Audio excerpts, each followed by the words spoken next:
Okay. So, last week, we We stopped screwed up. off. We screwed up.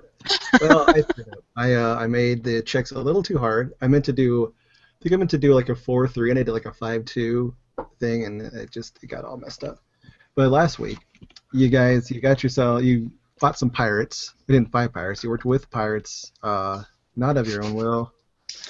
Blackmailed by pirates. Yeah, you went onto a spooky ghost ship, fought some skeletons and some zombies. You met the Fantastic Four. Oh, and did In you notice? space. Yeah, did you notice the guy's name was Dix? Richard. Yeah, Richards, Dix. Um, But things went okay. You actually did really well there. I liked how you guys played that, and you saved his family. And last you saw, the ship kind of broke up.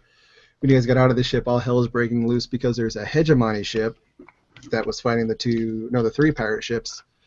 You guys got on your ship where you proceeded to fail the skill challenge and get yourselves captured. Right where we left off, I believe Lincoln was saying some big bold proclamation, talking himself up to try to scare people, and Tick was talking seemingly to himself, and Atherby felt really, really bad about her situation. And we go to black, and the very first thing that we're going to see is actually Atherby. You're going to find yourself sitting in a large group of young people in an assembly hall. The hall is adorned with military banners, and the attendants are all in uniform. Names are read off, and as they are, a young person in uniform stands up and salutes. You remember that this is your graduation day from the academy. Next to you, you see your brother, your twin brother. You remember how hard he fought just to get accepted into the academy, and how he surpassed everyone's expectations by excelling. The names are reaching their end, and suddenly your brother shoots up and salutes. His specialization school is read, and it's flight school. There is a small amount of noise as this is read. No man has been accepted to flight school since the Civil War over 100 years ago. Then your name is read, and you feel yourself on your feet and snapping a salute. You will be going to Special Operations School. Another murmur of excitement rises. No one goes to Special Ops straight out of the academy. After the ceremony, you are wandering through a reception hall. People congratulating you on your assignment. You spot your brother holding court over a group of fellow graduates. They laugh, and he smiles his smile. He spots you and gives you a wry grin and nods, indicating behind you. You turn around to see your mother. She's in full uniform, trying to suppress her extreme pride and joy. Special operations, she half exclaims, losing her composure slightly. No one has ever gone from the academy to special ops. I hope you are ready to do us proud. She continues in a more serious, superior officer tone, but with a look that says, I know you will. Your mother then hugs you. It's a little embarrassing and a little unprofessional for someone of her rank, but people don't seem to mind. Captain! A shocked voice gasps. You both turn around to see your brother with a grin. He moves closer for a moment, and everything seems right. Your mother says, Lieutenant, I see you've made flight school. She delivers it in a flat tone that says more than 100 words. Your mother always disapproved of your brother's interest in the military. She believed it embarrassing and a distraction from you, her golden child. Your brother deflates for the smallest of moments, then snaps to attention and salutes your mother. Your mother gives a quick salute back, and your brother spins on his heel as you watch him walk into a crowd. Next, Tick. You're standing in the middle of your colony's assembly chamber. It seems everyone able has made it to see you off in your great adventure to the outside. A chorus of buzzing and thrumming fills the chamber. Your mentor comes up behind you, also thrumming and buzzing, and then changes his pitches to sound almost like the speech of beings that use lungs. It is lyrical. Oh, shit, I'm messing up. It's lyrical, and it moves along with the thrumming and buzzing. Everything changes in its pitch and tone. Harmonies are established and dropped. Melodies pop up for an instant and submerge again into the sounds of over 1,000 of your people, wishing you goodbye and best of luck as one. It's rare for a full ceremony to occur for something so small as a send-off, but you are no ordinary member of the colony. You saved the colony from destruction. You and your friends fought back the disconnected and saved the day. Now you are embarking on your outer journey. The chamber fills with music until the walls themselves begin to vibrate. All in attendance are connected through these vibrations, thoughts and feelings flowing freely between all of you. The music rises into a crescendo, but then stops with a crash. Now it's time for you to go. As you walk through the crowd, they reach out to you, adding their strength to yours. At the end of the line stands your mentor, and he takes you into a chamber with a view of the galaxy beyond. All right, I have to get my phone out for Lincoln's. His isn't as well written, so. Did you read that article in Vignettes, I'm guessing? Yes. I was like, oh, that's nice. Okay, the last one. This is Lincoln, what he sees. I can close that. He's in a room, and it's full of these like beautiful teenagers, all in a uniform, all matching uniforms. And they're all sort of off in their own little areas. Two of them are sort of canoodling in the corner, snuggling about. And to each one of them, like there's a guy and a girl, and to the guy there's a guy, and to the girl there's a girl next to them, like best friend mode. And the other two are kind of looking at each other, giving each other silly faces, while the other two just like stare at each other in love. There's two more. One is sitting sort of like Indian style on a table, meditating, while the other kind of balances on the chairs and does a form of Tai Chi. In the corner, there is a emo-looking guy. Looks like he's reading off of a tablet until something hits him, and he stops and looks up angrily, and there's this big old jock-looking dude, and he just kind of gives him a smile, and the emo kid springs into action, like kind of jumps on his back, and they start wrestling. They wrestle around more like brothers than people who are fighting. There's another guy on a table. He's got something torn apart, and he's fiddling with it, trying to put it back together, mess with it. There's a girl leaning against a wall. She's immersed herself into a screen, a computer screen. And then there's another table where there's a guy, and there's these two big, beefy redhead girls. Like, they look like they could really mess stuff up, and they're sort of eyeing the two guys fighting, sort of, what's going on? Should we jump in? And one of them about gets up, and then the guy at the table kind of calms her down, tells her to sit down. And then at the all the way at the other end, at a table, there is a young person. It's hard to tell if they're really a boy or a girl. It's just tough to tell in between. It could be a boy who's very pretty or a girl who's a little boyish. They're going over a tablet, and they look very concerned. They're going over like footage of, looks like a fight, like explosions and battle and that, and they're replaying things over and over. And a young man comes up and just kind of says, "That wasn't your fault." And this young person at the table looks up and just kind of looks back down and starts going over, and the young man puts his hand on the tablet and goes, "Hey, it's not your fault. It's your first time out. You shouldn't have been out there on your own like that to cover those guys. It wasn't your fault." And the person at the table with the tablet looks up and goes, "Yeah, I know I shouldn't have been out there. I'm useless." And this makes the young man who's standing there kind of pause for a minute. And then he goes, "Tell you what, I'll make you a deal. You teach me how you can see things the way you see things and how you can detect those things hundreds and thousands of yards and miles away, and I'll teach you how to shoot. What do you say?" And the person at the table just kind of like looks like, whatever. And the guy standing there just kind of stands there. Then all of a sudden an alarm goes off. Everybody kind of springs into action. And when the person looks back up from the table who was looking at the tablet, she sees the guy, or they see the guy who was offering to help them shoot with their hand out, and goes, "Deal?" And that's it.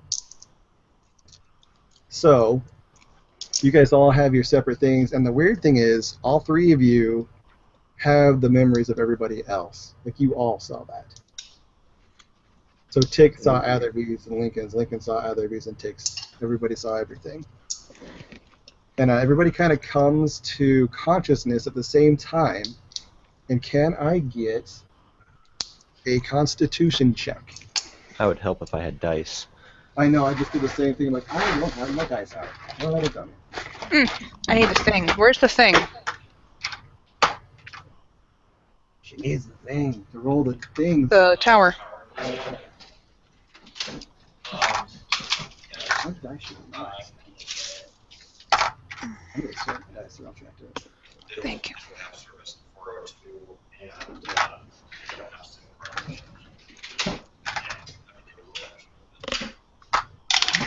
Ah, Well, that's not good. what happened? I made a 10. Oh, 10? That's actually, that is passable. 10 is passable. Well, how my dice get so messed up? I'm really glad I have a high con. What did you roll? 7.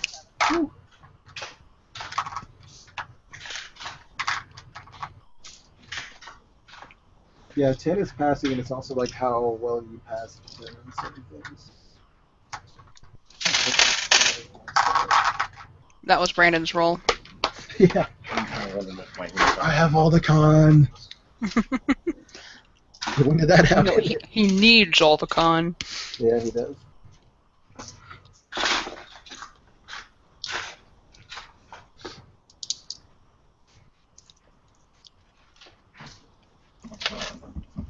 This camera, I need to figure out what to do.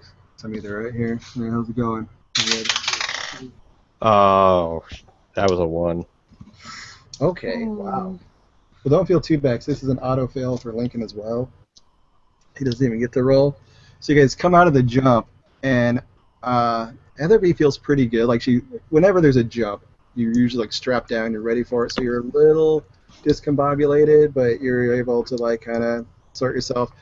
Tick, I'm guessing, has never been through a jump like this before. So, and just with all the weird shift from one place to another, and his perceptions are just completely out of whack. So he feels, I guess for him, not really sick, but just really like jet lagged almost. And so you're going to take disadvantage on all your on your 20 rolls until you get a short rest.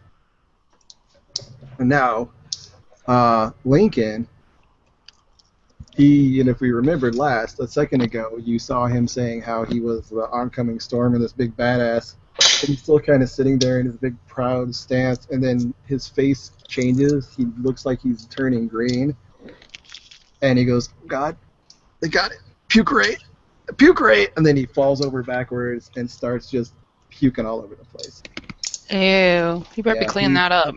Yeah, he's gonna have disadvantage on all his rolls until he gets a long rest. And he's just kind of writhing on the floor. He keeps talking about a puke ray, and then he goes, "I give up. I give up. Just take me. I give up. It's a puke ray." And let's see here. What is that? Okay, so you both notice something. You notice that the ship's lights still aren't on. Seems kind of dead in the water.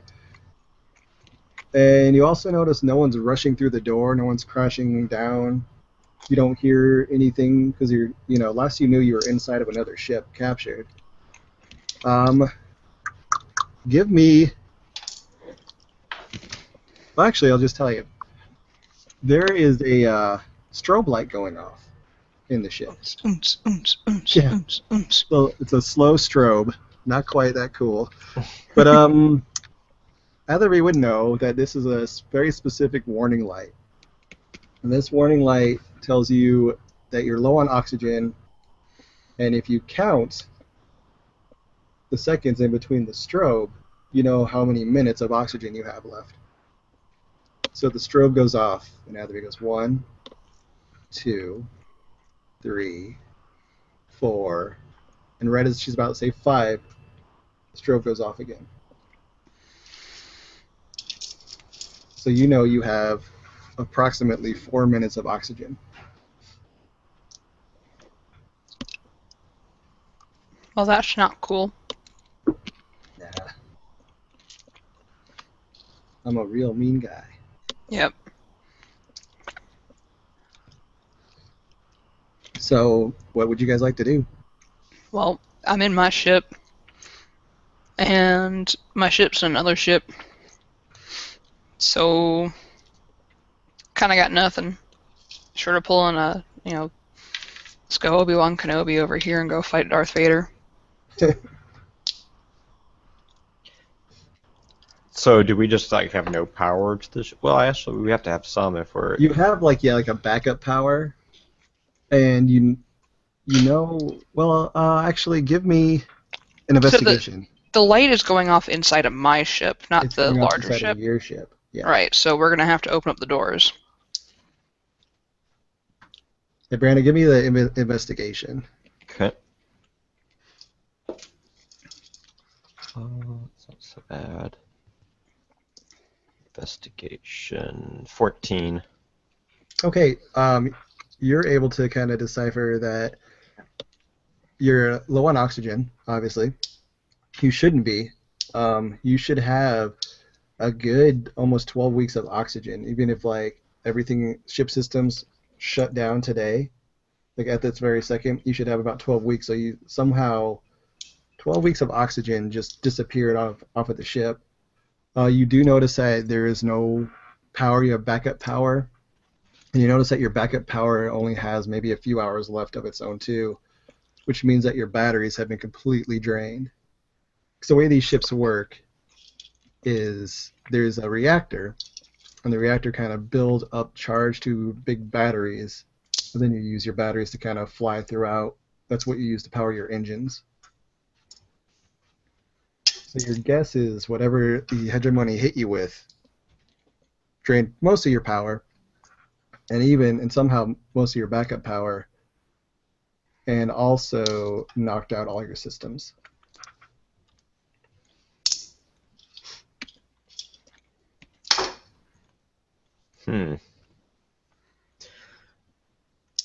Would we have any indication as to whether we can bring the generator back online? Oh, you can definitely go reactor. Yeah, you could definitely go and either mess with the console, see if you can get something going there. If you wanted to go to the reactor room, the engine room, you could try that.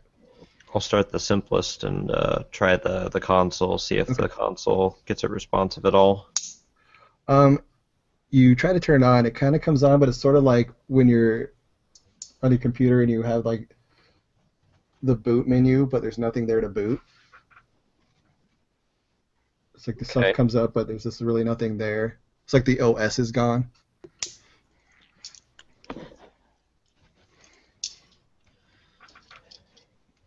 So they like wiped out our software or something? Yeah. What if I try to create a rudimentary system to get it up and running? Sure thing. Give me an Arcana. I'm starting to think about how to file an insurance claim against the hegemony. 17. 17, that's pretty good. You start piecing together something pretty basic to at least tell you what's kind of going on. You get it done pretty quick. It is going to take you 2 minutes to do this, though. Okay. So the 2 minutes are up. You guys are down to 2 minutes of oxygen. You get this worked up. You get it in, and it comes up. It gives you kind of basic control over systems, but you're having trouble getting everything integrated. Like you kind of have the very basic thing, and you can start to power things up, but you just don't have enough time to make it as complex of a system that you need. Let me roll something. Okay, another 4. Okay, so Tick, you notice that your buddy in the cube starts kind of like trying to signal you, like starts kind of flashing light at you, and then you hear in your head, it's like, I think I can help with this. And I say, feel free. And she kind of indicates towards Atherby, and Atherby, I don't think we've established that you can hear her yet, Mm-hmm. but she kind of like indicates towards you for a second, and then back towards Tick, and then it says, "Can you make sure she's okay with me messing with her ship? She's kind of scary." She kind of is. As a funny thing, you should just have her hijack my speaker and make it sound like. Oh, there you go. Yeah. No. So Ghost thinks she can help us out, but she's nervous about messing with your ship. Well, it can't be any worse what the hegemony's already done. And at this, she's going to land onto the console, and you're going to kind of see like a very cool computery thing where the light in her cube like lights up, and it looks like it goes into the console, and it starts doing all sorts of jibber jabber. And let's see how long this is going to take. Oh my god, you guys are so fucking lucky. 1 minute. So within 1 minute, all of a sudden systems come back online, and the air blowers start going. Yay! The faintest thrum of the reactor turning on. The lights are still pretty low, but you're at least in good shape now, and you're not going to die of asphyxiation. And after a couple more seconds, all of a sudden a representation of light is going to pop up on the screen, and through the speakers, you're going to hear, "Hello, Captain. I don't believe we've met. My name is Light."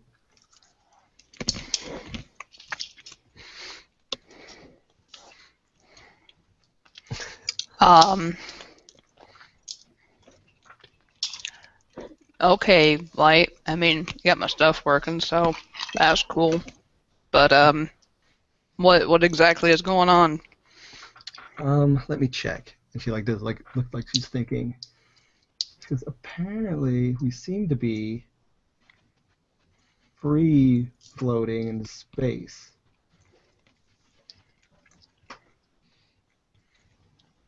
So we're not captured like we previously thought.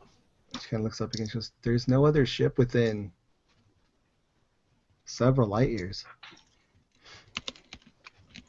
Can you get me an estimated location?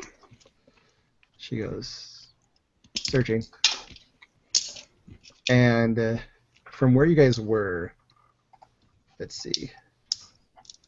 I'm trying to think of where we had you last time.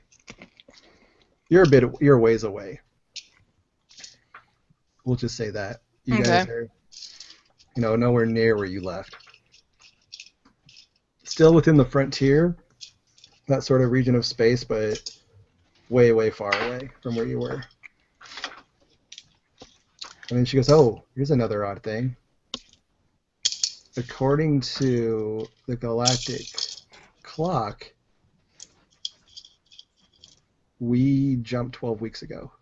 Hmm. And then she does another thing. She goes, "Ship systems only register like blah, blah, blah, point whatever nanoseconds, so like a normal jump."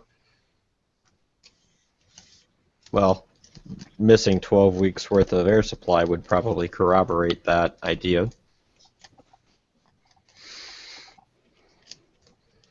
And then she goes, one more thing.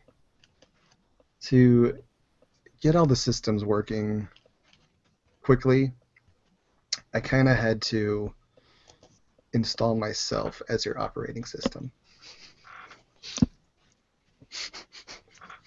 Saw that coming. Yeah.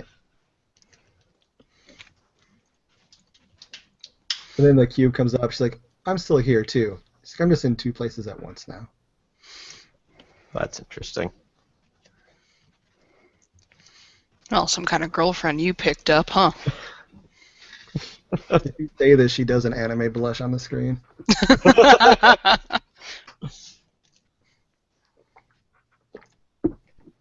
But she does a damage report for you, and your ship's, even though you're functional, you're pretty beat up because you were attacked by pirates, and then you were attacked by the hegemony.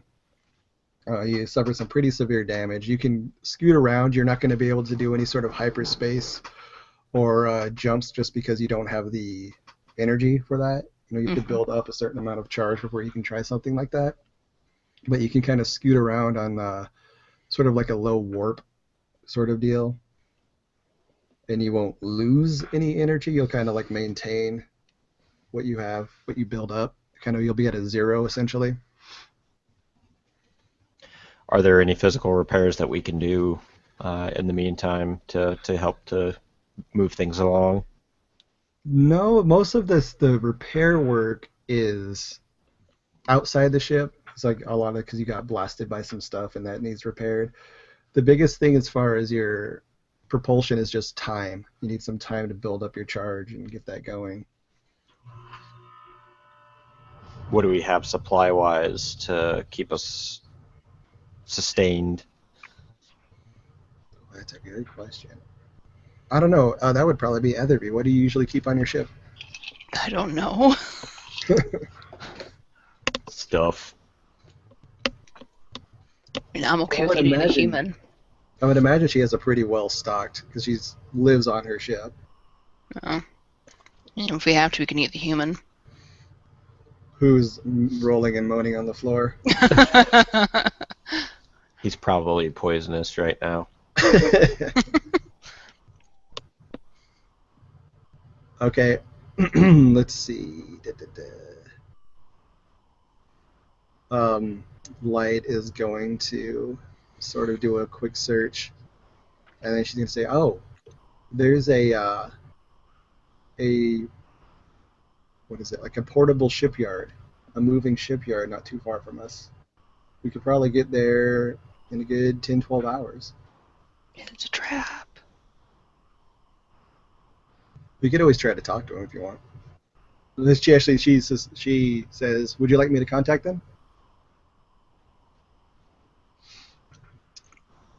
How friendly would they be? Well, Do we know who they are or anything? she'll run some information, and what would this be? What would this be? What would you be if you know someone or something? Is that history? Insight? I think that might be insight, right? I Because insight's kind of maybe like investigation though. Yeah. I'll say if you guys want to roll either investigation or insight, you can do that. I'll use investigation. I'm using insight. 17. 17. Hey, okay. Tick through he kind of investigates almost like the Yelp of this place. He kind of is able to look through the history here and there, and seems pretty legit. Seems like they move around a lot, but they're like legit. Etherby, a name pops up, and you know this name. Like you definitely know the person who right now is the head mechanic of this place. Like a good no or a oh hell Well, no. like a good no, like a buddy you've worked with before. Like a Lando Calrissian. That's where you got your ship now. His name's Crofton. He is a dwarf. So all these dwarves. Why would I be hanging out with dwarves? Silly Yeah. dwarves. Dwarves are rowdy. You tend to roll with some rowdy people. That's true. So do you want to contact them? Do you just want to kind of roll up there? Let's try contacting them. Okay. So Light puts in the call, and you do like got mail. you do a direct line to Crofton. You know, you like CC him, and all of a sudden, this dwarf, bald on top, beard, looks like just dirty, grimy, type of guy. And he goes, Mechanic. "Hey, who is that? Who's got my private line?" Hey, Crofton. And he kind of squints and he gets real close to the screen. And then also he puts on like these real thick, like goggly glasses. He goes, "Oh, Etherby." Hey, buddy, I got a bit of a problem, and it looks like you're probably my closest anything right now. Mind help me out? Oh, yeah. You got some ship trouble? Yeah, you could say that. All right. I heard you guys had some excitement there couple months back. Then nobody heard from you. I was kind of wondering what happened. Yeah, it's been interesting. All right. Well, yeah, come on, bring it in. We'll take a look at it, and I'll cut you a good deal. Alrighty. So he flips out, and then you get like coordinates and like a bay to go pull into. But you guys got a good, like I said, 10 to 12 hours cruising at warp. We're not going to do any skill challenge for this because you're just going at one speed. And so over the next 10 or so hours, what would you guys like to do? Is there anything we can do with Pukey McPukerson over here? Well, over the time, if you guys want to like try to give him something, if you know of anything that helps with this sort of deal, he would definitely be up for it. Over time, he will get better, but yeah, if you want to help him, sure.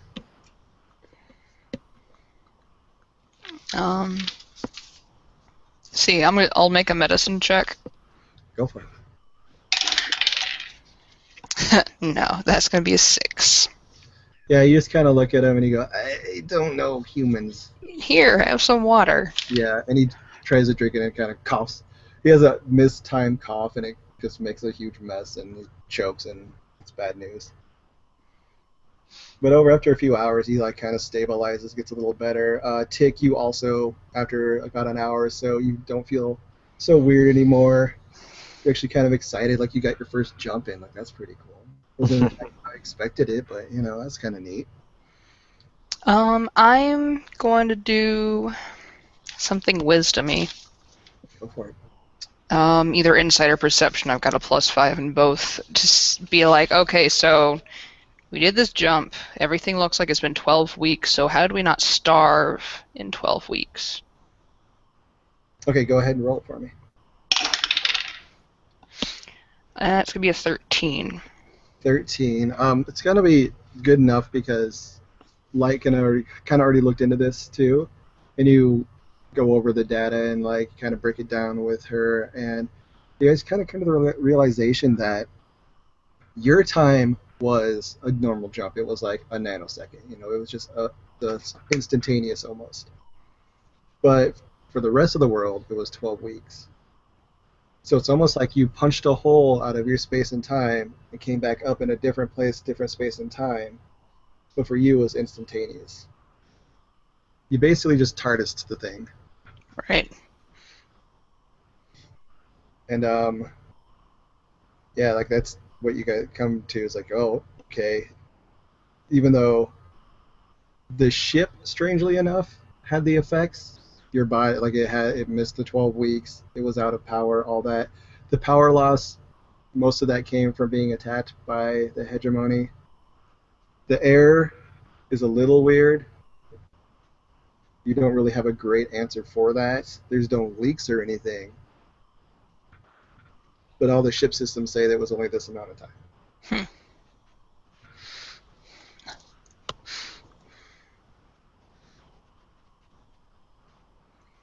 And Tick, did you want to look into what went on or anything? What does he do during this little sojourn? I was gonna say, is there any sort of black box recording or anything like that? Give me an investigation. Dwarf where there's 2 broken feet and a finished jigsaw puzzle. What do you want me to do? Give me an investigate for that too. I'm just gonna dang! Natural 20, 24. Okay, cool. So you gotta go over the records, the sort of black box records things, and you get all sorts of different data from this, and it just shows that you are inside the hegemony ship. The hegemony ship jumps with you inside it, and usually that works just fine. It's kind of one of those weird momentum-y kind of deals.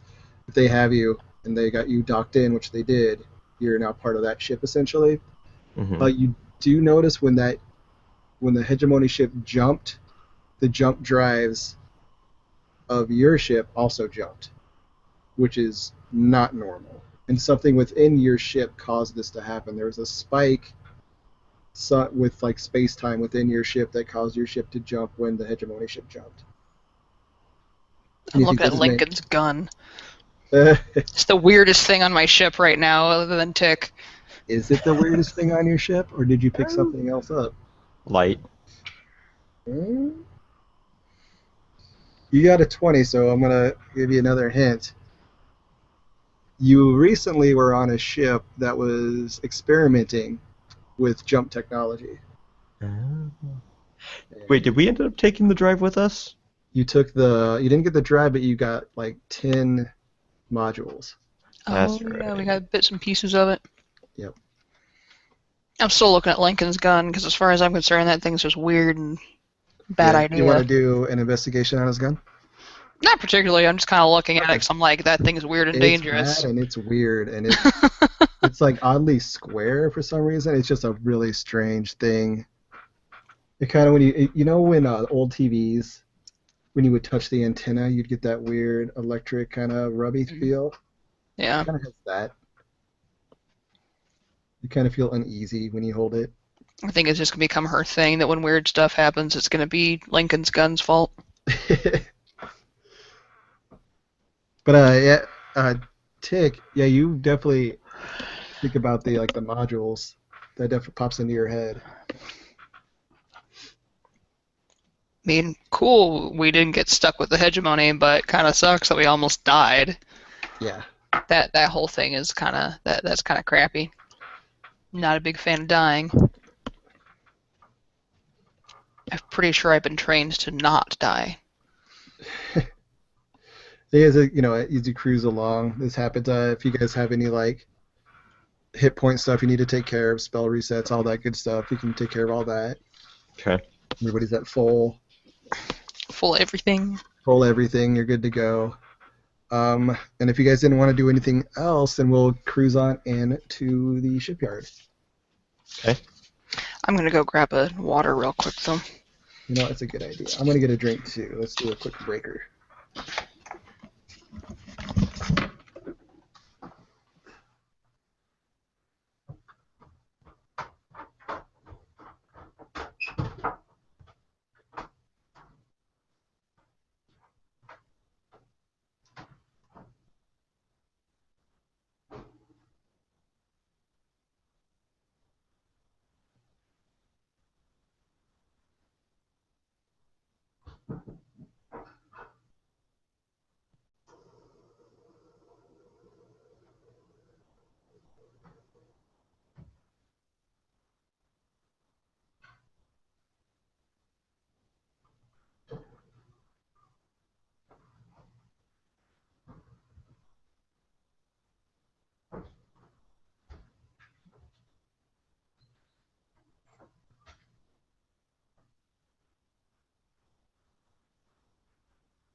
So, okay.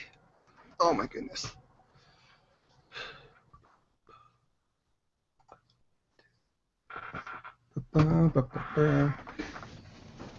So we had an exhaust issue with our car yesterday. It broke where the catalytic converter is, so I had to get a patch thing to fix it. And my dad came over, and he proceeded to drink 4 of my Oktoberfest beers. So now I have 2 good beers and 2 just disgusting beers. Very sad. It's mechanics fee. Yeah, he was like, I fixed your car. I'm like, got a point there. Even though I did most of it. God damn, my shoulder hurts today. That's what sucks when you have bum appendages. It's like you do one wrong thing, and then the next 2 weeks you're just broken. Hmm. Mm-hmm. You know how it feels. Mm-hmm. So, Corey keeps telling me to work out. I'm like, I'm afraid. that's why I worked with a trainer, and Yeah. I'll start working and doing the weights on my own this week. But I got a referral to physical therapy, and that'll be a lovely 4-hour appointment. Mm. So, Hopefully it hopefully, helps. yeah. I should do that. I mean, I have insurance. I don't know why. But anyways, okay. So you guys have made it to the shipyard. And it is like sort of sturdy but thrown together. It has like its weird own little boosters and stuff. It's currently orbiting a sort of not quite desert planet, but sort of scrubbly looking planet. Maybe like American Southwest sort of planet. Tucson. We'll call it Tucson. It's the planet Tucson. So yeah, you guys pull in, and as you pull in, you open the airlock, and Crofton is there, and he's like, and even for a dwarf, he's kind of short, kind of pot-bellied. He's got his goggles on, his bald head. He's got the hair like right above his ears that kind of sticks out. And he's like, Atherby, what in the hell did you do to this ship? That we're still trying to figure out. Apparently, we lost 12 weeks somewhere. What? What do you mean lost 12 weeks? So you went on a bender? That's not like you. We Like we ended up jumping, but we jumped with but didn't jump with, and we ended up in the middle of space after 12 weeks with almost no oxygen. He like dramatically puts his glasses up and his eyes are big. He goes, "Are you shitting me?" And he's got a big smile on his face. Like this is very exciting to him. Well, we got oxygen, so that's cool. And then he almost like pushes past you now into the ship, and he's got a little meter out, and he's like testing for things. Like, don't worry about anything. I'll check it all out. I'll get my boys in here. We'll get this fixed for you. Oh, and by the way, the ship has a personality now, so be nice to her. And he kind of like stops and looks, and he looks at the view screen, and there's like that image of light, and she's just kind of like. And he looks back at you guys, and he goes, "Kind of young, isn't she?" Hey, not my personal taste.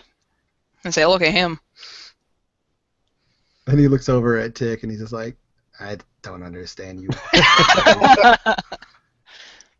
I'm not Then he sure. actually goes over and like starts a conversation with her, and seems pleasant enough. They go over things because she has the rundown, and he comes back. Actually, he kind of waves you guys over to where they're at. Then and Ed Lincoln's with you guys now too. Like he's feeling better. He's had his long rest, so he's back to normal. Kind of normal. Yeah, as normal as he gets, cleaned up in his like horrible pieced together armor that he wears, and you're all standing there, and Crofton just goes, "All right, I think I got an idea of what we need to do. Listen, sounds like you've been through a lot. We're friends. You helped me out a bunch, so don't worry about labor. I'll just charge you for parts." Sounds good.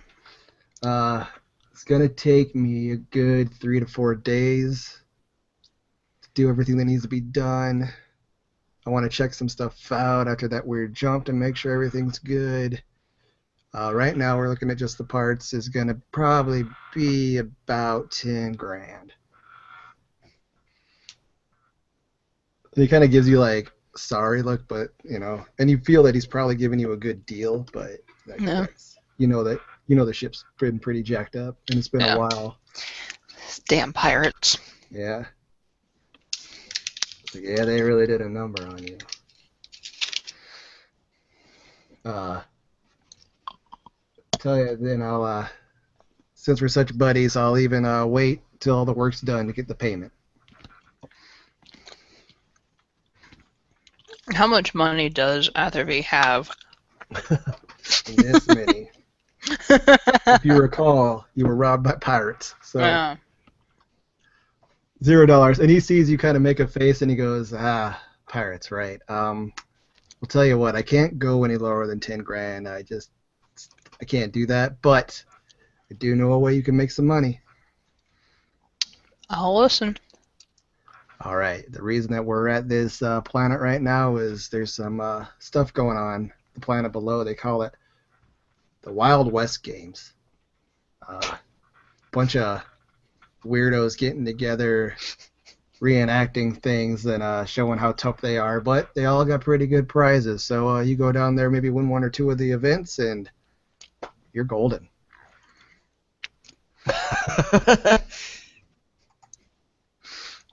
I look at her and I go, "You understand this is all you, right?" And then Right. he actually goes, well, hold on a minute. Hold on. There's some non-physical stuff there. Just tell you what, I got a friend on the surface. You go meet her, I'll have her show you around. You guys can figure out what you want to do from there. She'll get you signed up and everything. She'll cover your entry costs. And we'll just kind of put that as part of the 10 grand. How's that sound? All right. Okay, and he goes. This is turning into Outlaw Star. This And it one's a was- little outlaw star, yeah. I thought you guys might like that. Ending up on a series of misfortunate adventures, trying to make some money and always breaking even. Absolutely. I mean, that's just fun. Outlaw Star, Cowboy Bebop, all the good ones. Okay, so yeah, you guys want to hop in the shuttle and go on down to the planet? Sure. Cool. So I don't have a cool picture of a planet, so imagine Tucson, Arizona as a planet.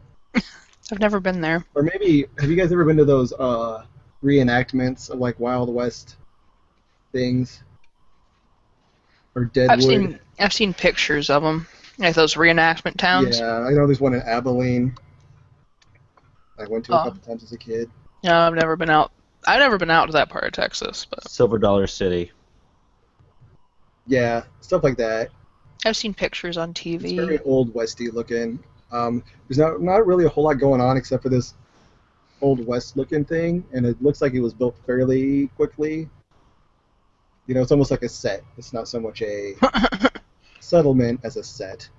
But you guys touch down and kind of make your way towards where this settlement is. And as you're getting there, let me see. How do I do it? I can't remember how to do this. Let me see if I can remember. You see somebody kind of like waiting for you. And, uh-oh, didn't do that right. This is gonna be Eye Patch Girl. It's going to be Eye Patch Girl. Boost. In case you forgot.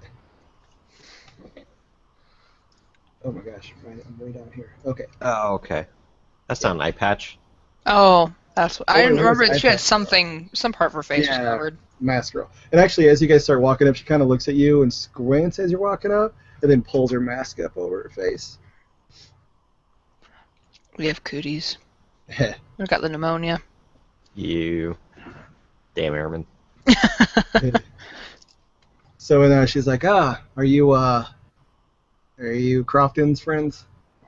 That would be us. Okay. Well, come with me.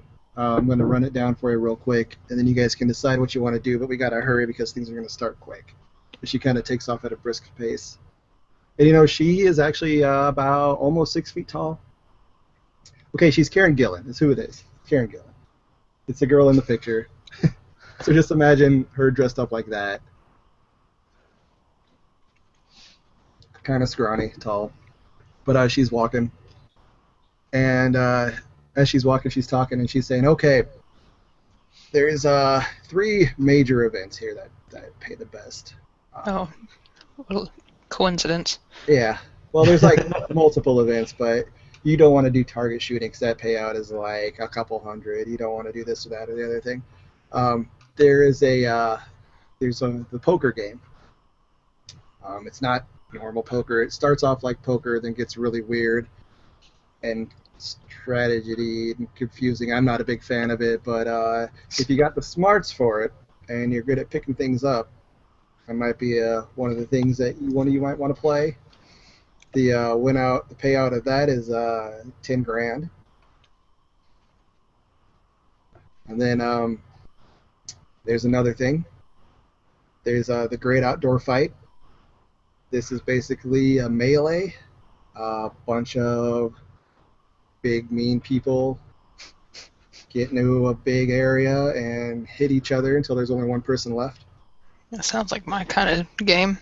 And she kind of goes, all right, that actually pays out 25,000 if you win that. And the last one is, that everybody likes. It's the shootout. It's kind of a recreation of high noon shootouts. It's a tournament, one-on-one. You keep going until you get shot. You don't necessarily die from this, but you can. That one also pays out 25 because there's a high risk of death, as in the outdoor fight. She kind of looks at you all expect. She saw what either of you say. Then she looks over at Lincoln. She sees Lincoln's gun and she goes, "Okay, you're with me." And then she looks over at Tick. She goes, "I guess that makes you our gamesman." Well, he does start out normal, then start getting kind of weird. So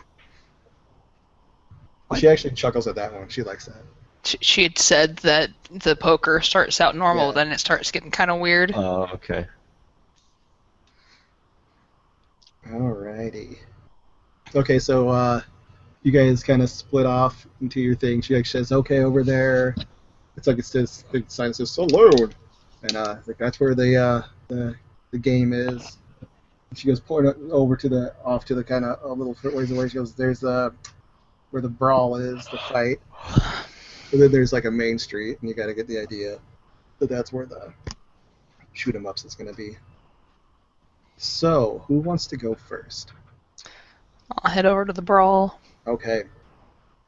So, you make your way over to the brawl, and as on your way over there, you see a lot of like meathead types, and like there's a lot of dudes like flexing as they make their way in. It's a lot of like people who say they are mixed martial artists.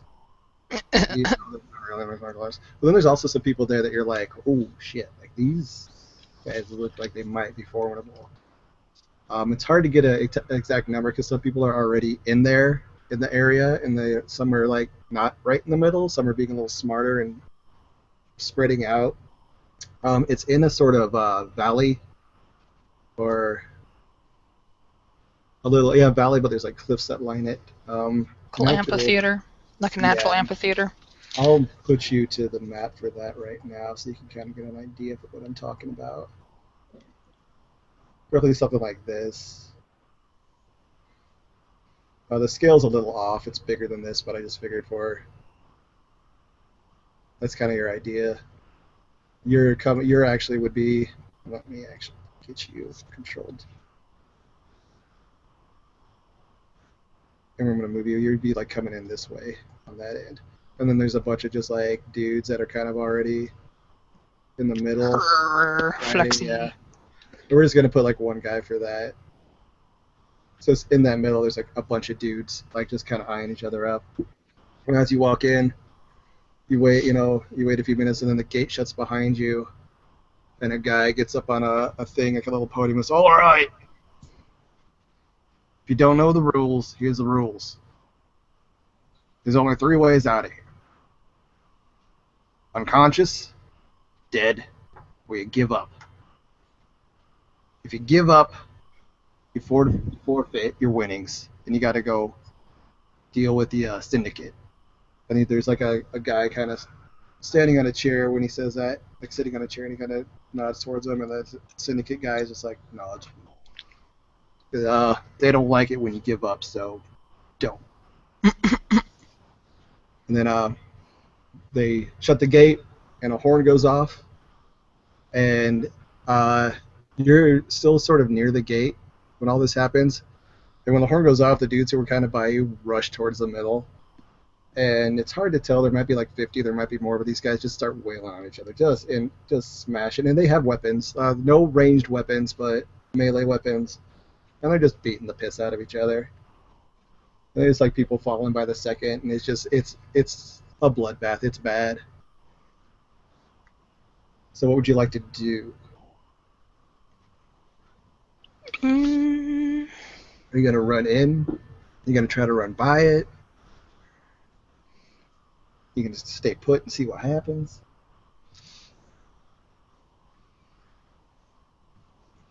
well, I'm smart enough that I'm not gonna be like, yeah, free for all. Yeah. I'm gonna start letting them kind of. I'm gonna approach, but I'm gonna let them kind of start to thin themselves out. Right. So you kind of slowly move your way up. Hmm. And like I said, this is probably a good 100 yards away from you that this is going down, if not more. So you kind of like maybe stick to a wall. So you have a wall at your back so no one can sneak up on you. And you're kind of walking. And as you get kind of close to two guys fighting. And the one guy downs the other. And then the other guy kind of like, oops, just pinged the guy grabbing. Did it again. Springs out like a guy comes, he knocks the guy down and comes running at you. So, Come at me, bro. yeah, wait, I'm going to leave you there. Let's get an initiative roll. It's not bad. 18. 19. 18 plus 1. Dang. All right. So he's going to, you know what, though? He's running at you. We'll say this. He runs at you and, like, dives down at you. Hmm. He's going to get one. He's going to take his attack. He's going to do disadvantage on it. And actually, I want to use the chat for this. I need, like, more data somehow. All right, come here. Hey.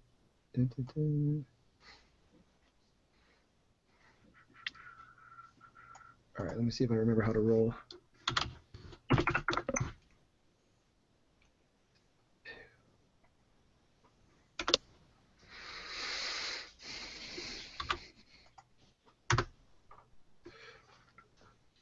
That's not what I meant, but we'll just go with that. 7 plus. Okay, so he's gonna swing at you with a scimitar for 10. Does a 10 hit your AC? That is a negative. All right, so he like takes a wild swing and kind of dives at you and misses. It's your turn. Okay. And I'm gonna swing at him with my first attack. You know, I need to pull my details up because I'm gonna need them.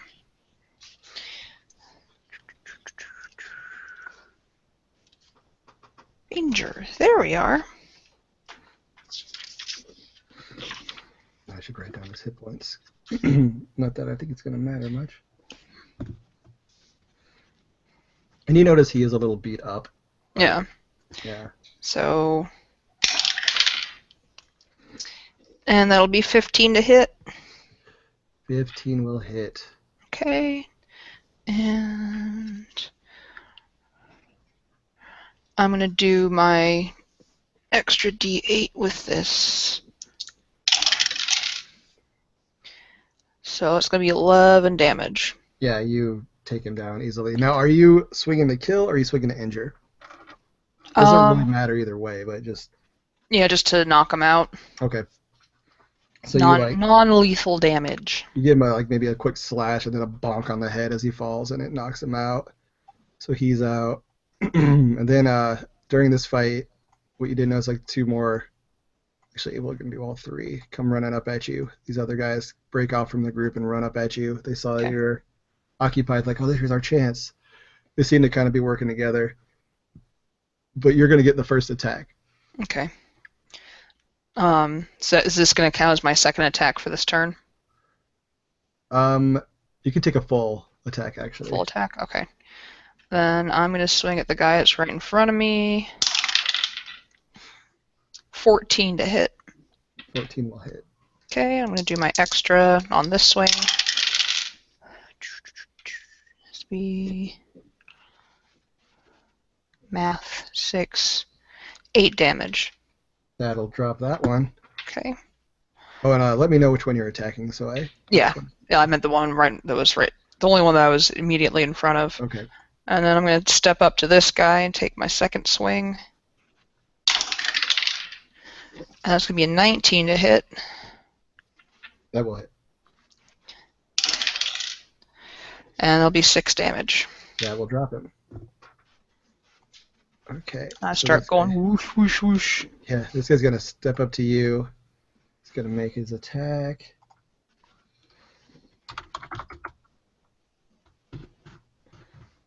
Your bonus. Oh, 9. Ugh. Does a 9 hit? I don't think it does. I have a 15 AC. Yeah. So he takes a whiff. That's it for his I attack. do a matrix. Yeah, like, look you. Alright. Do I swing at him again? Yeah, it's your turn. Alright. 19 to hit. That will hit.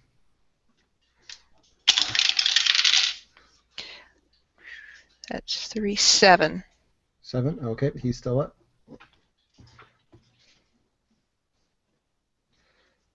Oh, yeah, I have a second attack. Duh. 24 to hit. 24 will hit. And that'll be 7 damage. That will take him out. So you're feeling pretty good. I mean, you just dropped, what, 4 dudes? Mm-hmm. So you're like, oh, these guys are chumps. They've cleared out pretty much until where this middle area is. And you notice that in the middle area there's a group. I'm just reusing the same guys because it's easier. But there's a group, and they're kind of holding the center area. And you kind of get the idea that the 5 of these guys might be working together. Mm. I will continue to approach. Okay. I might have a little bit of swagger going on. All right, so how close do you want to get to him? I'm just gonna move, yeah. I'm just gonna, I guess, keep going until somebody else runs at me. All right. You get a little closer, and they're gonna see you, and they kind of like this.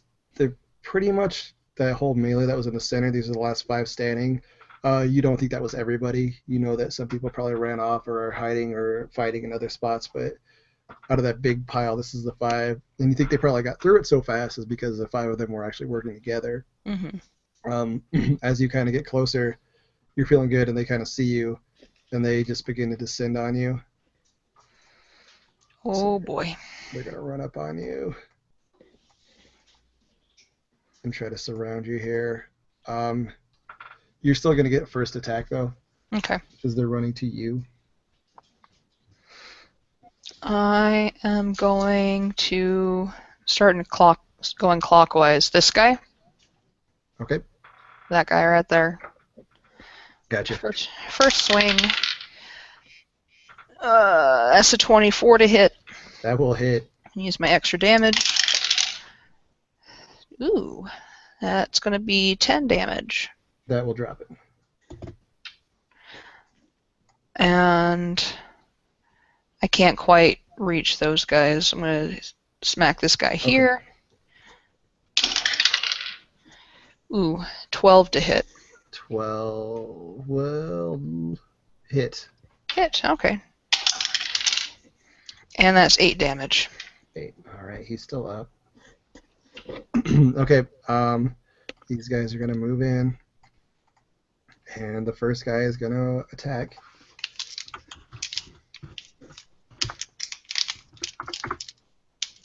All right, he misses.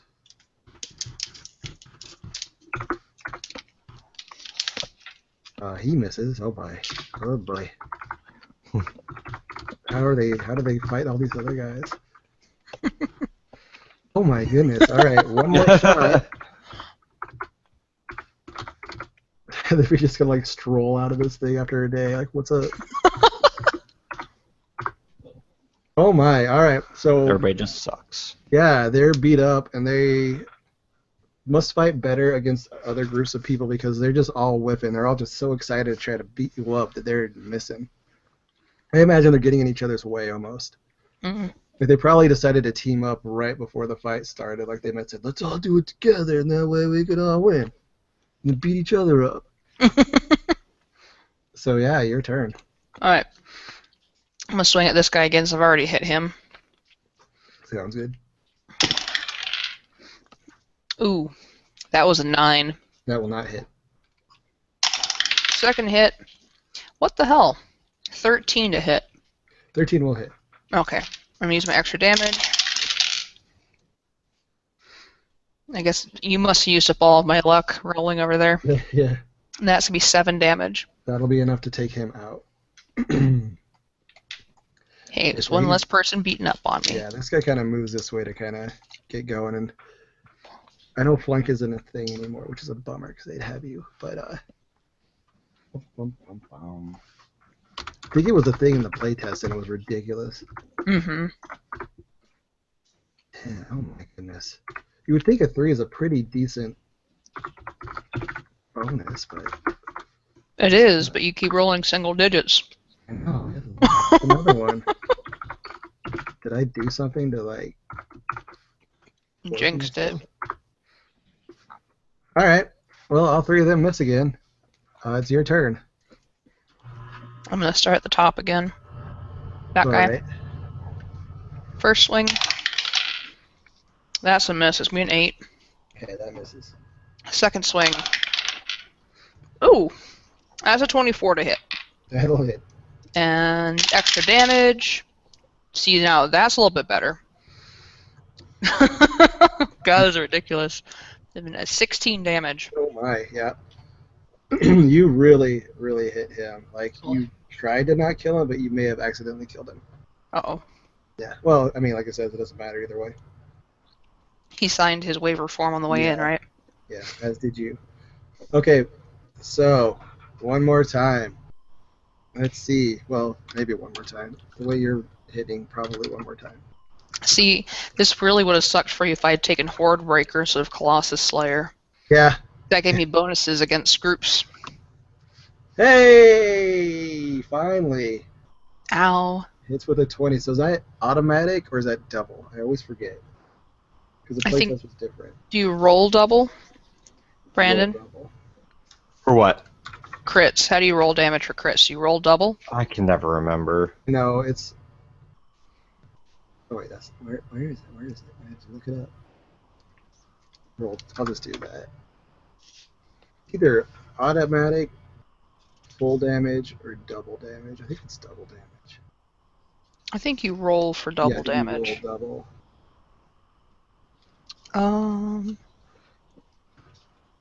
All right, so 6 points of damage. Critical hits. You get to roll extra dice Okay. against the target, roll all of the attack's damage twice and add them together. Then add any relevant modifiers as normal. Okay, yeah, so 6 points of damage. Okay. That dude. And let me try to hit you. Did I already? No, I didn't. Okay. See if I can't do it. I need to have a timestamp or something on there. Okay, so. One guy hit you pretty good, the other guy didn't. And the top of this round, actually, another dude's going to come running in. It's kind of like where you're at, enough people, like the middle big conglomerate got broken up, and enough people are like, they see kind of almost like blood in the water. They're like, I want to get in on this. So you got 2 new dudes. I'm going to roll for their hit points. What they start with. Where are you? Oh, okay, he's going to be fine. Some bullshit. And okay. Okay, your turn. I really wish I had Horde Breaker right now. Because, like, I would take my first attack, and then take a secondary attack on that first attack on another creature, and my second attack, and then a secondary second attack. See, if I was playing a ranger, that's totally what I would do because I love hitting things 1,000 times. And that from when I played Nils, I was like, I want you to stab him again. Okay, I'm going to... Did I hit any of these guys? I can't remember now. Mm, I think I downed somebody. yeah, you haven't hit either of these guys. Okay, I'll start again at the top. Okay. That's easy for me to remember. Okay. All right. First attack, 16 to hit. 16 to hit will hit. Okay, roll with my extra damage.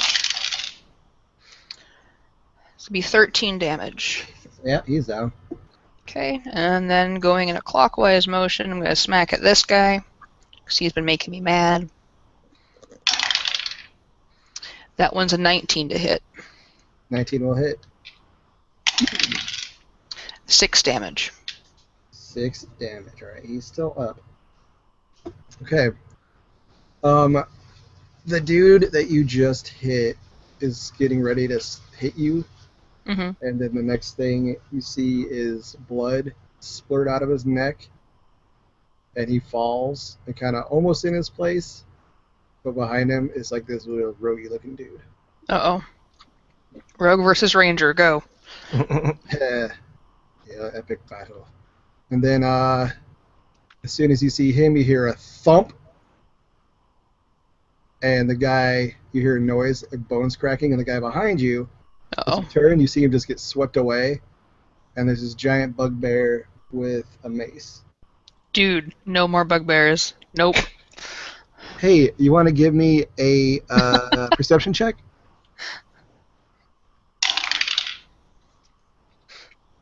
$15. Oh shit, you know this bugbear. I am This not is- happy. This is that dude. It's that dude. Hey, you're 2 levels higher now. Yeah, this is true. But they do that, and then after he does that, he just looks at you and just kind of, almost like, nods his head towards the last guy in front of you. Okay. My turn? Yeah. Alright, I'm going to swing at Squishy McSquisherson here. Oh, he is so squishy. Ooh, that spun a lot. That's a 10 to hit. Okay, he's dead. I rolled a 1 on his hit die, so he's dead. So you smash him and then kind of kill or whatever, knock him out, whatever you do. And you kind of look up, and then the rogue, and you notice there was rogue. He like puts his hood down, and it's the dude that you guys saw in the bar. That was the gambler that you thought might have been your mark. Mm. It's him, and he goes, "Hey, how you doing?" Well, this is awkward. Yeah, it is. How about you come with us? It's a trap. But he's just like, come with us, come with us. And you notice like another like group of probably like another, I would say 5. And then at their head is like a Ironborn, or whatever they're called. Dragonborn? No, the Warforged? Warforged. Oh, hell no. And they're Ooh, like, did I "Come keep... on, come on." Oh, I have Construct as one of my favored. Do they count as Constructs? No. Yeah. Well, no, they're a race, right? Yeah, they're humanoid. They're an actual playable race. Yeah. Stupid. But yeah, he's like, come on, come on, come on, come on. Sorry. It's like, alright. So you guys bugger off. We're gonna put you over here if you want to hang out over here with him. You guys Okay. just kind of like find a hidey spot, and you're able to like get away from those guys 'cause it's like too much chaos. And like as you're running, the rogue is actually kind of right by. You're third in line, and the bugbear's in front. He's like charging and just swinging his mace, just clearing people out of the way. 'Cause there's still like quite a bit of people fighting. There's just not that big giant mass. So like one dude will pop out like haha, and then just poof, and he's gone. So you guys get to a safe spot and kind of like catch your breath, and that's where we're gonna leave you for now. We're gonna switch over Crack. Ow. to Brandon. Do you want to go or do you want me to go? Sure, All right. I'll go. This is a familiar setting. There you are sitting at the table. I had a cooler picture. It was like of a casino at a poker tournament. It was like this huge hall, but I didn't send it over. I saw it at work. I sent it. So like you got imagine this huge place, salooned out, a bunch of tables, and I got to bring up the rules for this because I thought of it on the way home one night, and I think it makes sense. Through my robotic voice, I now start singing The Gambler. Gotta know when to hold them. So, okay, first round. Big hall full of people. There are 5 players in each group, and you're sitting there, and like you really don't know what's going on at this point. So you're just kind of like, okay. And it's how it works is, What is this, poker? yeah, yeah. You're like, what? And everybody's like looking at you like, oh my god, we're gonna like. They're looking first of all because you're a weirdo. Like there's just not a lot of Septians out there. And secondly, like you're kind of giving off this vibe that you just don't know what you're doing. Light is tucked away, kind of in your like. I'm guessing you have like a rucksack or something. Yeah. She's kind of down there. Bandolier. Like, There we go. I'm like Chewbacca. yeah, she's kind of keeping out of sight. Looks like decorative more than anything. Maybe like up on your shoulder, but like as a decorative thing. Oh man, we should see if you can change form eventually. That'd be cool. Anyways, the cards are dealt Nanobots. out, and I want to describe kind of how the game goes, and then we'll get into like the actual game mechanics. So you're sitting there. There's some like just some dudes that look pretty smart, some just like whatever. Before the betting starts, players can choose not to play your hand, so you get your 5 cards. You can be like, I don't want this, and then they go in to be redealt. But the players must put at least one of their cards in the pot. So you're betting cards, and then during the betting round, if you do stay through that first round, you bet how many of your cards could win a hand. So you say like, my top card could beat your top card. And you could say raise and be like, well, my top card could beat your top 3 cards, or my top 5 could beat your top 4. Like you could do that kind of thing, and you kind of put your cards in, and then you could fold. If you fold, you lose the cards that you had bet in the previous round. And then at the end, it comes down to like the 2 or 3 or whatever players, and you show your cards, and whoever has the best wins. In this game, it goes for 10 rounds or until one player has all the cards, whichever comes first. I'm glad You're this is trying- Tick and not me. It's kind of like, I hope I'm not actually going to have to play this. no, this is just the idea. I know, it's complicated and weird. I don't know, it got weird. But okay, It's just I'm tired and here's how it's going to work like in game. He's got to roll a d20, and I'm going to Okay. roll a d20. You can get an inspiration on a round by using a skill check, a successful skill check. You just can't use the same skill back to back. okay. So you sit down and you get ready, and like you get to like the first whatever, and it's like I could beat you, you could beat me, blah blah blah, and the guy throws out his cards. So and he rolls a 10. So then you roll a d20. Okay. Or if you want to do inspiration, you could do that as well. Well, okay, so what's the difference between... Okay, the inspiration, I'm actually... The inspiration A gets to do skill. a skill check first, yeah. Okay. I guess I'll do insight then. I guess trying to Okay. read him. Oh, of course it fell off. 4 plus 4, 8. 8. Yeah. Okay. So that's not going to help you for insight. You're not going to get the check for that. Okay. But you could still roll your 20 and see what you get. Ugh. 7. 7. Okay. So he wins that round. Let's see here. Keep track of what we're doing. Okay, and then it goes around again. And what I'm going to do, this is how I'm going to do it, because I just realized I had a huge fatal flaw in my mechanics. I'll roll first.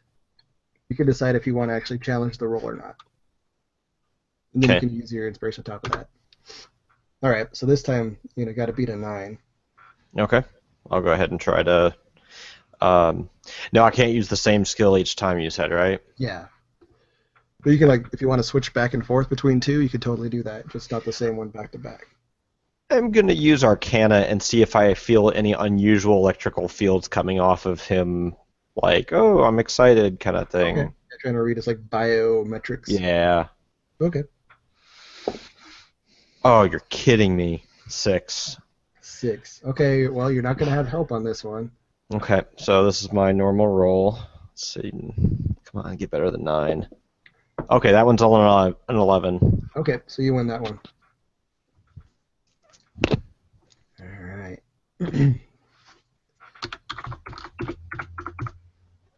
And how it works is you have to win a certain amount before you lose a certain amount, and I think we'll do just straight up 5 and 5.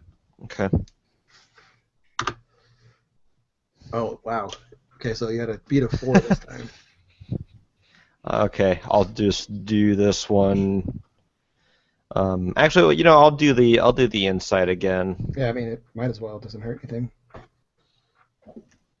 That would be 13. Oh yeah, you got it. Okay. So you have an advantage on this one. Okay.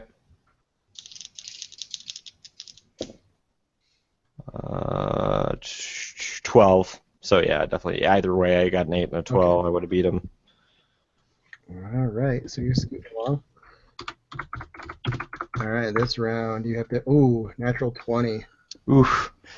Now for this, it's not an automatic win. Okay. You Well, can always fold. Like that is an that's option. considered a loss, or A fold is considered. Boy, what would it be? Because you do lose a card. Yeah, that'd probably be considered. I have to do it considered a loss. okay. Yeah, I don't think there's any way. No, there's no way I could beat that unless I meet it. I don't know. Is it? I mean, you can always take a shot. It's not going to hurt anything. Nope. Nope. All right. So there we go. Okay.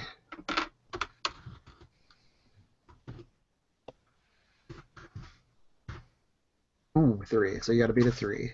Is it going to go back and forth the whole Oh time? darn.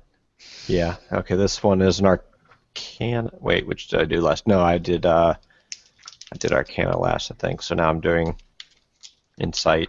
Okay. Oh, 19 plus 4, so Oh, yeah. 23. For sure.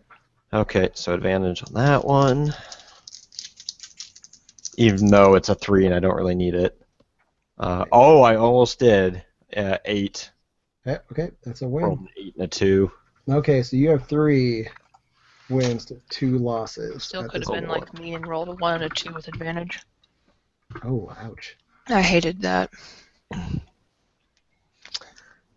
See, I haven't got to Okay. actually play a lot in 5e, so. Alright, so this will be my Insight.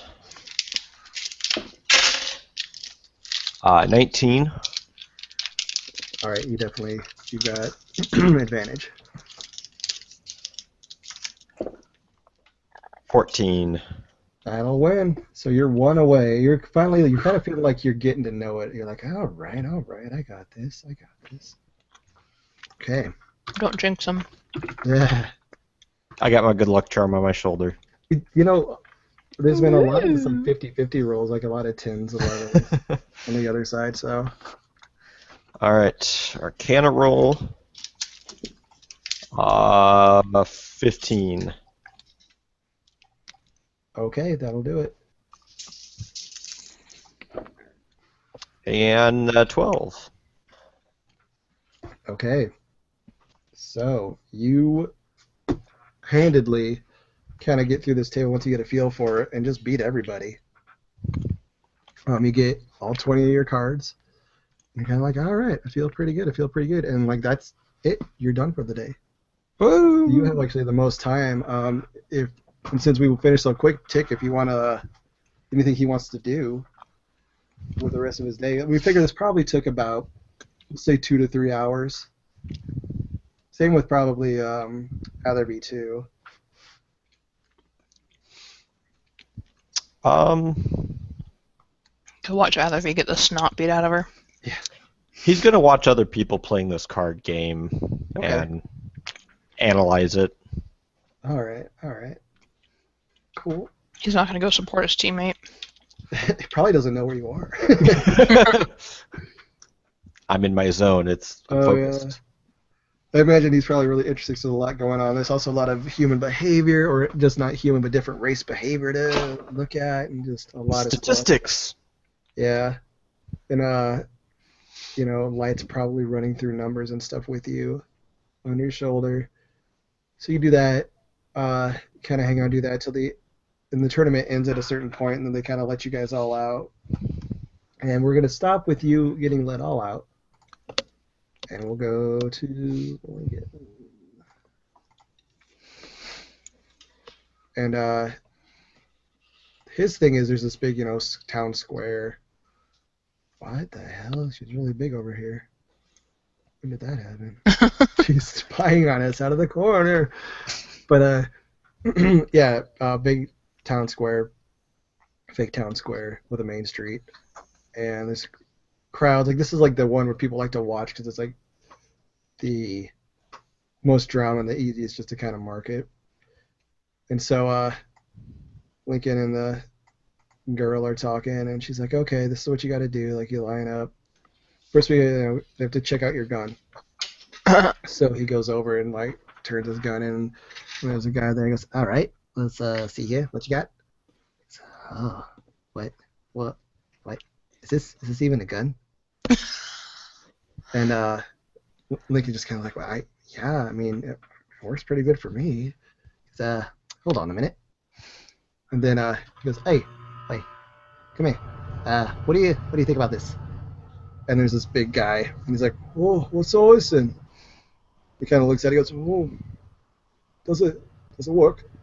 And then he goes, "Yeah, it shoots. I mean," and the big guy kind of takes it and fires it in the air, and he goes, "Gun's a gun." And then hands it to the little guy, and the guy goes, "Yeah, he says a gun's a gun. You're in." So he takes it. Kind of like feels a little bad about himself because like he almost got disqualified because his gun's so shitty. But he walks over and he's with the girl and he's like, "Yeah, so think we're good." He goes, "I'm sorry, what's your name?" And she goes, "Oh, my name's Lee." He goes, "Okay." It's like, "My name's Lincoln." She's like, "Oh, okay, nice to meet you, I guess." And she goes up first, and because his stuff's gonna be so quick. Goes up against this like dude, looks like super cool dude. And for this is just 5d20. Actually, I don't know why I'm rolling this, but okay. This will be his shot. Okay. And this will be her shot. Wow, even with the +8, almost missed. So she wins the first round. Doesn't kill him. Like kind of he has armor on, kind of wings him in a way that it doesn't kill him. Another thing that Mills notices is that when he gets ready to go shoot, they give him a holster that just kind of it's like almost like a flat panel that kind of hooks onto his pants, and the gun is stuck to it magnetically almost, like in a stasis field. And there's these 3 lights that go off. There's like the red light, and there's a yellow light. I guess there's 4 lights. Another yellow light, and then the green light. When the green light goes off, the stasis field drops, and you can, shoot. If you try to grab your gun before then, it kind of sends your hand a jolt, and your fingers get numb. And Lee kind of explains this to him. He's like, "All right, okay, cool." So he goes up, and let's see. This girl comes up, let's say. And they're sitting there, and they're waiting, and they're waiting, and they're waiting. And then she shoots. Ooh! And she gets a good shot off. She's real fast. And then he's going to shoot.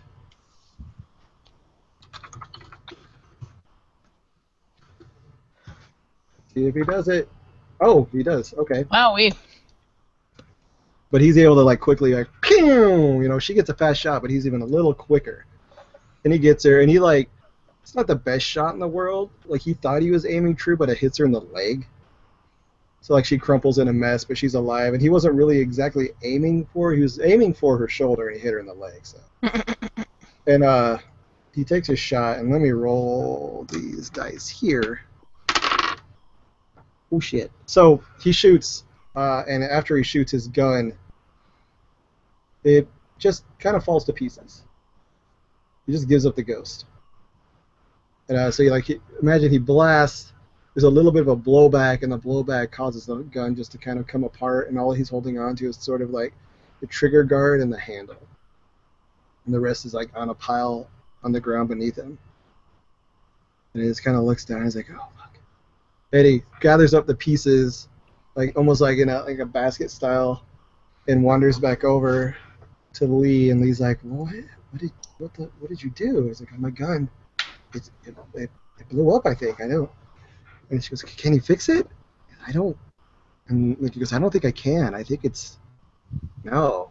And that official guy comes and goes, hey, what's going on with the gun? And he's just like, it'll be fine next round. He goes, mate, you gotta have a gun. And then Lee pulls out a second gun from her, like back behind her, and she kind of hands it to him. And he goes, "He could use this one. We're good, right?" And he goes, "Yeah, gun's a gun." And then wanders back over, and Lee kind of looks at the gun, and there's coverings on it, all over it. You can't really see it, but it's got like this weird protective covering, and he's kind of eyeballing it. And Lee just goes, "Yeah, just be careful with that, okay? Like it's a really important gun. It means a lot to me. Don't blow it up like you did the last one." And he goes, "Oh, okay." And then that's basically it for him. Like the rest of the day, the first day there's a lot of people, so they go through. As they go through, they notice somebody who's actually doing pretty well. And Lincoln looks at him and he goes, "I know that guy." And it's our old friend L from the news. Jerk ass. Yeah. He gonna die. Yeah. So. Either he's gonna kill him with their bare hands, or cat hands. He's like, I'm gonna make sure I shoot him in the leg, so either we can kill him. But I'm gonna pee real fast. We're gonna start back up with either B when I get back. Okay.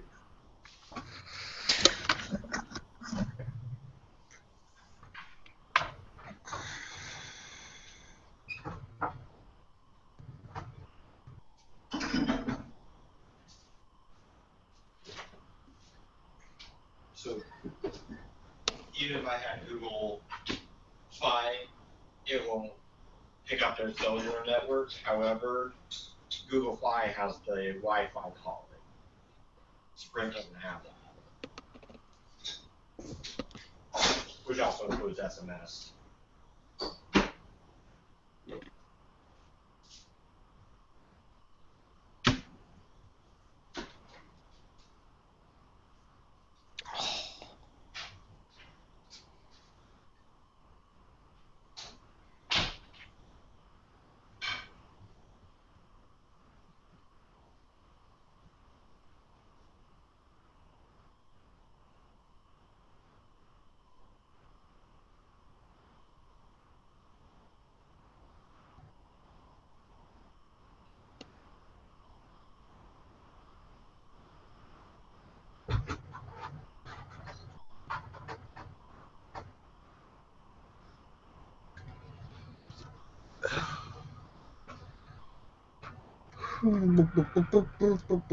Actually, we're doing okay on time.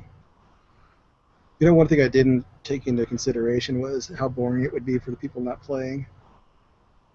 I'm just trying to stay awake. I'm sleepy. Yeah, I could tell.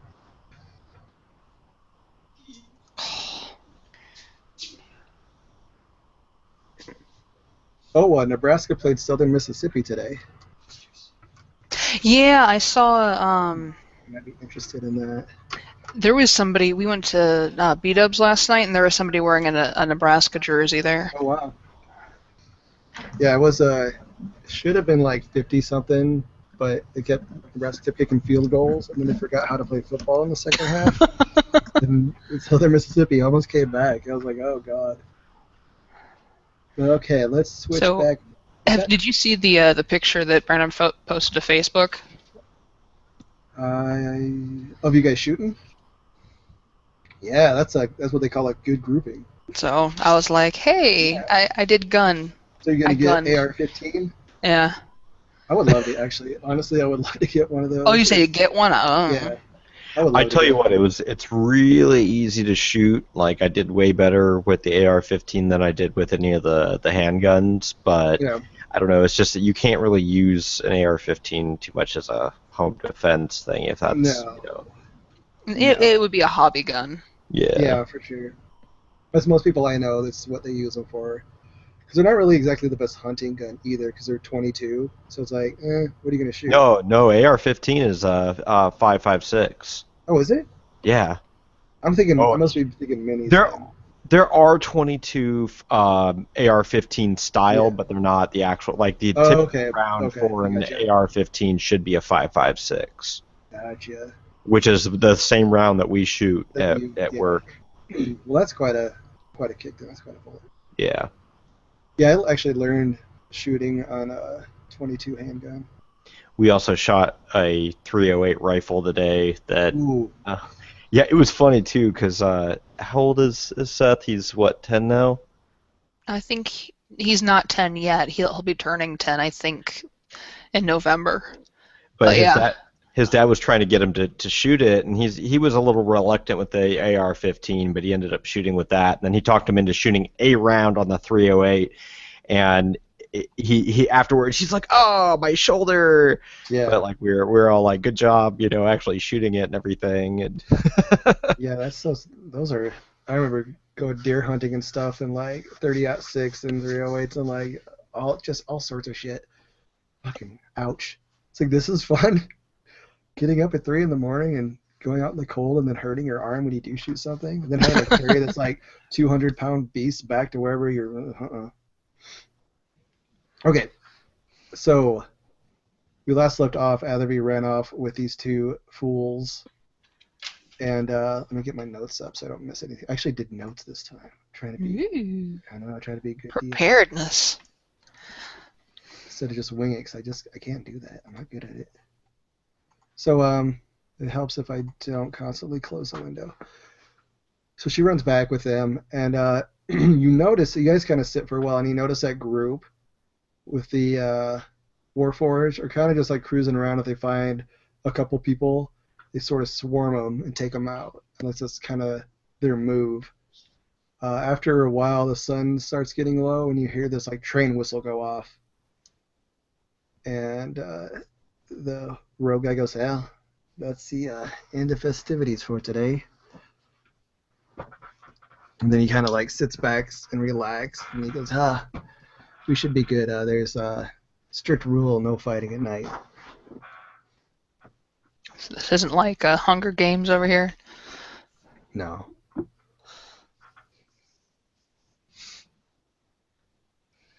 I did think of starting it off like a Hunger Games thing, though, where like all your weapons were far away and you had to run at them.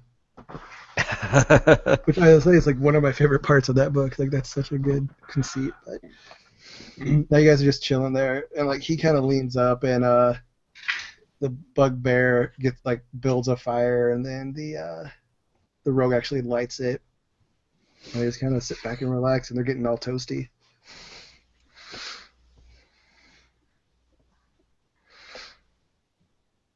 Where am I at? My notes, but yeah, they're hanging out there, and the rogue is just kind of sitting there. What does Etherby doing while they're? Because like the bugbear kind of is leaned up against the wall, kind of sitting. The rogue is kind of on the opposite wall of him in the little thing, kind of, but he's like splayed out, like just kind of like doing one of these and just kind of eyeballing you.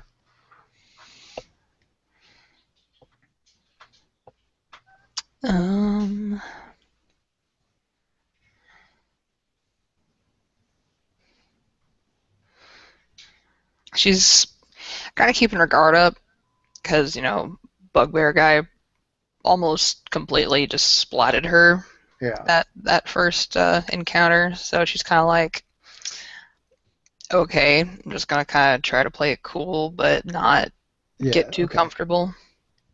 And the rogue's gonna kind of notice. He goes, "Oh, don't worry. You don't got to worry about him." And he kind of nods over to the bugbear. And the bugbear just kind of just keeps looking at the fire. He goes, "Oh, that last time was necessity. Sorry about that." Sometimes he doesn't know how hard he hits. And he kind of like nudges you, like, and he goes, you're going to be a lot better off and a lot more help to us if you actually take a rest. Hmm. Because I promise, nothing funny. I only got eyes for one bugbear.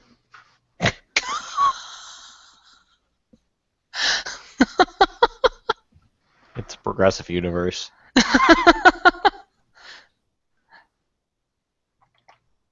And at that, the bugbear kind of like, you think maybe something of a chuckle. So I'm sure your reaction was probably like, huh?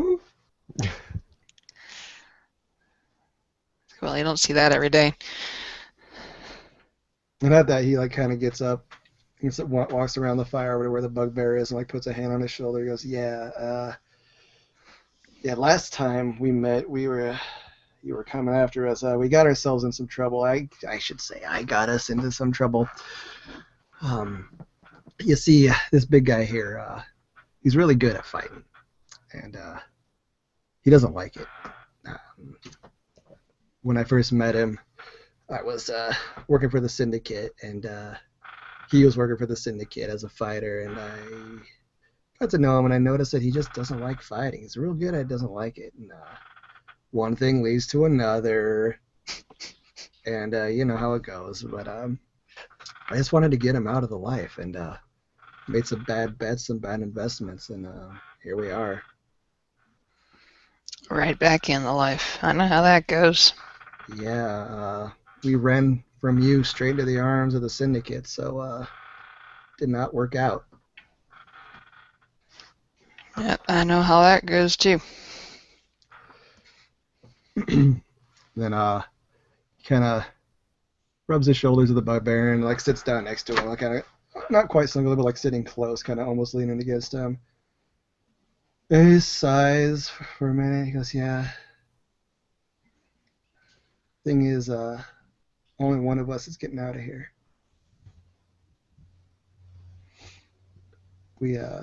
Whoever loses is gonna work for the Syndicate, and they're gonna keep putting one of us or both of us into fighting pits until we don't walk out."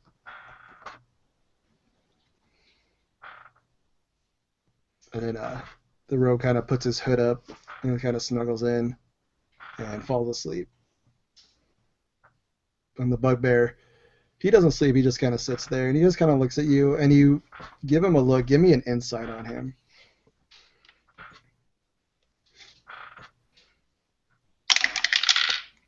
Oh, shit. 8.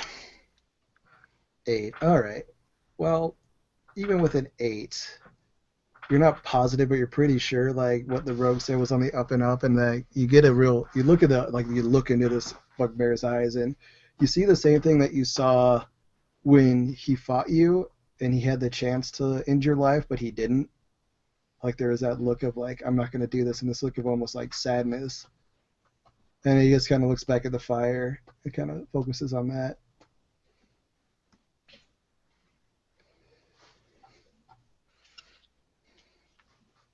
And what does either of you do anything or?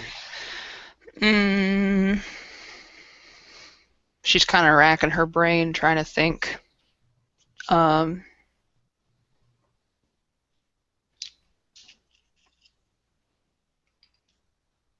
bugbear, I guess about this point, the bugbear will kind of speak of his. He likes you, thinks you could help us. I tell him no one's gonna help anybody, but he's an optimist. It's like, I don't know if I can help, but if I can, I will. I gotta get my ship fixed, though. I don't expect anything from you. I didn't earn anything from you, but I'll do what I can to keep you around. And like that's the last thing he says to you, as he kind of sits and looks at the fire. Oh, we can't see him. He'll snuggle over here.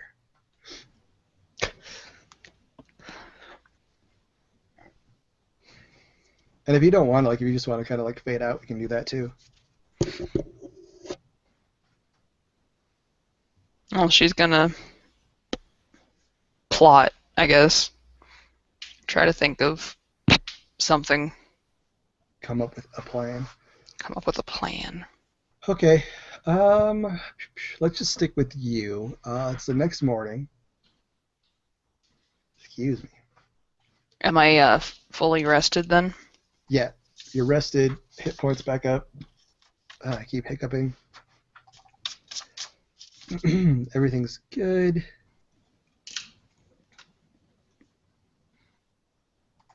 And yeah, all right, cool. Yeah, you guys wake up the next morning. Everything's cool. You guys rouse up. A little sore from sleeping on the ground, but you feel good. Like your hit points are back. All your stuff's back.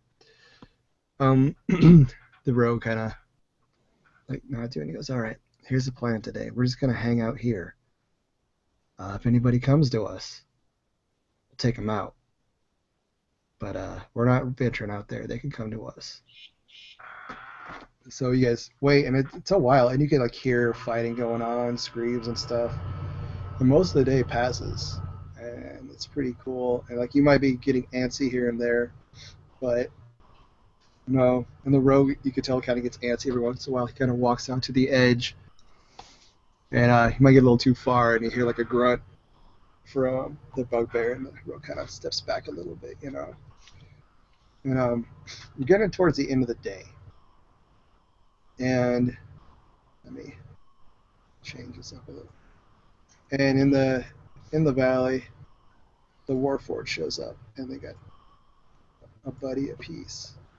There you go. And it just gets to the edge of the valley and kind of peers in, because it's kind of hard to see. You can't see it super well. And you hear an actual female voice call out and goes, come out, wherever you are. I know you're in there. I know you're that bitch who almost shot my boyfriend.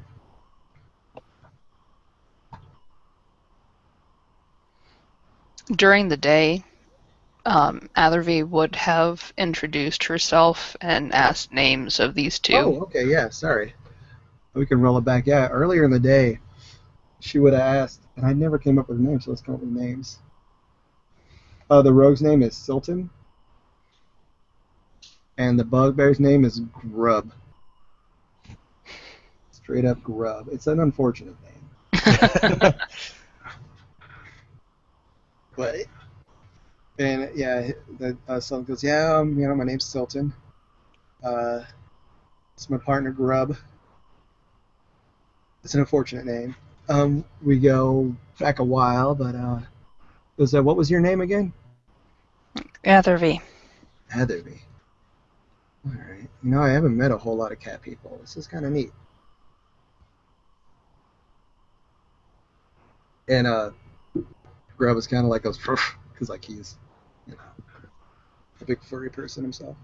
And then we'll say the stuff with the Warforged, and she says the thing like, I know you're maybe not shot, but I know you're the one who almost killed my boyfriend. Tried to steal our bounty.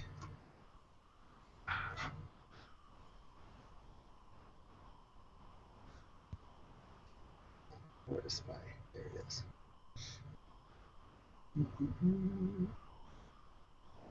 And actually we're gonna put a couple more guys. They actually come up. Oh, does Elle have a robot girlfriend?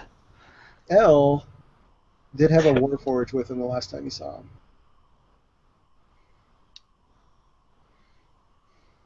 And, all Warforged look the same. But Racist. you think about it and you go, oh, this is that. Okay, that's who that is. So, like, where there's one. Yep, and obviously out of character, Elle's there, but yeah. Now that we'd be going, oh shit, if she's here then. Extra incentive to fucking beat her ass, alright. And like, they're just gonna wait there. She's gonna like walk out a little bit and then she's gonna back up. She's like, well, we can wait here all day or we could do this. I'm gonna look back at the other two. Grub is actually get up and sling his thing over his shoulder. Goes, the name is Dundarian, not Grub. And Silton just kind of like laughs a little bit, and then the big old bugbear Dundarian kind of walks past you like he's just gonna go beat some people up. Alright, I go with him. Yeah, and Sultan's right behind him. Okay, let's do some initiative rolls. I need more That was unfortunate. screen space. Alright, I got his. There's his.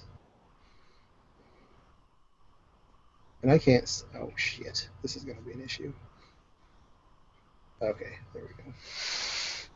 Trying to minimize windows so I can actually see what's going on.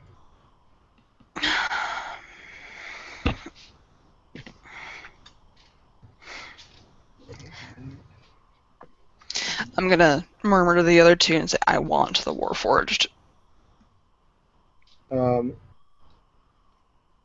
Grub Dondarian is just going to kind of go, like, he likes your style. He likes the moxie. Oh, come on. Okay, and I have one more. Where are you? I have a debt to collect.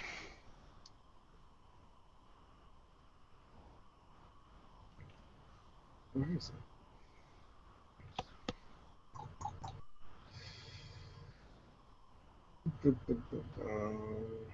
Oh, there he is.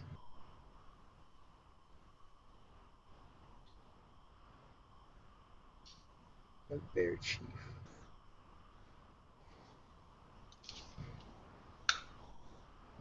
Okay, we'll just have to do it like that. Alright.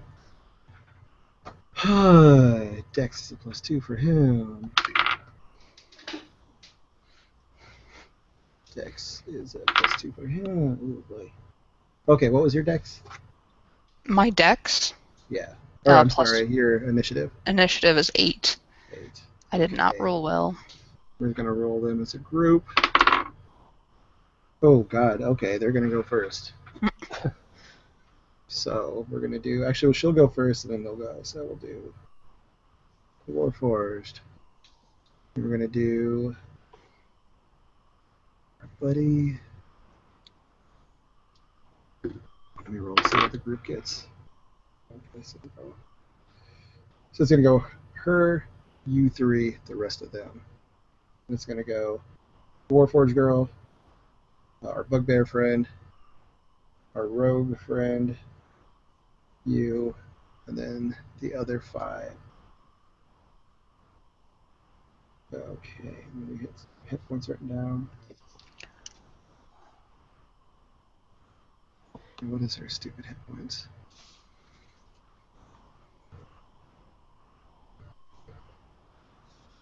Okay. That's not the right one. 67 hit points is not right. That's the right one. There it is. Okay. I say it looks like 67 hit points. Yeah, we'll be here a while. Yeah. I don't know the way I put out damage. Oh, no kidding. As long as I can keep hitting. Been doing well so far. Oh, what the hell? Where is the... That's not it either.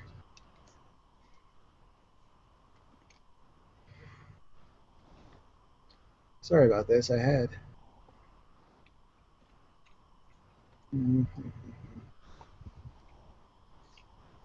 60. Well, you know what? We're just going to do this. Okay. We can deal with it. I don't know what happened to the one I had set up, but we're going to go with this. Okay. So she's going to go first. She's going to actually... the bugbear is going to take lead, so she's going to go right after him.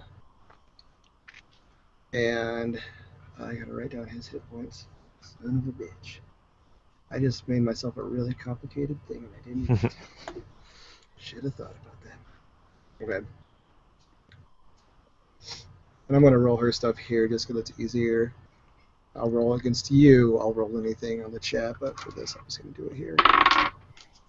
So that's gonna hit. Oh, maybe. Yep, that'll hit. This is what I need to look at. Okay.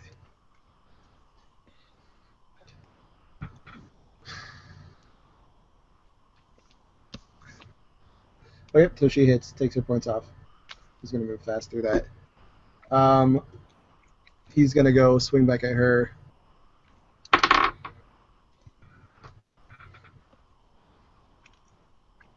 You know what? I don't like how this is going. I know, it's like it's gonna be me rolling against myself constantly. Let's do this. We're gonna do it skill challenge style. So here, but you can use attacks. I'll do it like kind of what I did with Brandon stuff. I'll roll, and then you roll Okay. a d20 with your attack bonus. So, okay. Oh boy. So this first one's gonna work. Like I got auto. You can try to counter with an automatic 20 if you want.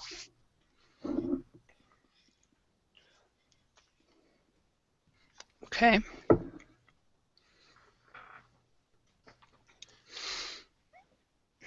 I've got a bad me think feeling about this. When I had this big battle royale, I was gonna have like 10,000 NPCs. I'm still 11. 11. Okay, so this first round, everybody in your group is gonna take. We'll roll a d10, and that'll be how much damage you take. 3 points of damage. So, I need to get a separate piece of paper to keep track of my hit points because that part of my character sheet's getting worn out. oh yeah, that's always the first one. Like, oh jeez. Okay. So next roll.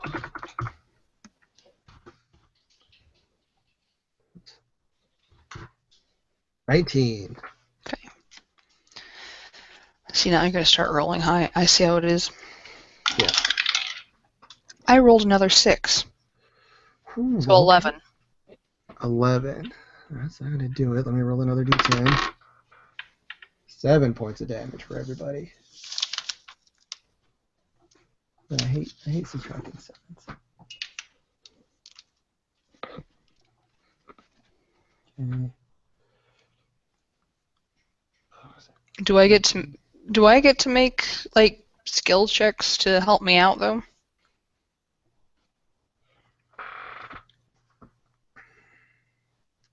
Yeah. We'll say you're granting like what is it? Advantage? Yeah, like you're helping the group work better as a team. Okay. You have to say the skill and how it helps you Mhm. and what it does, but yeah. That's only fair.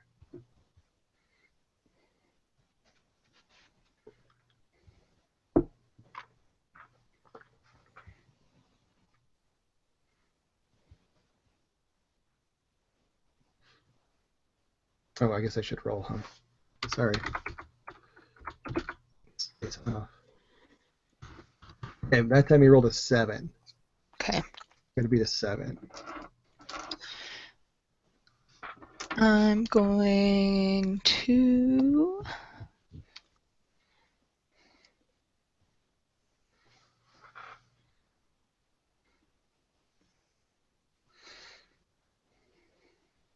try to use stealth to get the upper hand on somebody. Okay. So I'm going to do stealth, and that's going to be 15. That will definitely give you advantage. And then, so I'm rolling with 2 d20s then, right? Yep. What the hell? 11. That'll be the 7. So, still, it was that 6 again.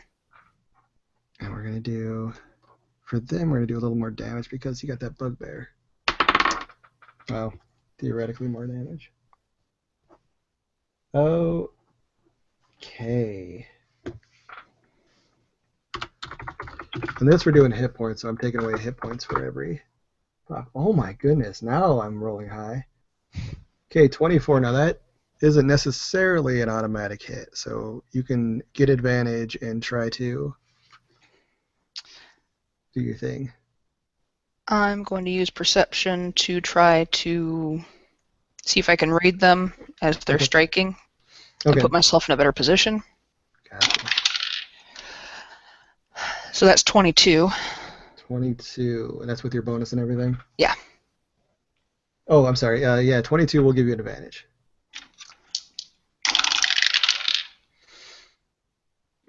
And so are you kidding me? Even rolling an 18, I'm only at 23. Oh, all right. Yeah, just one off. I rolled a 16 and an 18, and I still lost. Okay. Well, this time, okay, you're actually, so I'm using the D10. What I'll do is if I hit the 0, we'll say it's 0 points. I know it's supposed to be 10, but so nothing this time because that was Okay. awful close. That was awful close. Okay, 19. Wow, rolling Okay. good. I'm going to use athletics to try to strong arm somebody. Gotcha. That's 24. That will definitely give you advantage. You need to like get those advantage rolls on your attack rolls. Yeah, because then I roll my attack rolls, and I rolled 13. 13. Okay. So I'm like, every time I do a skill check, I roll high, but then when I actually roll the attack, I suck. Yeah, that's what seems to be happening. 4 points of damage. Okay.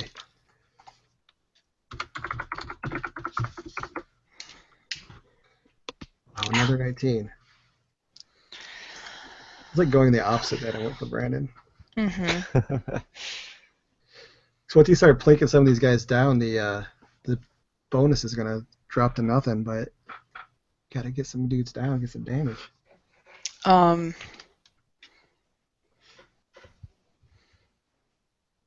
Because I'm going to use perception again. Okay. 19. That will give you advantage. 15. Oh my goodness. Okay. I give up. That's stupid. Okay. 3 points. Okay, you know what? I'm just going to throw my dice in there so I can get my crappy roll out of the way. There you go. All right. Kids are still doing okay though for hit points. How much Okay. damage did I take? Oh, that was 3. How are I'm you getting doing on down. hit points? Yeah, Okay. I'm at 14. Okay. Bad part is you guys are so close to like getting some of these dudes out of there to drop on that stuff. Because there's still like battle going on, and I see people still taking damage, but it's not dropping anybody yet. So 15. That's all you got to beat. 15. Okay, Come on. I'm going to do stealth. Okay. That has to be 11. Okay, that'll be enough. There we go, 23. 23. Okay, that'll hit. And go ahead and roll me your damage.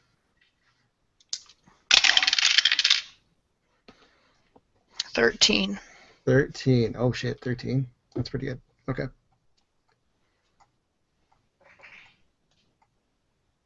It's gonna drop those.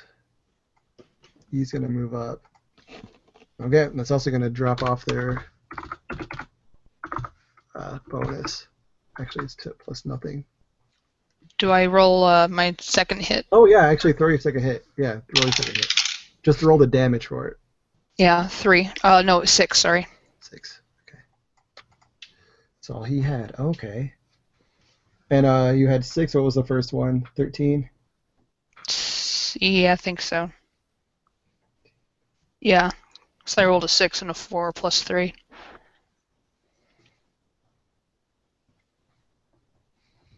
Do some quick math. Okay. All right. Well, you're working. Now, see, that just turns the tables there. And then she's on her own now. She doesn't have anybody helping her out, and she rolls a 7. Okay.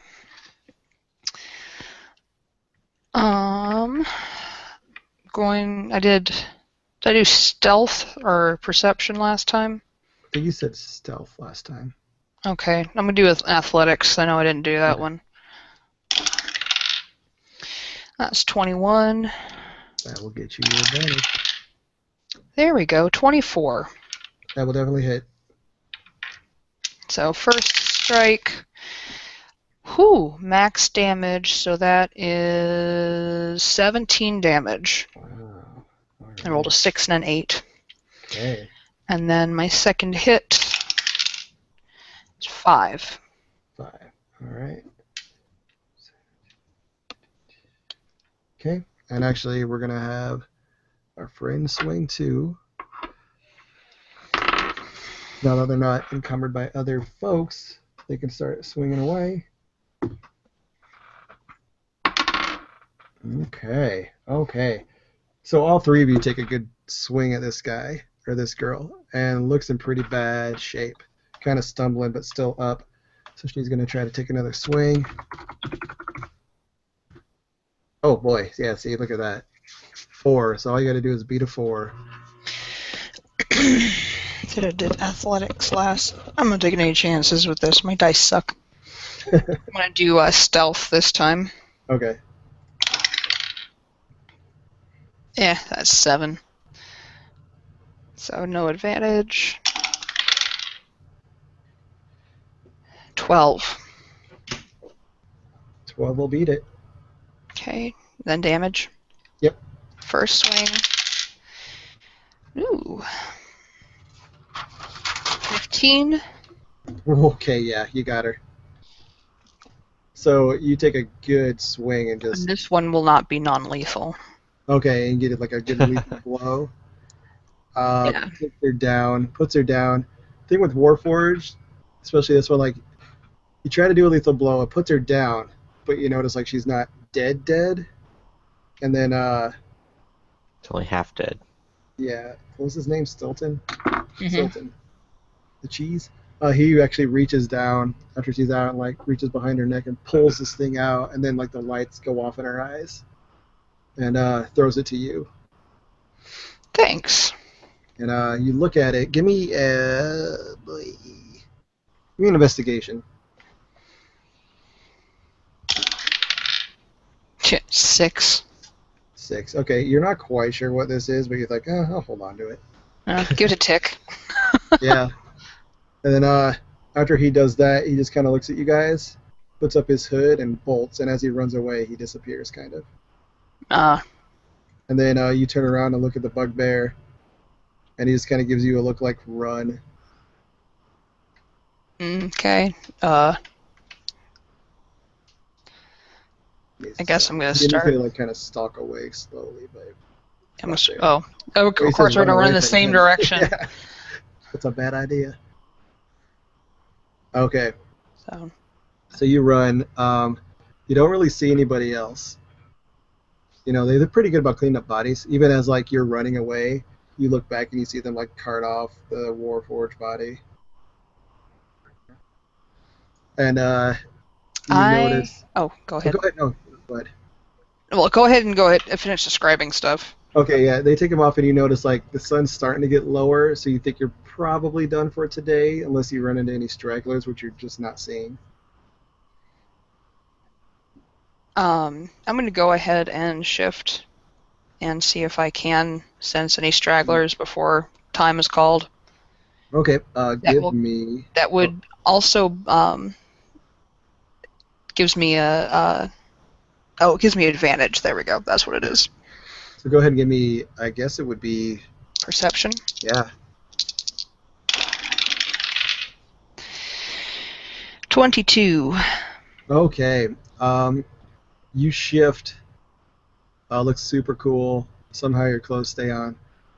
And okay, you don't shift that much, I guess, but anyways, you like give a good sniff in the air. You do your best tracking stuff, and you're just not sits like you sense a bugbear. You sense a human further off, but nothing else. Like there's a lot of blood, viscera, the smell of people, but you don't get anything like Live people. yeah, basically like nothing's moving. So you feel like you're pretty safe. and kind of take your time scouting out an area. Let's say this little cave here. Okay. You can find that and hunker down in that, and watch the sun go down, and then you hear the siren, the train whistle, go off for that night. So you're kind of into a night by yourself. But yeah, and you're pretty secure in the cave. Actually, it starts to rain a little bit overnight. You're glad you got yourself a spot out of the rain. And if you don't want to do anything else, we'll switch over to Tick. Okay. Okay. Tick. Day 2. Actually, you were done. Like, after everything got let out, did you do anything that night? Probably would have just. Did I have any contact with Atherby and Lincoln? Not Atherby, but you probably could have found Lincoln and Lee if you wanted to. If you so chose to go looking for him. Well, I probably would have been awkward and weird on my own, so I probably would have gone to have found somebody I knew. Okay. You walk out of the saloon, and, after that you hear the whistle, and you kind of walk out of the saloon, and there's other places like drinking tents and that, and there's a pretty ruckus party. Off to a little ways away, you see Lincoln, and he's like surrounded by some people, and they're kind of laughing at him, and you get the idea like he did something cool than something really stupid. And there's a lot of people there, so kind of keep that in mind. Then off to the side, you see the other person that you just met, that Lee girl, and she's kind of looking up at the stars, it looks like, and she's got her mask down. She's kind of sitting like on a fence or something. So those are like the 2 different spots you could go to. Which one do you want to go to first? I don't really know the girl too well. I'll probably just kind of stand near the crowd that's around Lincoln, not really being part of it necessarily, but standing there like, hey, I know this guy. Right. Okay, so you kind of get close and you hear this crowd and they're laughing, and you hear a guy goes, and then he shoots her and his gun falls apart, and they're all like, and he looks like, kind of looks embarrassed, but also kind of looks happy, like, take what I can get. People are buying him drinks and he's having a good time. He doesn't notice you at all. He's just kind of like in his own little world, getting all this attention. And also he's a little shell-shocked because he hasn't been around people for who knows how long. So he's just kind of in his own, kind of like, holy fuck, but also having a good time. So that's what's going on with him. I'll probably just wander off somewhere and just talk with Light, I guess. Okay. Yeah. You guys kind of wander off into a quiet spot, or towards a quiet area, and you kind of find yourself going near where the Lee girl is, but not like exactly, but like that's where the quiet part of town is, the closest to you. The Light's gonna go, oh, this is a interesting thing, isn't it? What do you mean? Just all of this, is it just like they just do this for fun? There's a lot of different cultures that have a lot of different things that people do for what they consider fun. I find more fun things, looking at technology and figuring out new ways to do things. Nerd. She goes, oh, yeah. People are weird, huh? Yeah. Their game that they played is interesting, though. Anything, but when you break it down, it's really just a game of numbers. Yeah. You did really good at that. I was tracking the numbers, and you were keeping right up there with me. It seems. Oh, go ahead. Oh, no, go ahead. I was just going to fill space because I don't have any. Okay, and she's going to kind of look, and she's not, I guess she's looking, you don't notice that she's looking, but she kind of floats around, and she goes, oh, look at that. And she kind of, you get that she's kind of pointing towards where the Lee girl is. She goes, do you see that on her? What? And give me a perception check. or Arcana, whichever you want. Perception or Arcana. I think Arcana's higher. Right. That'll be a 20, not natural, Okay. but total. All right. No, that's good. You kind of look through like you run the whole spectrum and kind of like look off magic and do the whole thing, and you notice a couple things. The first thing you notice is on her hip. Her gun is highly magical. Very interesting, giving off some really interesting stuff. And then also on the back of her neck, you're getting a signal. Hmm. And if you want, you can investigate it, I guess, to learn more.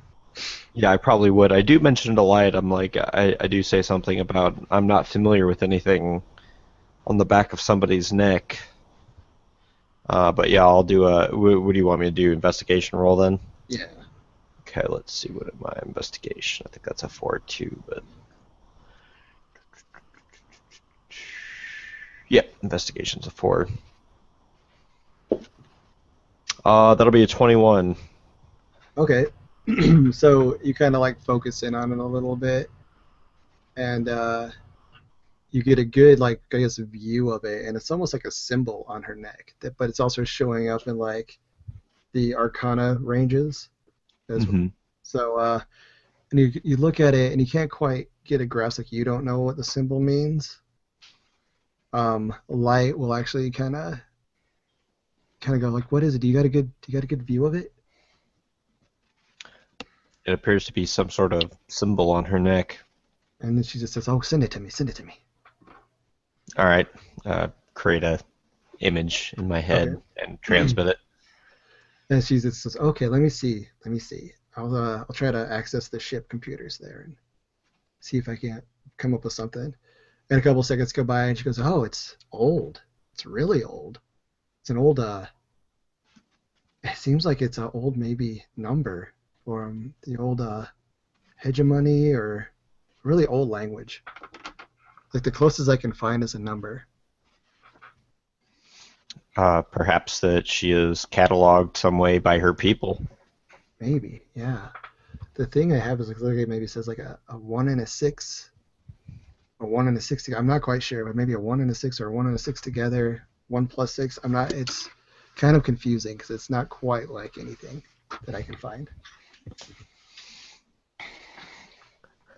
At this And then- point, is Leah at all aware that we're just like? I was just gonna say, you all of a sudden, the lead like turns around and he goes, "Well, if you're gonna stare at me, you might as well get over here." And as you walk up, she's kind of rubbing the back of her neck, and she just goes, spotted me, did you?" My companion and I were just discussing the possibilities of what it was. "Yeah, it's old. It's something from my youth."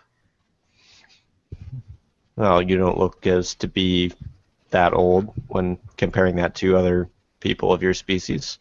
And she's gonna kind of smile at this, like, "You try really hard to be sweet." And then she's gonna go, "Hey, look up there. What do you see?" She kind of turns her head towards the sky. I see the stars. She goes, "No, really look. And you can give me either an Arcana, a Perception, or Investigate."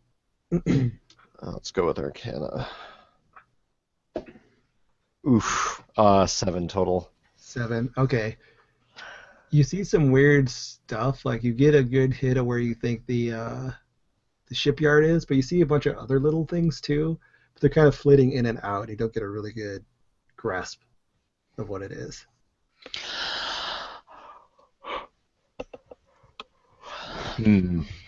I'm not too sure. I see something, but I'm not too sure as to what it is. It's like, yeah, it's weird. It's there's a bunch of ships up there. Stealth ships. My guess is Syndicate ships. And I know the Syndicate kind of puts this on, but why there's so many in orbit just waiting? It's a trap. Maybe there's somebody here that they're waiting for. You know, there's a lot of people here with a lot of bounties, but why would the Syndicate want them? Then she kind of looks down and looks at you and says, "As soon as this is over, you got to make sure you and your friends get out of here." I have no doubt of that. There's not a lot to this place. It's like, no, there's not. And she kind of hops up off the fence and starts walking like towards an inn, most likely. She goes, hey, and make sure you keep that weird guy under control. And then she just kind of keeps walking. And she keeps her mask. She's walking away. She puts her mask back up, and as she does, like the back of it kind of covers over the symbol, and the signal you get blots out. Okay. And we'll go. That's that. You and Light can actually like stay up and talk about stuff and do things. 'Cause, like, you're like torpor, but you can still communicate. You can do that thing. Yeah.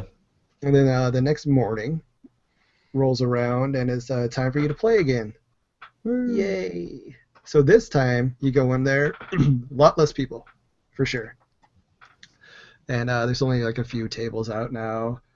There's probably 4, we'll say, per table. And the guy, there's guys at every table, like dealer types.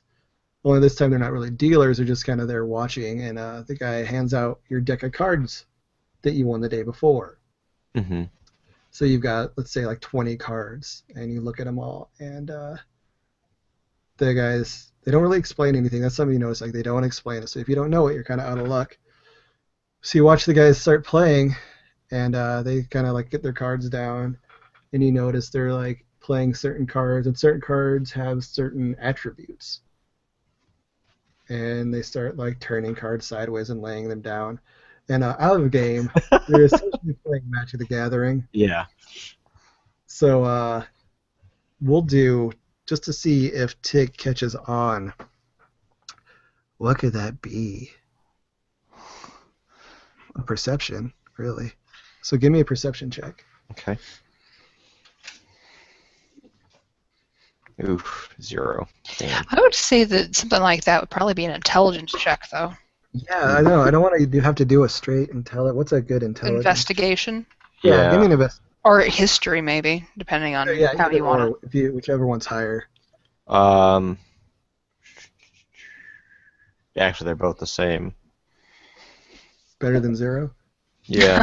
That'll be 13 total. Okay, no, 13's good. 10 is the DC, so you're good.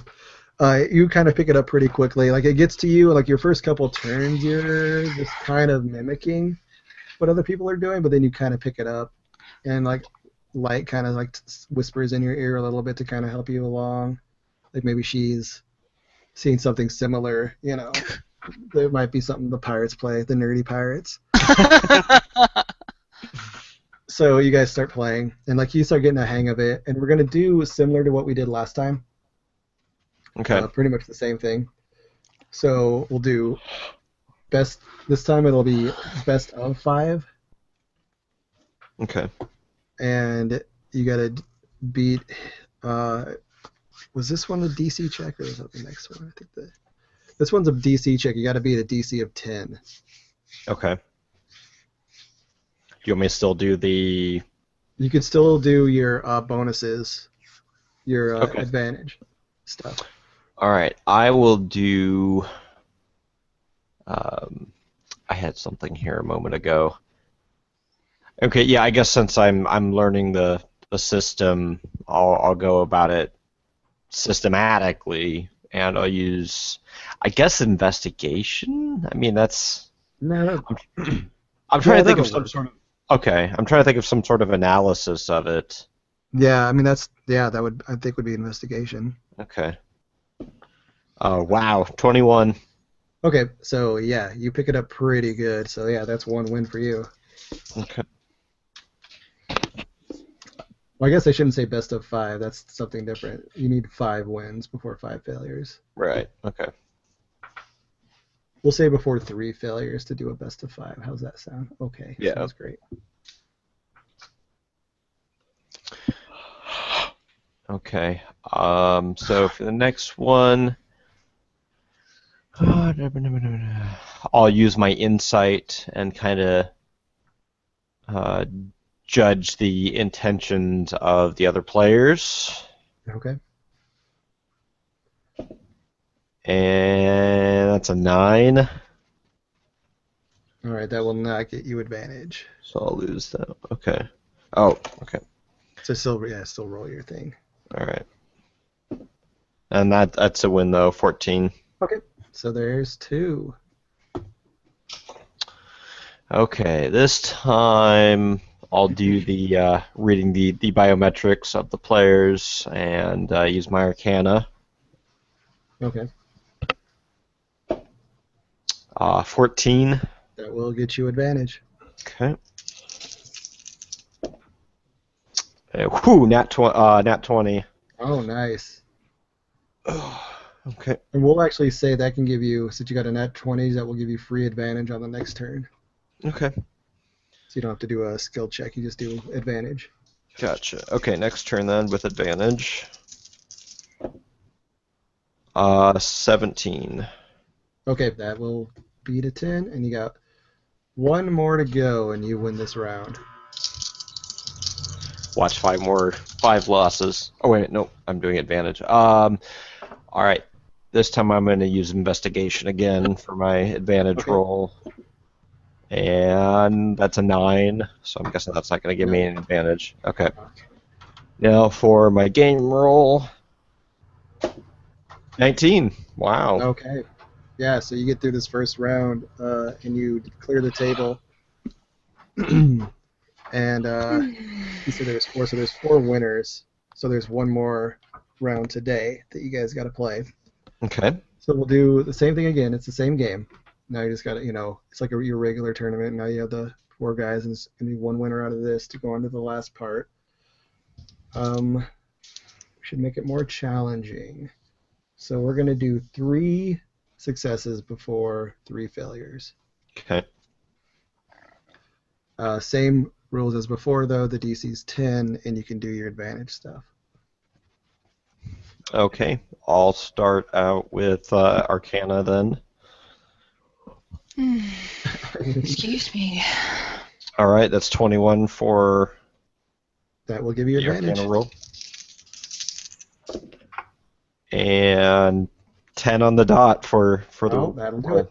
Yep. Okay, next one I'll do Insight.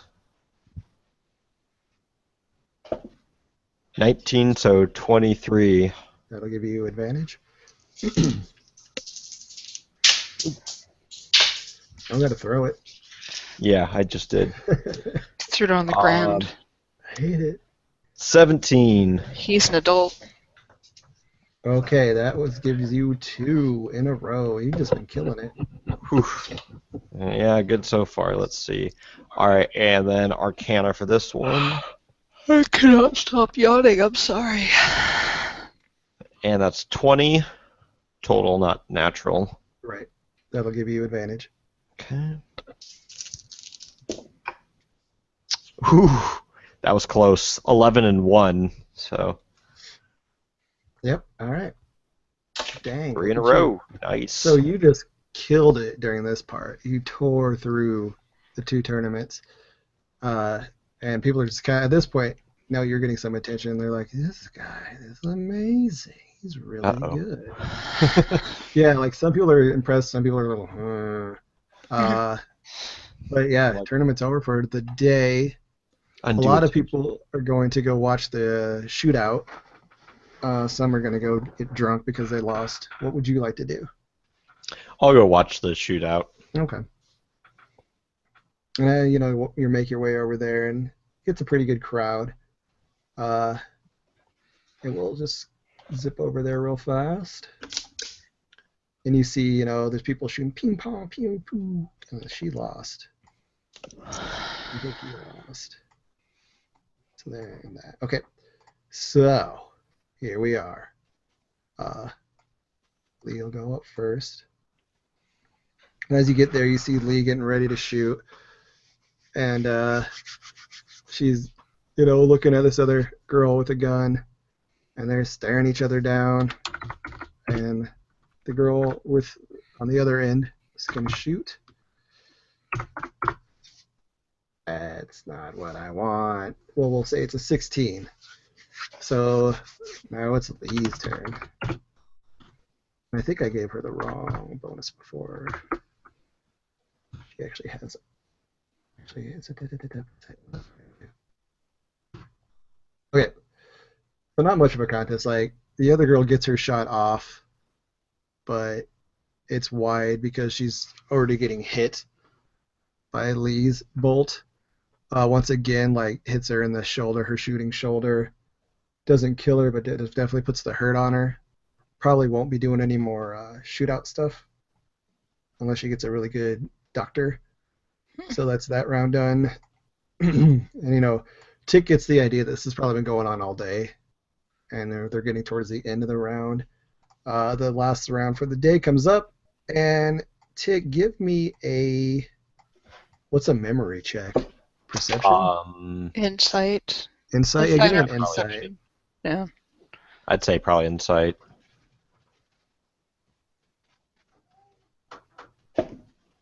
Uh, 14. Okay, so yeah, you also recognize that the guy that Lincoln is paired off against is this dude named L that you met before. Oh, yeah. Yeah. So they get ready to go. L's going to go first. And I don't remember what his bonus is, so let me bring that up real fast. Did I put it down? Okay, I did. No, I lost it. All right, let's try it again. Okay, so he did not have a good shot. All right.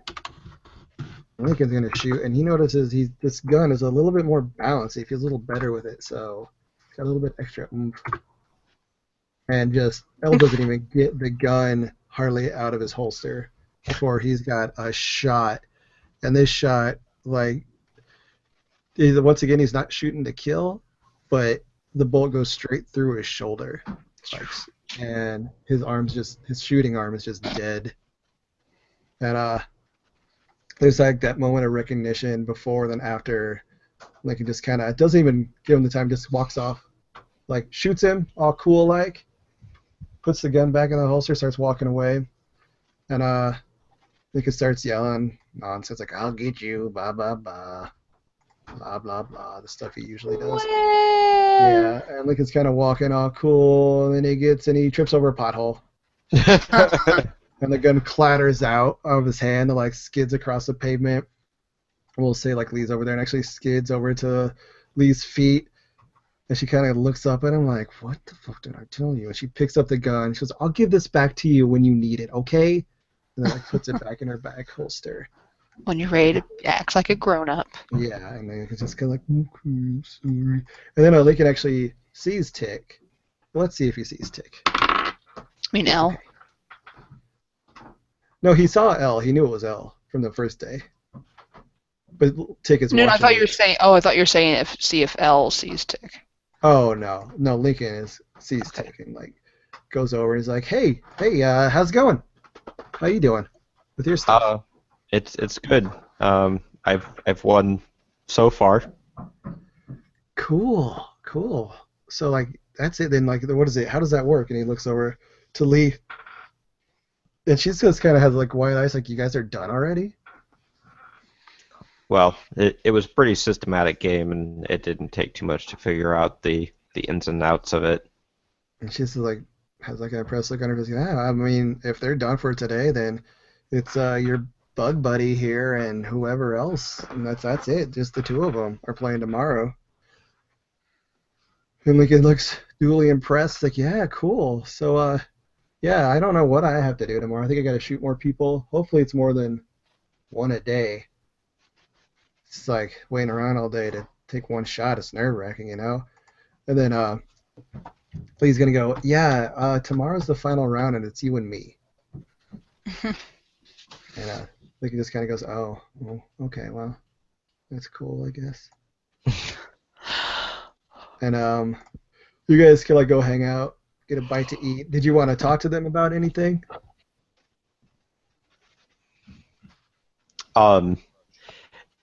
Did I notice that he wasn't using his own gun?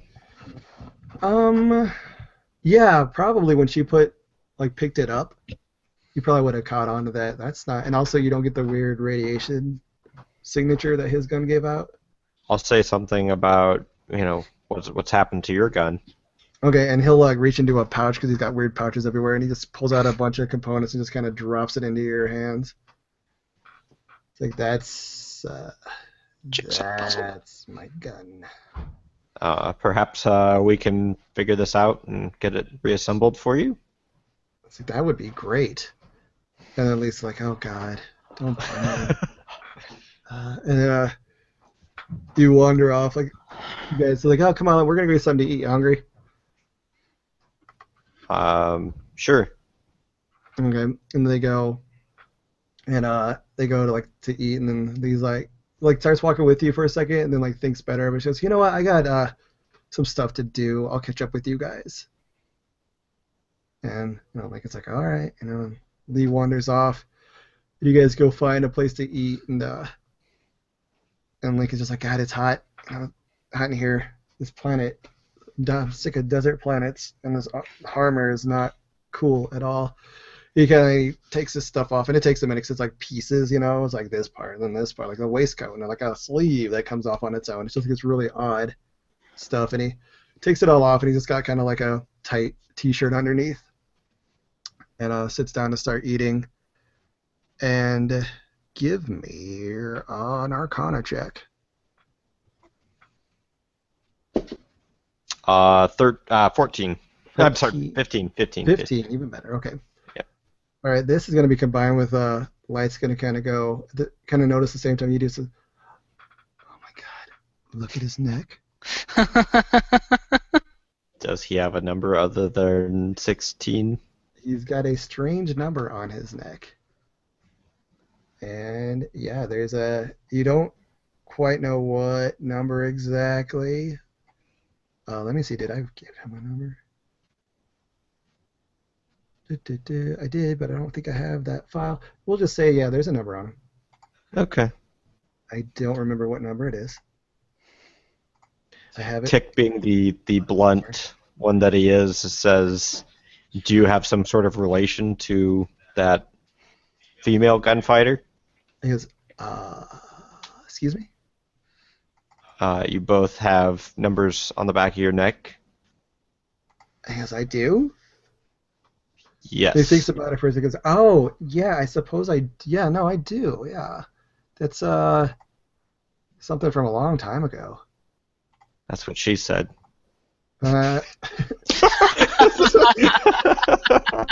Unintentional. Yay. It really wasn't. Oh, I don't have it. I can't remember what the number is. I don't think it's like... I want to say his number's like 12 or 13. I can't remember exactly, but anyways. She was 13. She was 16. Oh, 16. That's right. Yeah. Which means I have it all. was the last. I have it all in a document, and I don't have the it's at work. But yeah, so insert number here.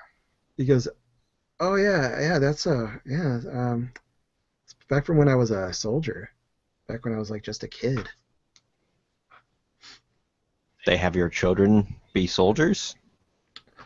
In our case, yes. It's some of the few things I can remember was my childhood, and he kind of does like a quotation, like it was quotations.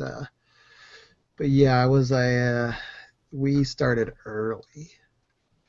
When my people are young, they're just nymphs and they don't have their hard chitinous shell yet, so that would be not a good idea to have them be soldiers. Oh yeah, we were grown. We were just like I was like a teenager. Do you guys have a teenager phase? Yeah, that would probably be when they're first molting. Okay, yeah, that's kind of when I was like when I was towards the end of that was when I was a soldier. Teenagers molting. Yeah. Just popped into my head. It seems appropriate. That would be. Oh God! Here we go. Life. I know when I was a teenager, I molted a lot. Wah, wah. But I goes, yeah, when I was a teenager, we were kind of made to fight. That seems like an odd life to live. We only fight when we're threatened. Yeah, that's that'd be nice. Haven't really had that yet. At least I don't think so, from what I can remember. It gets a little fuzzy after. Well, I don't know. And he kind of takes a few bites, and he goes, said someone else had a tattoo too? Yes, the female gunfighter that was just with us that left.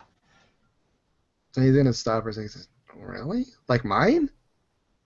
Yeah, it seems to be the same number, and it seems to be giving off a similar signal, if not the same. The same number. No, a different number, but the Oh, same type of signal. what number? Hers was something like a 1 and a 6, 16. or something like that. And they like drop his fork and he goes, no, no. And we're gonna stop that one there. Dun, dun, dun. That's all right. We're gonna go back to Elderby. Run to the restroom. Do I get my hit points back? You do. You get a full rest. Yay! And actually, I gotta go pee too. So let's do a quick little potty break, and we'll get you going.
I don't waste any time. Make an appointment with us. Happy Tails. Cold? Mm-hmm. Very cold. Chilly in here, but it's cold.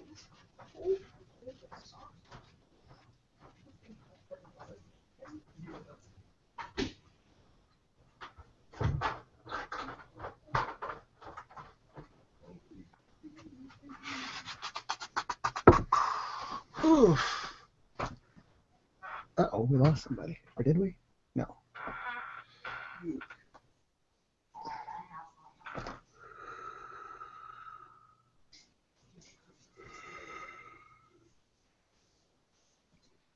don't have any cookies or anything? Oh, yeah. Think about that. Move your butt. I'm pretty sure the thing is in there.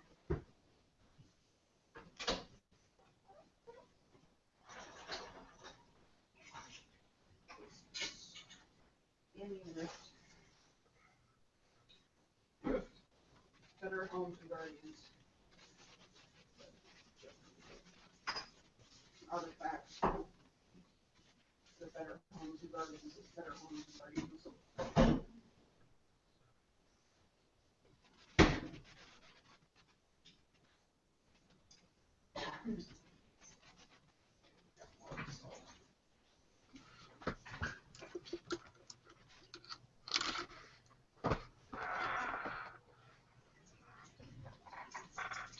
Brandon, did you cut the sides of your hair real short? Mm-hmm.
Ugh.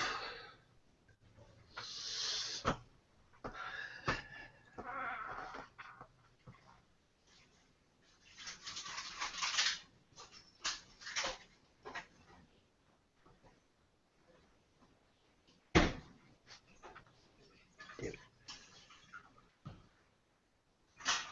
know what's awesome? What? When the toilet paper spindle is actually in the notches.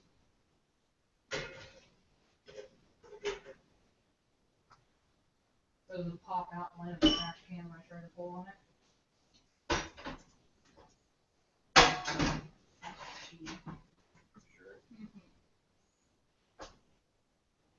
Poor Adam, man.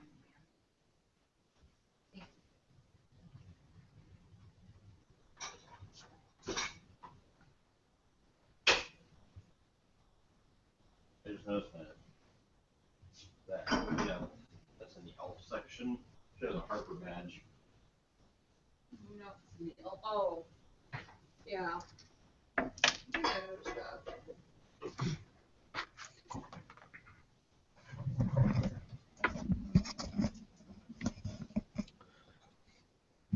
Oh boy. Okay. Eileen's just getting some water started boiling. What are you guys having? Spaghetti.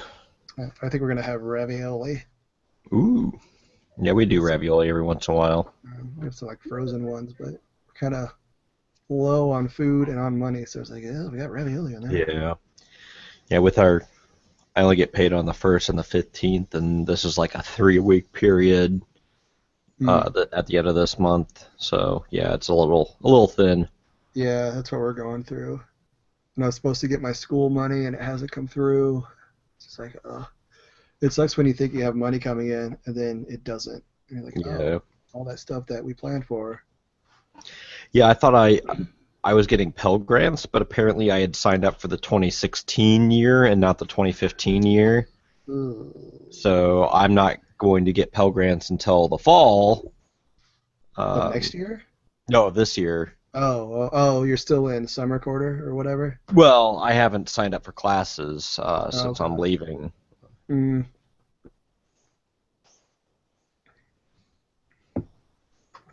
Yeah, I'm only getting, in my refund, I'm getting like 800 back instead of the 12 or 13 because I had to buy books at the bookstore.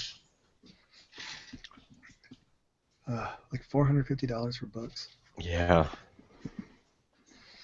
Actually, it seems like University of Maryland hasn't been having too many books, at least for the core intro classes, like the writing class that I had to That's do.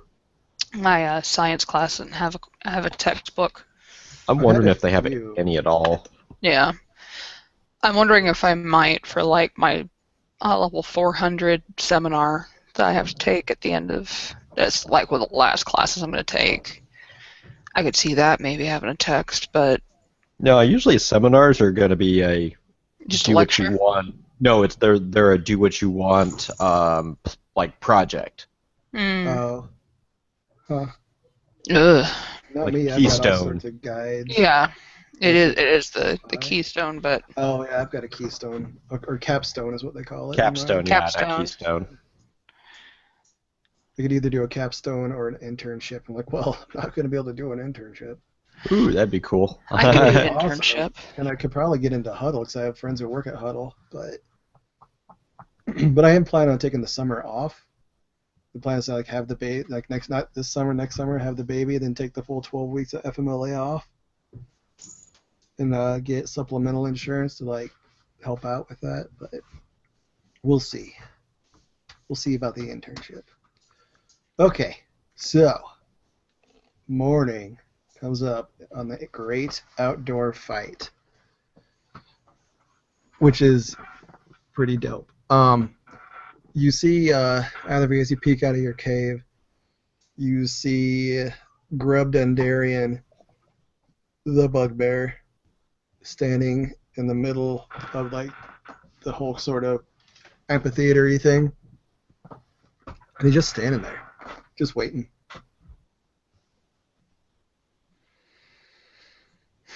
It's a trap.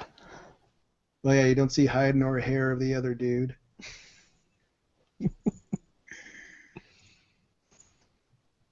I'm gonna make a survival roll to see if I see any signs of him. Okay.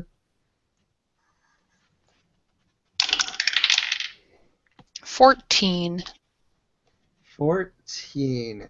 You don't see. Maybe I might have an idea of where somebody like that might be hiding, or Yeah, like that's my tracking.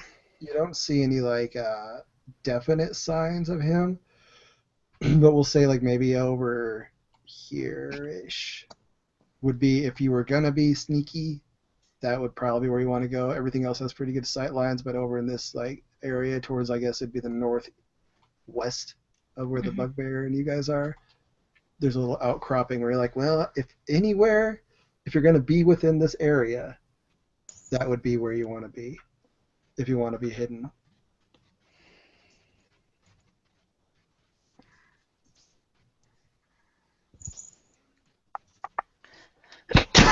Excuse me. Hmm.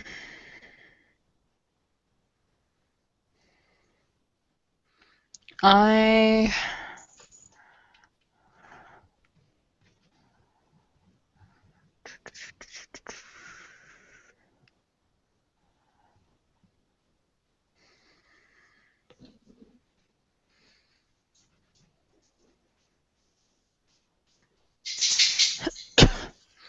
Well, I'm pretty sure I know how this is going to play out. I'm going to run out there, and Rogie Face is going to try to sneak attack one of us, probably me, because of the feels. Well, But I'm going to try to use stealth to get as close as I can without being seen. okay.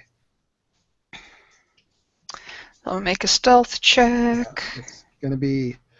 I mean, I'm pretty sure it's going to be pretty hard to make. Yeah, But he knows where you're at. We'll say it's a 15 that you gotta beat. okay. Yep, 9. Okay. I had to have rolled 10, and of course, I roll a 4. So you like start to kind of sneak out, and you get a few feet, and you hear thump in the distance of him like dropping his mace Yeah. like he does, and just kind of looking at you, like I know where you're at. He has a look in his face that you can't really tell, but he kind of has the body posture of like, let's get this over with. Yeah.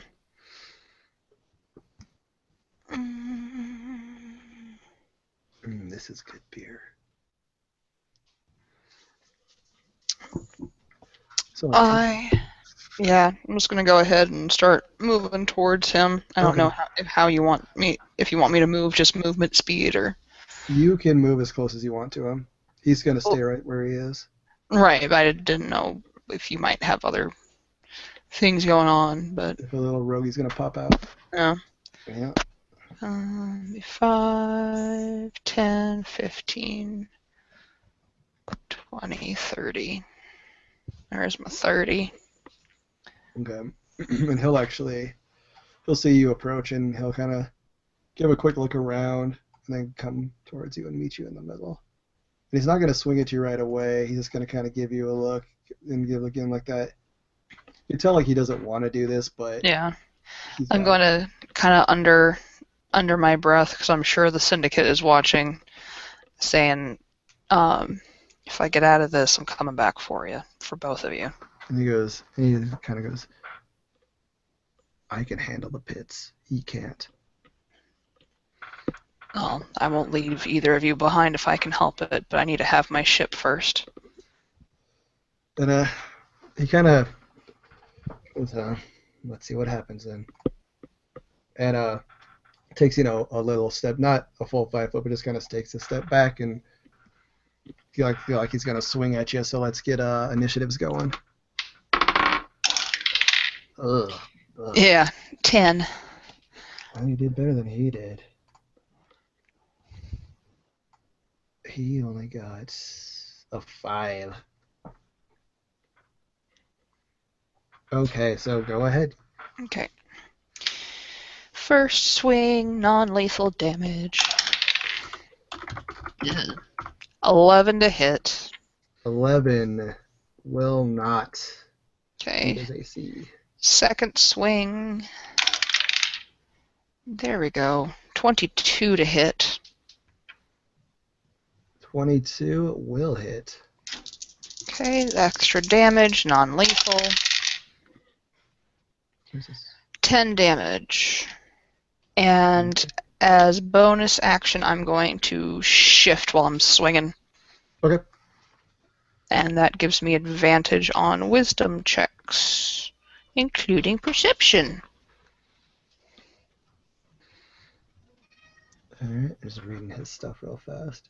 Hi, kitty cat. Ogre. Okay. So, he's going to go ahead and take a swing at you. With his Morning Star. Where is that at? Bonk. 12. That does not hit, does it? Nope. I don't believe it does. Okay, he gets 2 attacks, so he's going to take a second attack.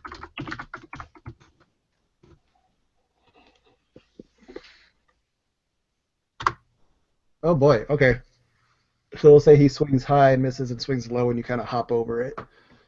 He's a little distracted, it seems, so he takes his 2 swings and nothing happens, so your turn again. Okay. First swing.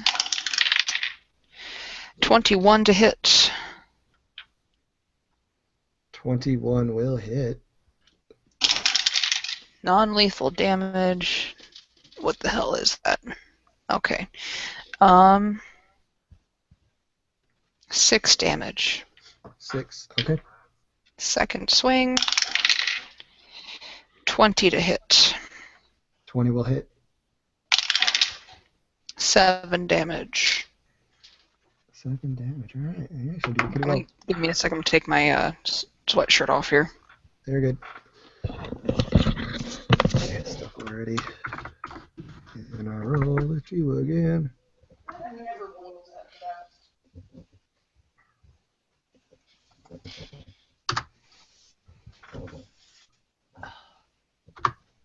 Okay, 20 to hit. I believe that hits. Okay. It was making me itch. Oh, actually, I'll roll that here. Blah. I didn't hear anything of what you said while I had my headset no, off. 20 to hit. 20 will hit, yes. Yes, cat. That's Hush. right.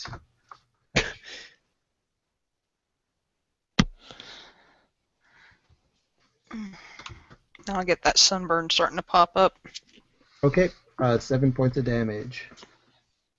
And you are healed back up. I don't know if we said that, but yeah, you were at full hit points before this I fight. need something else to write on.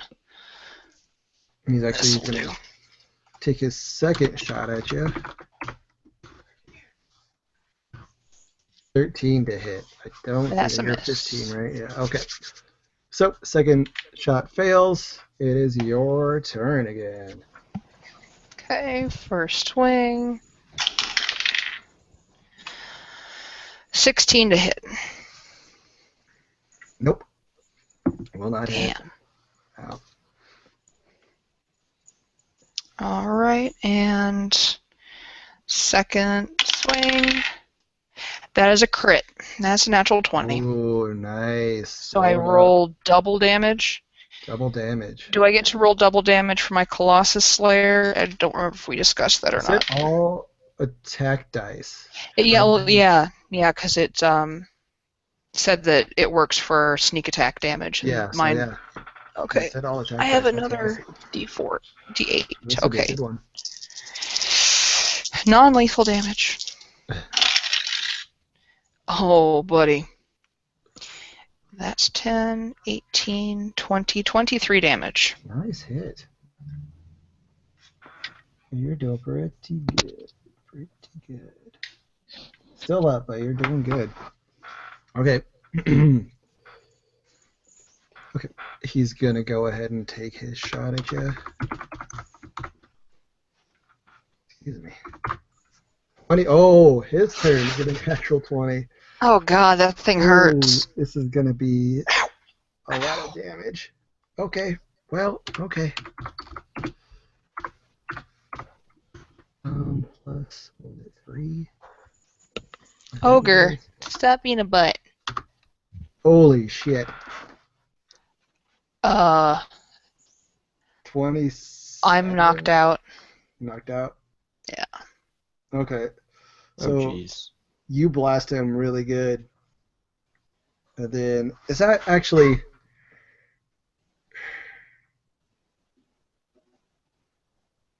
Would that be right? Because he gets an extra die of its damage when the bugbear hits it with the melee. That's included in the attack. Would he get the extra die of damage for both attacks? I Wait, think he's so. making 2 attacks? Well, no, he hits 2 damage dice.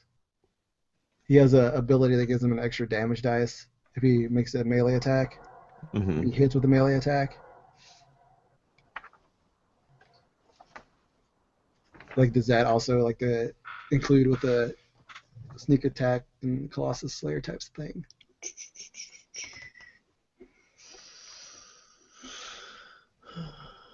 I don't know if it would make a difference because even if I took 8 away, it'd be 19 points of damage. I would still be up at that You would point. still be up. Okay. Yeah.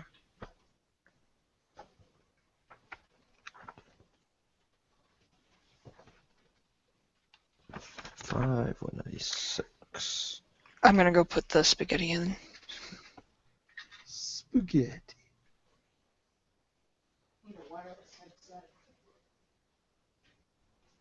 Yeah, roll all of the attacks damage dice twice and add them together. Okay, so yeah, she's knocked out. All right, we'll wait for her to come back to finish this up then. I just want to be sure. Boy, that's brutal. 4d8. Yikes.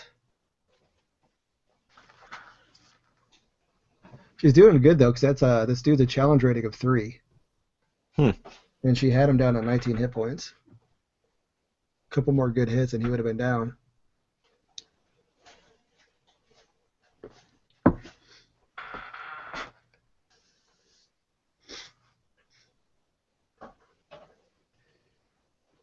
Oh boy.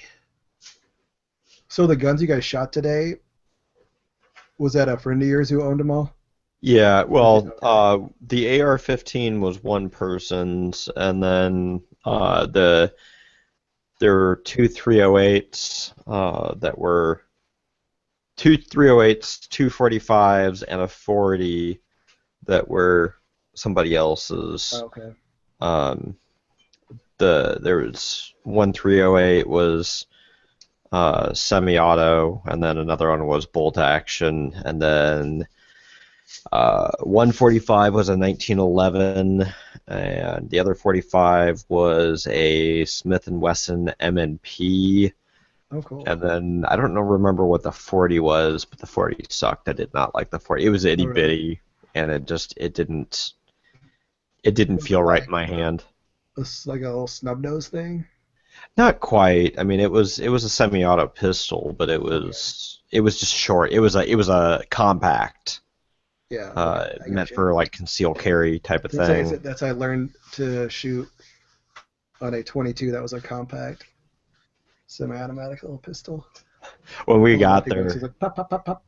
Yeah, when we got there was a guy that had I think it was an AR-15 22, and yeah, it was just like there was one guy that had like the more powerful rounds in it, and it was like boom, boom, boom, and then this guy was tack, tack, tack, tack, tack. See, I like the 22s because the ammunition's cheap and it's still fun to shoot. Yeah. And as far as like home invasion stuff, like 22 will still turn people away. It's putting off a lot of heat. Oh. I'm really badly burned. One of my brother's best friends I think he already owned it, but he has the same exact gun as the Rick Grimes character from The Walking Dead. Okay. It's a 45 big silver. Is it a revolver? Yeah. I can't think of what it is. I think it's a Colt. I'm not sure. Colt 45. Or maybe a Magnum. I don't remember, honestly.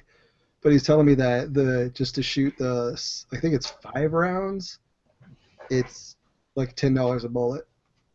Wow. Yeah. Yeah, it's probably I think there is a 45 Magnum round. Yeah, and it's like, oh my god. Yeah, we bought 50 45 target shooting rounds for like $25. It's not bad. Yeah, the guy he's like, go ahead, shoot it, like empty it. I was like, pow, pow, pow, pow. And those things got a kick. Yeah. Okay. So, Heatherby. Unfortunately, you're knocked out. As soon as you hit the dirt, homeboy pops up and faces off, and actually they look at each other for a second and almost like nod to each other, like, yep, let's do this. And the rogue guy kind of dips under and stabs him, and then the bugbear kind of swings and misses. Give me a death saving throw. 12. 12. Okay, that's 1. Okay, so there's another kind of feint and parry, and there's a slash and a hit, and the hit like kind of catches the guy, but not quite. Like the chain from the mace kind of trips him up slightly, but he's able to like kind of leap over it and go back to the second round. So give me another throw. 15. Okay. And the rogue is able to get behind the bugbear and kind of stabs him, and it looks like a liver stab, maybe. Or actually, he doesn't quite do that. He gets behind him and like slashes up his back as he's going. And then the bugbear kind of try to buck him off. And let me get one more throw. Hopefully this is the last one. Nope, that's an 8. Okay, that's an 8. The bugbear tries to throw him off, kind of does succeed. And the rogue actually ends up like on his back for a second. And he's got the knife kind of like where he could slit his throat, but like doesn't. Like just doesn't. Like he could do it right there. Like he won the fight, but he doesn't, and the bugbear proceeds to kick him over, and the rogue flies over and like kind of lands on his back in front of him. And give me another saving throw. 19. 19. Okay. Now usually, like you're stabilized at this point. Mm-hmm. But you're not like up and fighting. We'll say you're kind of groggy and watching this. Mm-hmm. And we'll say you've seen the last thing you saw was him get kicked up over his shoulders onto the ground, and like he's laying on his back. And the rogue is gonna look up at him and kind of like cross his arms, kind of like a block almost. And you notice like because I think we talked about this a while ago, but we didn't mention it here. But they each have a shackle on their arm. I think we went over that the very first time you met the bugbear, that he had a shackle on one of his arms, and they each had like a shackle thing. Or like he kind of crosses his arms and the shackle is out in the open, and the bugbear kind of looks at it and hesitates for a second, and then swings the mace down and smashes the rogue's head. And a big horn goes off, a boom. And that's it. The fight's over. And the bugbear just kind of slinks down to his knees. And he looks upset.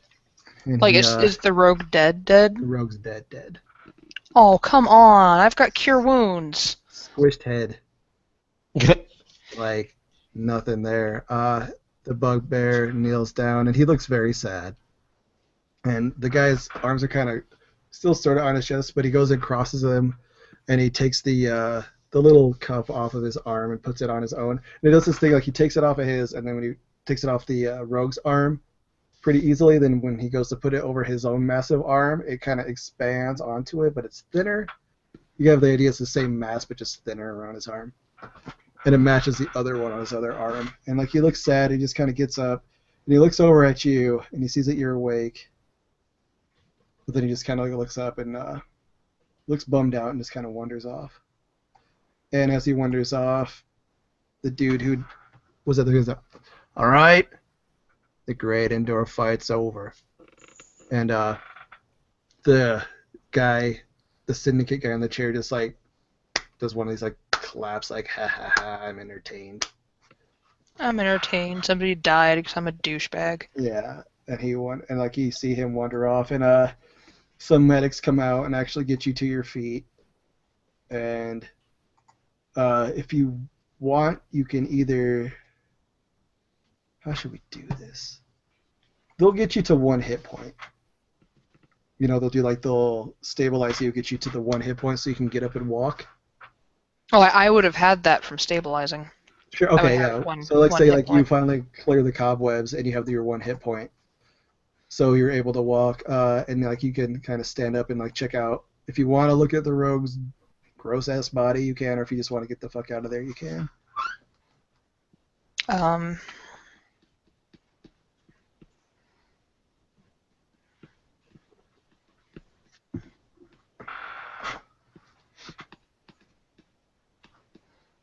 No, I do want to cast Cure Wounds on myself. Okay, go for it.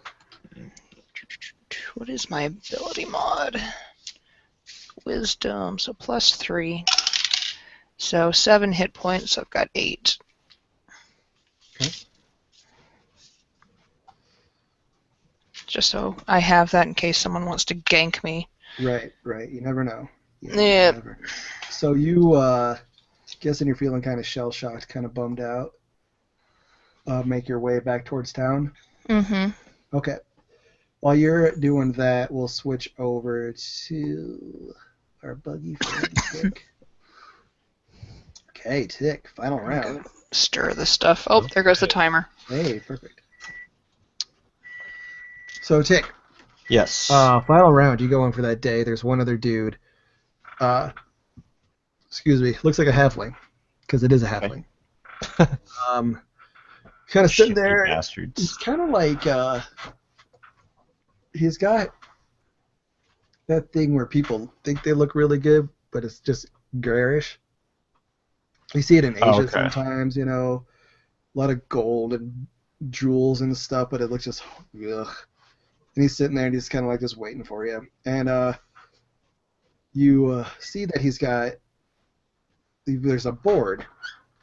The whole table's a board now. And you see on his side there's just all these like figures kind of thing. And just he's got just a ton of them. just a ton of them. And then on your side, other your table, you don't see as many. Do you want to do an investigation or anything before you sit down? Yeah, try to get the lay of the game. Oh, damn it. 8. 8. You know what we're gonna do is we're gonna see if Light can assist you. And she does. Okay, Light's gonna give you an assist on this, so go ahead and roll another one for an inspiration. Nothing? 9. 9. Okay. Kinda not exactly sure. Light kind of whispers in your ear she thinks it's like some sort of strategy game. There's some sort of strategery. But yeah, you can't get a real good fix. You just know he's got a lot more than you. So you sit down at the table. You're ready to go. And once again there's like a judge in the third chair, and he's like, okay, everybody ready to play? All right. The other guy kind of goes first and moves some characters around, does some things, and then like looks over at you.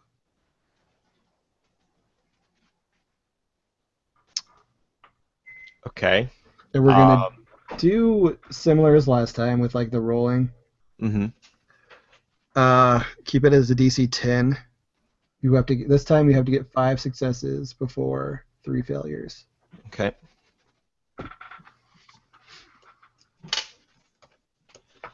All right. Well, I will try. I guess I'll make another effort to try to see if I can figure out exactly what's going on with this game. Okay. I will do a investigation, and that's a 14. Okay, 14 will work. You notice there, like, the first round was gathering card. The second round was sort of winning with the cards you had, and you notice that the cards you have for the second round kind of correspond with some of the figures you have, and you quickly gather that every card that you had, like, almost had a point cost to it, right?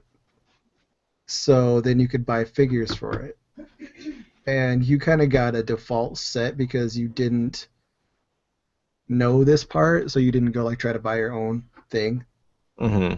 So they just kind of give you a default set. And what you notice is you actually have, from what you can tell, it seems like he may have more, but yours are more powerful and can have more abilities. And actually, what's going to happen is Light's going to bump in real quick. He goes, oh, yeah, forgot to tell you about this, but I went ahead and had them order this set of figures for you. I thought it would work well with your play strengths. Like essentially she like kind of hacked the system.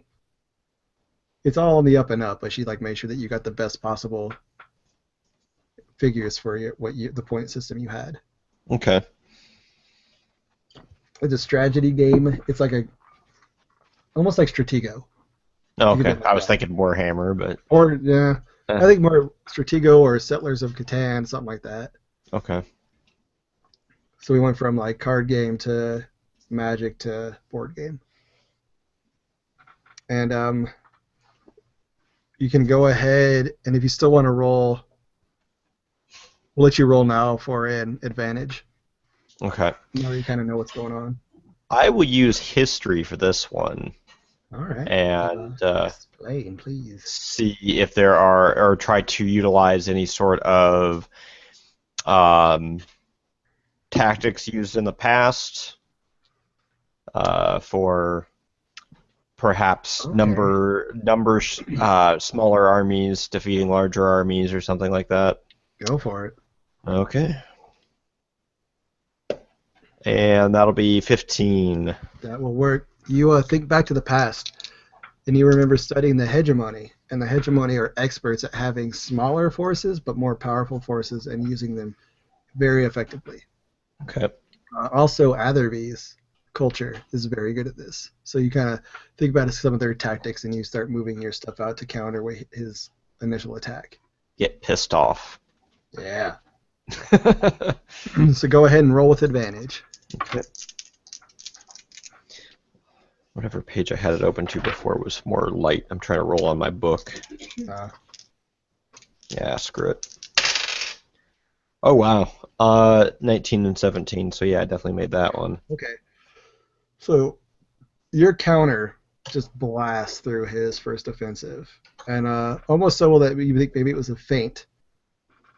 And we'll see. We'll see what he does. Okay, so actually you kind of surprise him a little bit. He gets what did I roll? It's a don't know. DC. I don't know.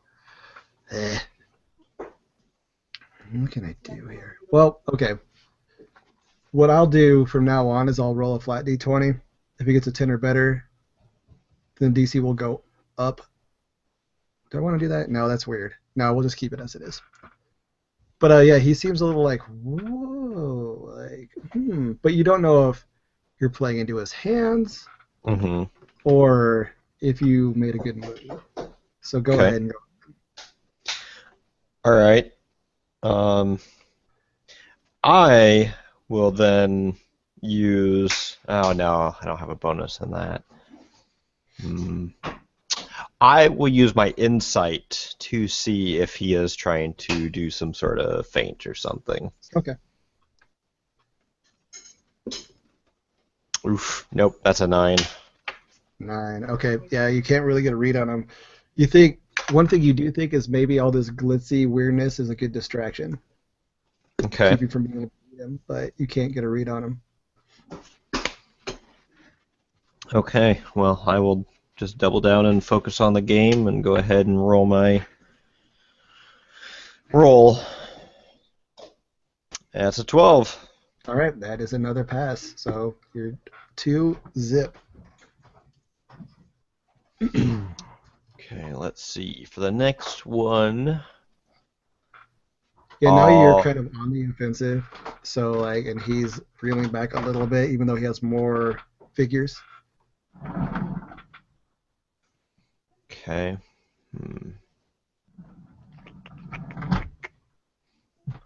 Let's do. Let's use history again.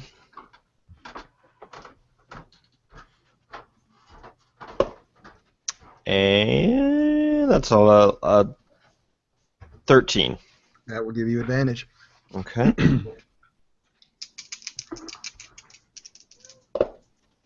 And I got 17 on that one. Holy moly, you're smoking him. Yeah. Yeah, he's not kind of on the run now. You kind of busted.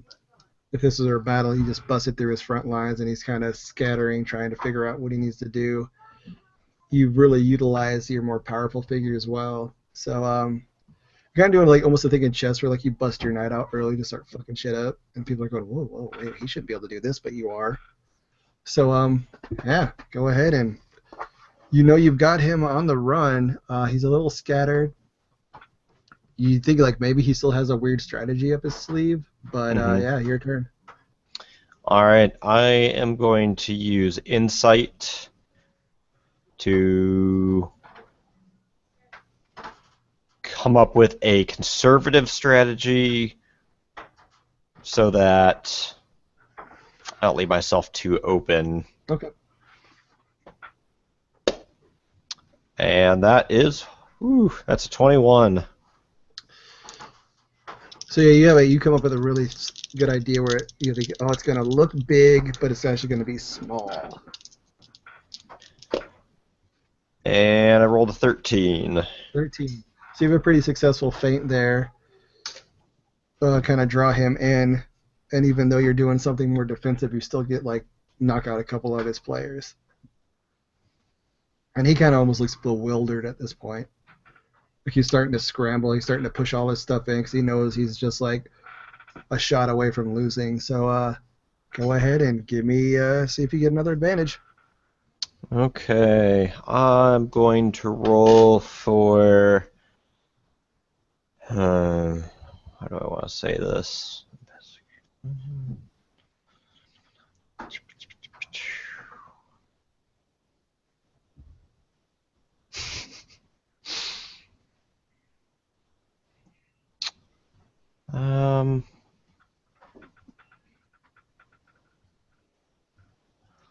Let's see, what did I just... Okay, I'm going to use history again for rounding up his forces and finishing them off. And that's a 18. That will give you advantage. Oof. 18. I should have made the DCs higher for you. Yeah. You destroyed this thing. I thought 10 would actually be... Yeah. I was going to raise to 15, but I'm like, well, I don't want to make it unfair. So, you do the old... what was the move? You kind of do the divide and conquer. Mm-hmm. You send all your powerful forces straight through the middle, and then kind of surround them on either side and come back the other way, and then you send in your sort of backups to finish up the job, and you really don't even lose a whole lot in this whole confrontation, and you just you annihilate them, and you figure what he probably did is just overwhelm people with just the sheer amount, and that's how he won. And now that he went up against somebody who really knows what they're doing, his whole strategy fell apart. Mm-hmm. So he looks upset, like fuming upset. He's staring at you and just looks at you and goes, "You goddamn termite, you son of a..." Like, he's just going off on you as this happens. And like, a lot of people are coming in and they're like, "Oh my god, this motherfucker..." Like, they're talking about you and they're like, "He went through this second round like it was nothing, and like, this last round he just destroyed everybody." And there's an announcer and he's going crazy, and actually hands you like a sack of gold worth 25,000, or actually no, yours was 10,000 GPs. Okay. And yeah, the people are like patting you on the back and all that kind of stuff. So how does Tick react to all this excitement? He's a little apprehensive about being kind of like the center of attention and everything, but You're being like handled kind of roughly too. he's a little skittish right now, Right. and just kind of not too sure how to handle everything. And Light will pick up on this and kind of like beam into your head like the best way to zip through the crowd and get out of there, if that's what you would like to do. Yes, very much so. Okay.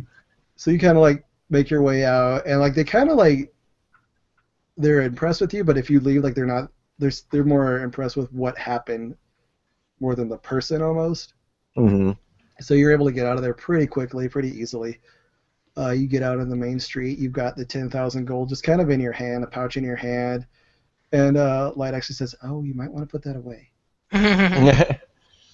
I put it in my satchel. Okay, so you do that. You notice the shooting tournament still going on, and then also coming down kind of the street there, you see a Atherby who's just like beat up, dirty. Doesn't look like she slept a whole lot. Doesn't look incredibly happy. You guys meet in the street, and who says what to who? Please tell me you did better than I did. Yes. Well, at least that's something. How much was our total bill for the fixing the ship? 10,000. Oh, okay. I think, right? Yeah. Yeah. So at least we'll Okay. break even. Yeah, I think that we at least got what we needed to get the ship fixed. Let's hope that maybe we can have some more money for some food. Yeah. And okay, so the shootout is still going on. You guys notice. Would you guys like to go see how that plays out? Or Yep. do you guys just want to be like, "Fuck this guy, let's leave"? I will be keeping a very close eye on Tick, since I am assuming he has the money on his person, and that could potentially make Squishy a target. Yeah, I actually had a thing where because I was gonna see what Tick wanted to do, and if Lincoln would have ran into him first, he would have taken the money, and then when he met up with Atherby, he would have like held it up behind Tick's head like, "I have it, it's cool." But Tick's got it, so. Okay, Main Street, USA, or Tucson, the planet. Here we are. It's down to the final two. There'll be a commentator. Down to the final two. We've got the mysterious girl from parts unknown. Bing. And ditto, but a guy. Ding. Face and all. Two people Who have will no win? idea who they are. Yeah, make your bets. Make your bets here. Make your bets. There's a guy. Make your bets. I'm not making any more gambles. Okay. You just walk by him. He's like, nah, all right. Suit yourself. And, I'm still kind of bleeding in a couple places. yeah. And actually, that's a good point. Give me a perception. Are you kidding me? I'm not kidding you. Give me a perception now. 7. No. Or do you want my passive? My passive is 15. You know what? That'll work. 'Cause I'm not really looking. I'm just kind of. Yeah, you actually what'll happen is there's a tent and it's like a first aid tent. Somebody actually goes, "Ma'am, do you need some help?" I'm gonna make an insight. Go right I'm, ahead. I'm pretty shifty at this point. I'm like, You've had a rough couple. Well, you've had a rough. I've just spent 3 while. days with people trying to kill me. Before that.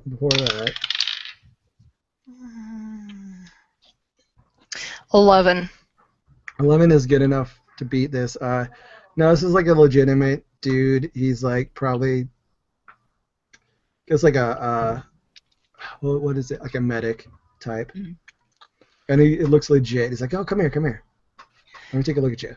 I kind of give him a grumpy look. I'm like, fine, and I drag Tick with me because he's still Yeah. carrying money with The him. grumpy looks, he kind of like laughs a little, like it's all right. We have plenty of time until it goes off. They gotta build it up. You know how they are. He goes, "Oh yeah, huh? You look pretty bad. Hold on a minute." And he goes, "Hey, we need some help over here." And a guy comes out, and it's a interesting looking dude. He's got sort of like, it's not armor. He's a cleric, but he's like in like white and silver, kind of flowy, but it kind of works together. Like there's some metal bits. He's got this weird like ribbon up behind him that kind of floats on its own somehow. It's like this weirdly weird look, and he goes, "Oh, hi. Oh, you are hurt. Would you like my help?" Just kind of blink at him. "Oh, come here, child, come here. Paler loves all." And he puts his hands on your hands, and like does like closes his eyes and says a little prayer. And next thing you know, you're at full hit points. Yay! Yeah. You get Got a lot of hit points. Yeah, you get the impression that this dude is very high level, because he just like it was nothing. Like Mm. you know, he's got the spell slots to expend, and he just like busted them out on you.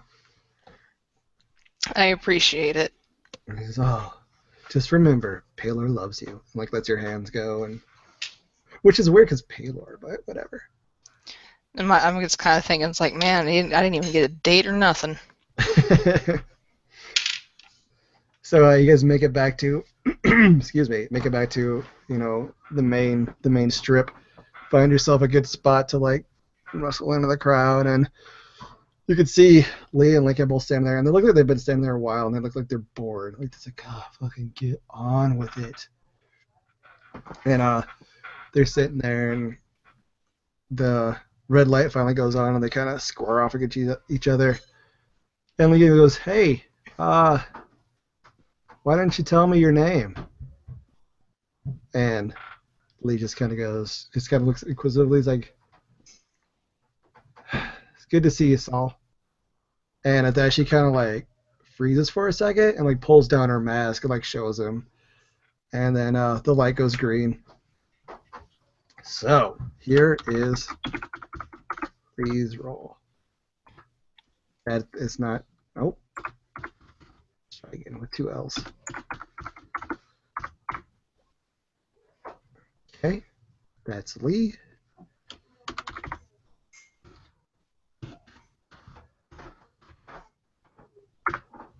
Ooh, shit. Okay.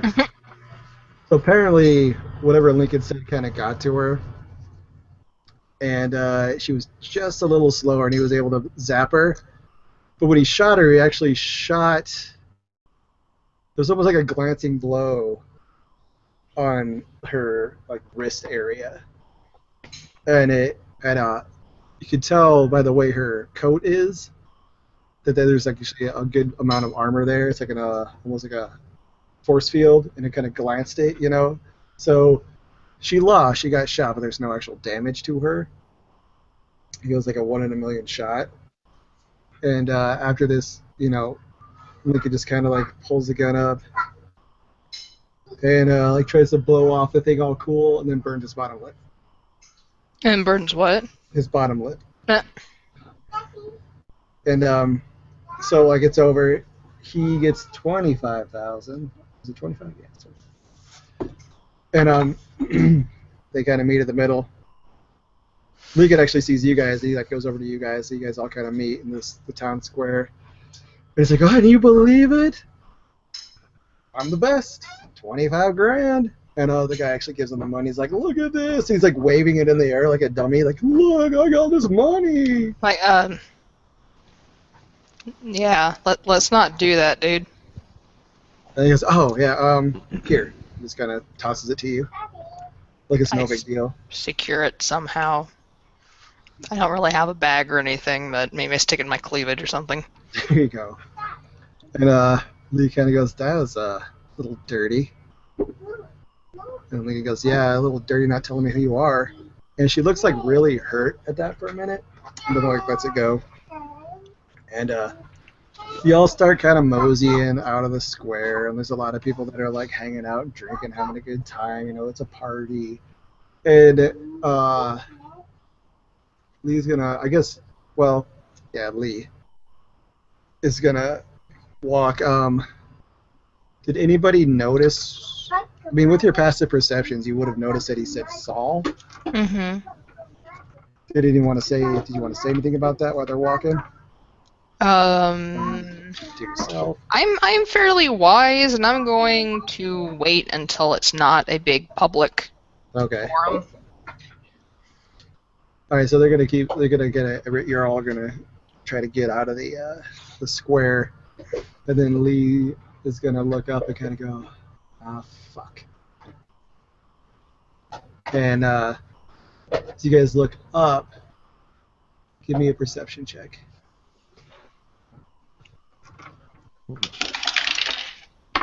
17. Perception 8. Where is it? Oh, okay. 17.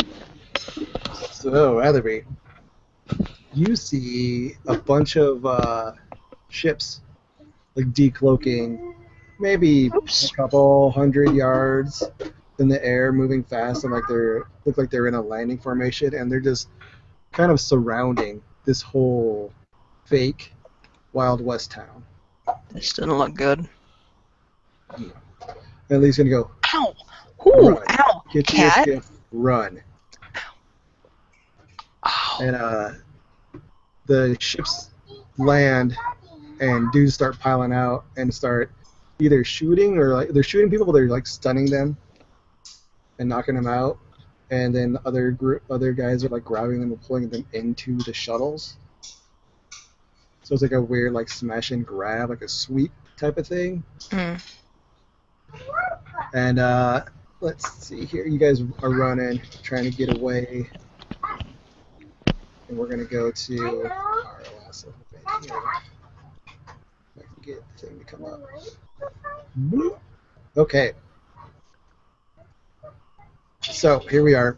Let me get your guys' control.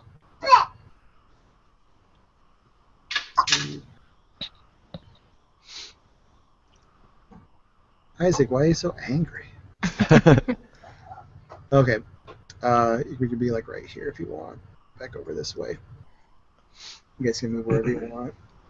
And you come out, you're running down this path, and all of a sudden you see like these like sort of kind of stormtroopery. I say stormtroopers? Kinda, yeah. And Lee's gonna, you say like Atherby says something like stormtroopers, and Lee's gonna go, "It's Vat-grown syndicate troopers. Bad news. Is Tick with us? She's like, look, you guys. Whoa, whoa, whoa, whoa, whoa, whoa. Nope, not that. Is it that one? Yeah. Okay. Are we probably going to need to wrap it up after this? Yep. This is actually the last thing I have. Okay. So. Let me just get Just on this. realized we never got coffee creamer today. Oh, shit. Oh, wait, no, I've been drinking. The commissary is about to close. I'm gonna have to go to Winn-Dixie. Yeah. All right. So let's do some initiative rolls. Woohoo! I'm gonna roll Lincoln stuff here just to be easier. 1. Well, oh boy. Well, actually, I mean, I get my dex bonus, but... Yeah. Do you have a dex bonus? Yeah! I'm dexterous. He's a sexy. About Dexy. all I got. I got dexterity and smarts, that's it. Oh, I need to bring up her nonsense. I get a +1, thank you. Thank you. Oh, where am I gonna stash this thing? This is huge. That sounds personal. Okay. Well, her attack is D8, so that's all that matters. And then her dex is a +4. Okay. Or a +8. Okay. I'll just X out of that one. Sorry, I'm lagging behind you guys. Okay, so 19, 12. What did you get? 1. What did Atherby get? 18. 18. Okay, let's do bad guys. That's what I figured. So it's going to be Lincoln, Atherby. We'll call her Lee. And Tick, you're going to go last at the bad guys. And then Tick. Okay, so Lincoln's going to roll out over here. He's going to take a shot at. Whoops. Yeah, no, that's right. This dude. We'll call him 1, 2, 3, 4,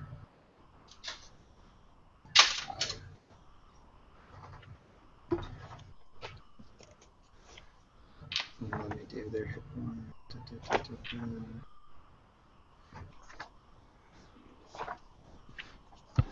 Hi, kitty cat. You're a butthead. Yes, you are. You're a butthead. Their hit points are the same.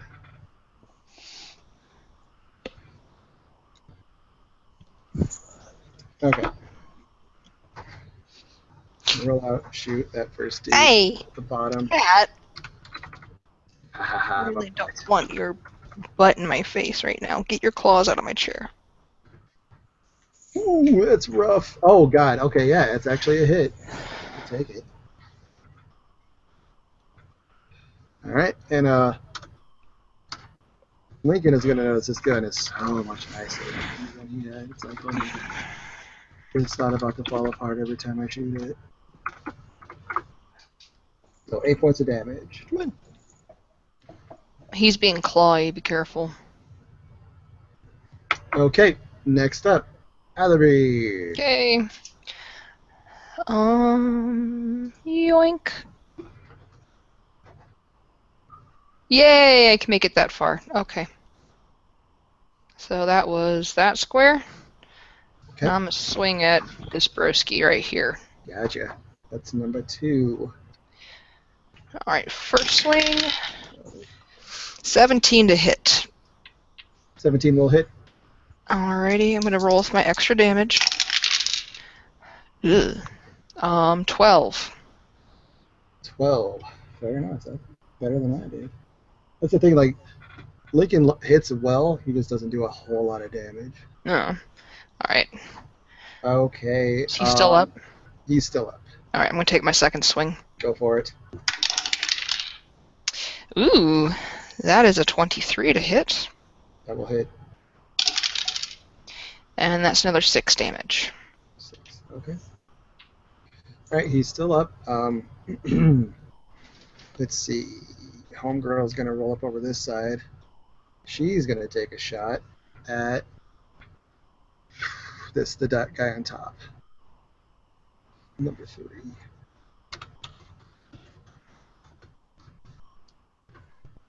That will be a hit.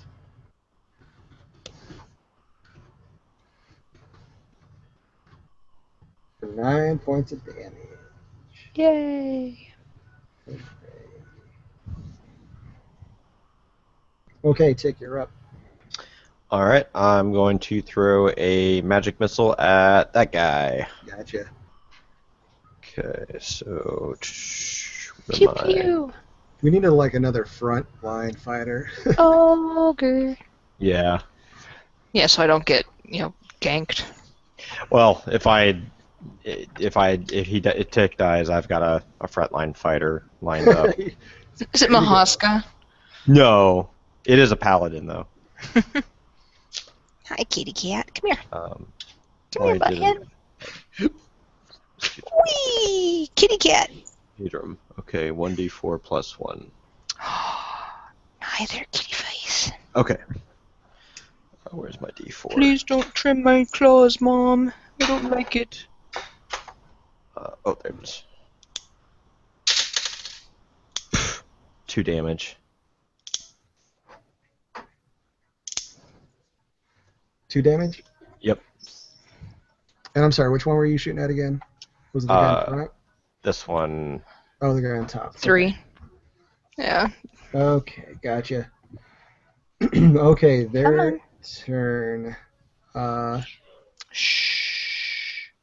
This guy is actually going to double move to get where he wants to go. He's going to go, and also not.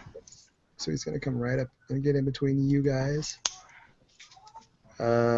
This guy is going to come up and around this way.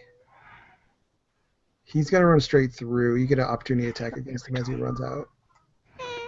So, Etherby, go ahead and take an opportunity attack. Okay. 14 to hit. That will hit. 4 damage. 4 damage. Hey, 4 damage is 4 damage. That's on the guy who has been hit. Okay. And he's actually gonna. Does a hit stop your movement in this game? No, Okay. you just get to hit him. So he's gonna Unless it, knocks him out, and then, double yes, it does. move to get up on him. And he's gonna move into do that. The 2 guys down below are gonna get a shot, but the other 3 are. That's gonna be number 2, number 3, and number 4. Come at me, bro. I don't know.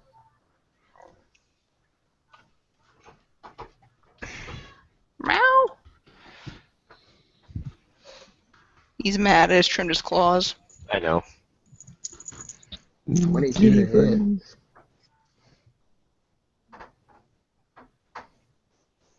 So that's gonna hit. Actually, I have the wrong thing up.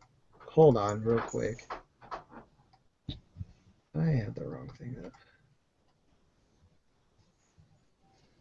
Okay, there we go.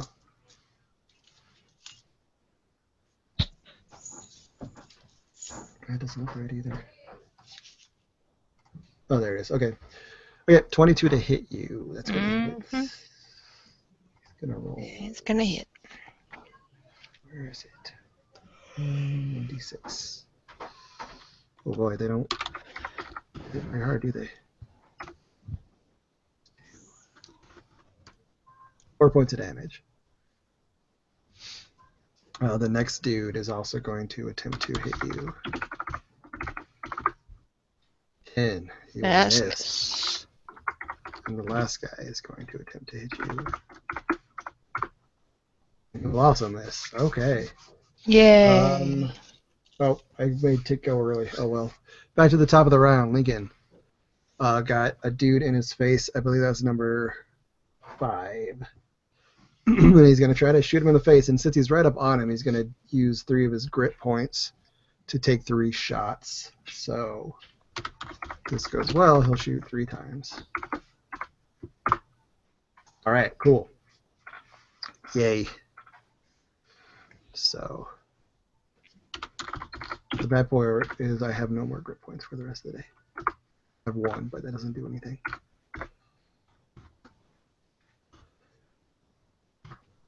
$17 points of damage.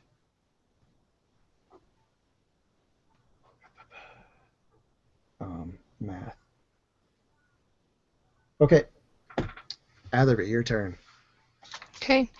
Is this the guy that I shot before? Or hit before? He's number 1. Number yeah. 1, alright. Or no, I'm sorry, he's number 2, but he has the least amount of hit points, yeah. Yeah. Alright, I'm going to swing at him. That is a 24 to hit. That will hit. And since I've already smacked him, I'm not going to use my extra damage this time. Okay. 4 damage. 4. Alright, he's still up. Alright, I'm going to swing at him again then. Yeah. That is a 15 to hit. 15 to hit will hit. Alright, and I will use my extra damage this time because why not? 10 damage. 10 damage will put him down. Yay. Get out my face. Okay. So, where are we? Okay. So, Lee is gonna try to shoot this guy right in front of her. Unfortunately, she doesn't have full grip points, which probably does, but I didn't do it for her. Ugh, automatic fail. Bummer. Okay. Wah, wah, wah. Bad guy's turn. That guy is actually, I think he's number 1. He's going to take a swing back. Actually, who's he going to take a swing at? He feels more threatened by Lee, so he's going to take a swing at Lee. Oops. Ooh. Dang. All right. Two.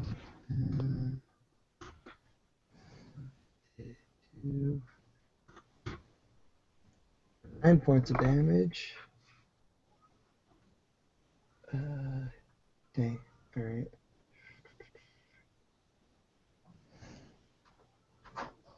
Okay, and he has a second swing, and he'll take this one at Tick, actually. No. And he's gonna miss. Oh. That misses surprising. even Tick. Alright. Number 5 is gonna take a swing at our boy Lincoln, and he will connect.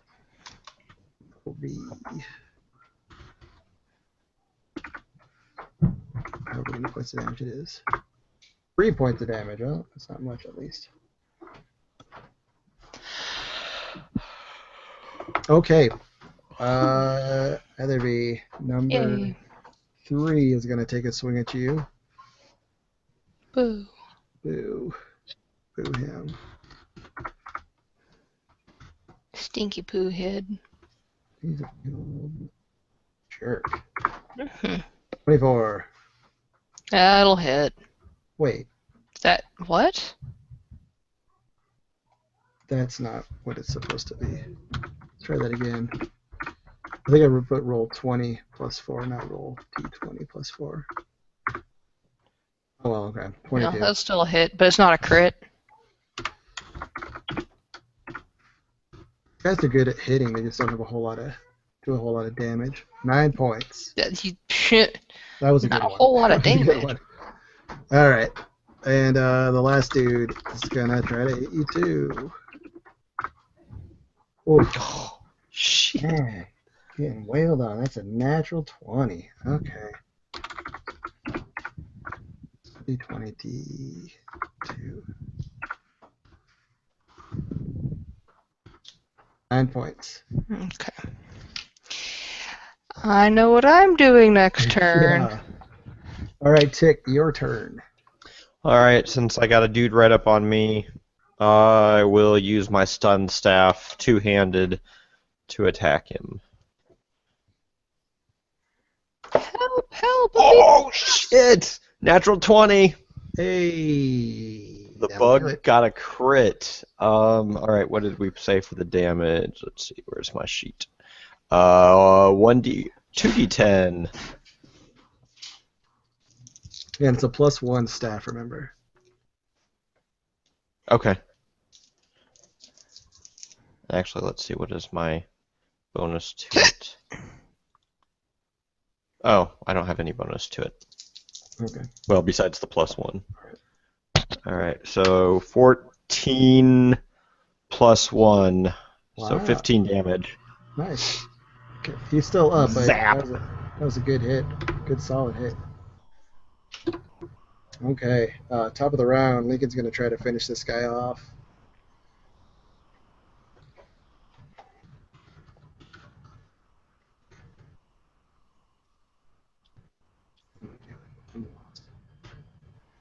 '19 will hit.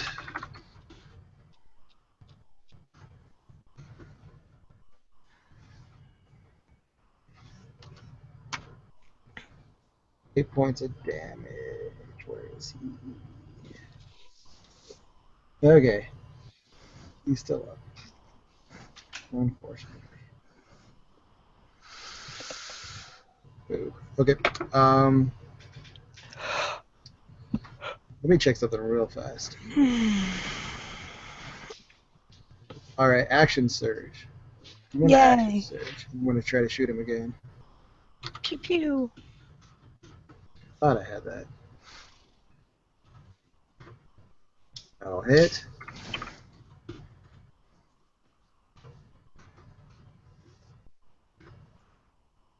Got it. Oh, he's still up, motherfucker. Okay. All right. Well, okay. Let's go to Heatherby. Okay. Well, shit. I really don't want to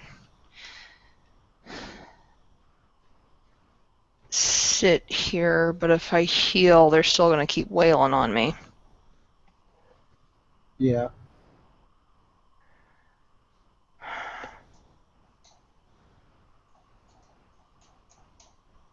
I will say, I'll give you this.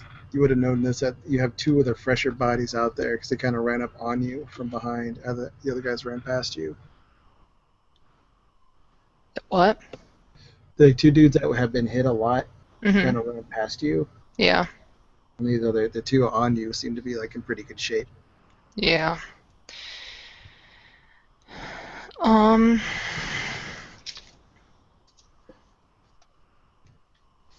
Sorry, not being a bad D&D player. I should have looked at this up before. I'm pretty sure I only get the 1d8. Which means at max I can only heal 11 hit points, so...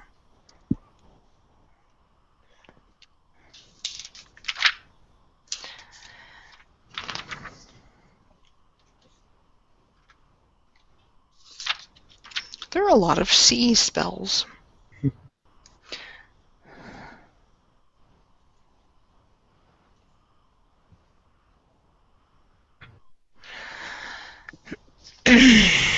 Yeah, I'm gonna go ahead and use Cure Wounds on myself. Okay. Go right ahead. As I'm not gonna drop them, and they could potentially drop me, and if I run away, they're just gonna chase me, so... Yeah. Are you kidding me? Of course I rolled a 1, so that's 4 points of health. Well, it's something at least. Okay. You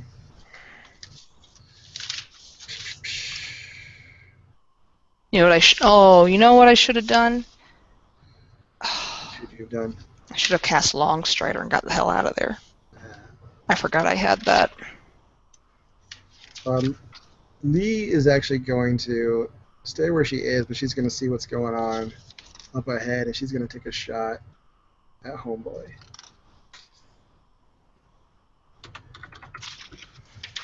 Because it works if you know her character. Okay, that will hit.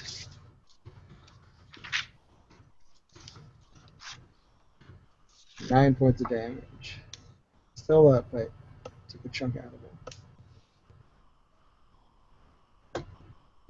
All right.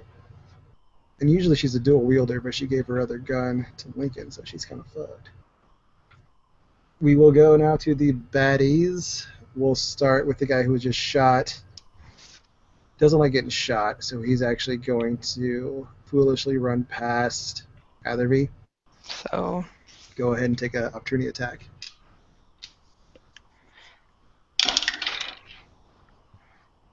that will be a 21 to hit. That will hit. Since I didn't take a swing during this round, do I get to use my extra D8? What is it? How does it read? Let me find it.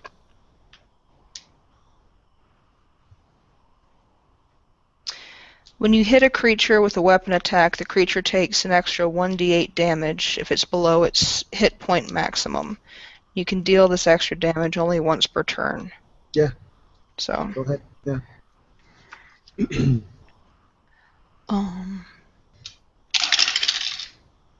Oh, that's way better. Why couldn't I do that on my turn? 11 points. Yeah, you drop him. See, he gets mad. He starts running, and you're like, clang, and just catch him right under the chin. He's done for. All right.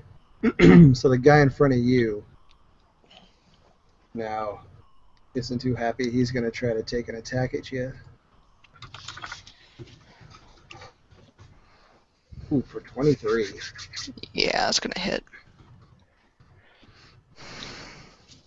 As long as he doesn't hit that hard. Oops, +2.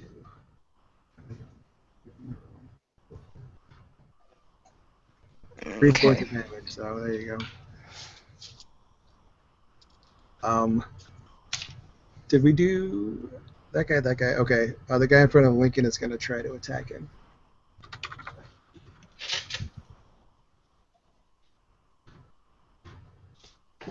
That should hit. Yeah. 6 plus 2. That's 2. Ooh, boy, max damage. Okay.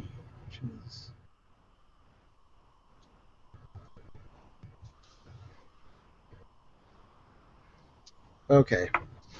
That was his turn, and I think that's it for the bad guys. Looking at myself on the screen, I can see where my sunglasses were today. The rest of my face is turning pink. Oh, yeah. All right, Tick, you're up. Still got a rude dude in your face. Yeah. Not going to do a whole lot else, but let's see. I guess I will try to hit him with my staff again. Ooh, not bad roll. 21 to hit. That will hit. Okay. And where's my D10?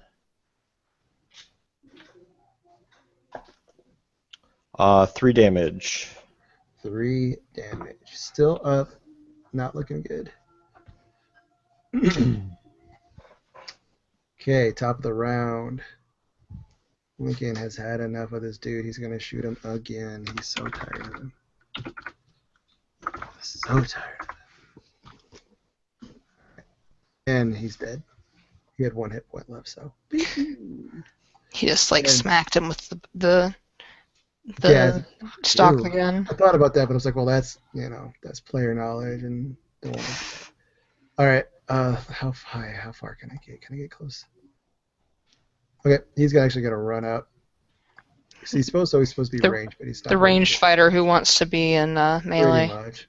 He's gonna run right up. It's like, hit me.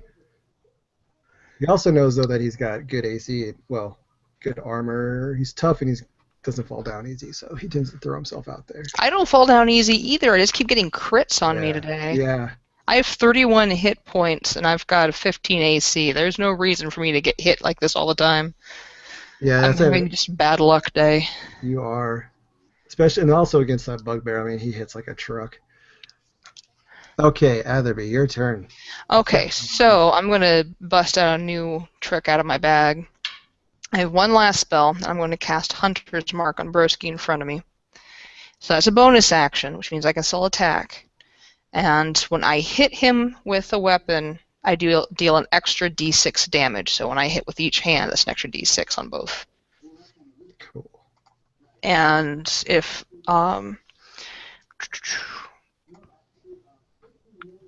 he drops down to 0 hit points on a subsequent turn, I can then transfer the Hunter's Mark to the other guy.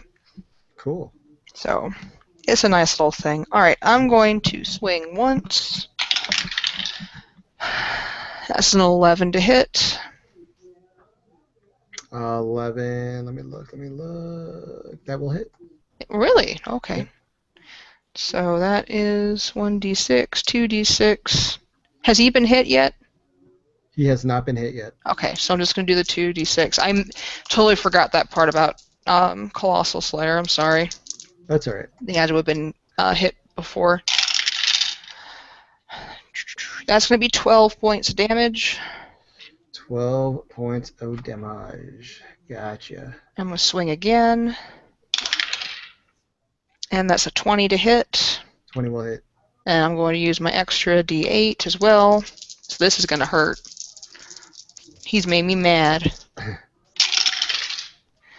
That's going to be 5, 13, 16 points of damage. 16? Wow. All right. Fucking him up. He's still up, but he thought he was doing pretty good. Then all of a sudden, boom. Okay, action surge. How often is that a once per? I think it's a once per short rest. Okay. Is that under fighter? Give me a second. Dude, yeah, and I'm looking under fighter and I just cannot find it. Actions, blah, blah, blah, on your turn. You can take regular action and pause, blah, blah, blah. Once you use this feature, you must finish a short or long rest before you can Okay. use it again. I cannot find it on here. I don't know why. It's under, it's on page 72 down at the bottom, in the corner. Oh, yep, there it is. Cool. All right. I already used that. I just wanted to make sure. But you beat the piss out of him, so. Oh, all right. Hunter's Mark is verbal component. Okay. So I was like, F you! And smacked him at the... Fuck you! Alright, it is Lee's turn. She is going to try to finish this dude off. That will be a hit.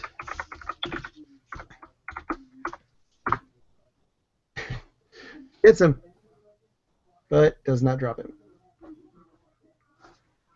Okay. It's their turn. The guy in front of Atherby is going to take a swipe at each of us. He's going to start with Lincoln. And miss. He's going to get upset about that. He's going to turn his attention over to Atherby because he's had pretty good luck against her. And does not. So he misses both times. Whiff, whiff. Second dude is actually kind of getting irritated by this bug who keeps zapping the shit out of him. So he's going to go after Tick. 16. Does that hit? That's a hit. All right. Let's have more hit points now. Yeah. You won't die automatically. 6 points. Okay, that's not so bad. That's most of my hit points, but Ugh, it's terrible. Why? You were the worst at rolling hit points for all your characters. yeah. Okay. He really is, and they're always squishy. I'm always having to rescue him. Yeah. Okay, Tick, you get a chance to hit him back. All right. That was annoying, so I'm going to hit him back with my staff again. Oh, wait, shit. I didn't even think about it. And when he tries hitting me, I cast shield. Oh, okay. He misses. All right. Well, you did not lose 6 hit points. I need to remember I have that spell. Yeah, nice. All right. I need that spell. So now it's my turn, and Smack him. I'm gonna smack him. Ooh, nice, 18. Staff so whack 'em. that's 21. Staff One will whacking. hit. Staff whacking. You gotta whack that staff. Mm-hmm. And that's a 4 damage. 4 damage is enough to kill him. Yay! All right, now get this thing off of me. Yeah. All in, everybody. Okay. Top of the round. Actually, yeah, you drop him. Well, she'll have to wait for her round, but you drop him. Tick can move. He wants. No, I'll stay back here. Yeah, because he All totally right. wants to be closer, right? Yeah. Come on, Okay. Tick. Top of the round. Lincoln is going to attempt to finish this fool off. Oosh. What?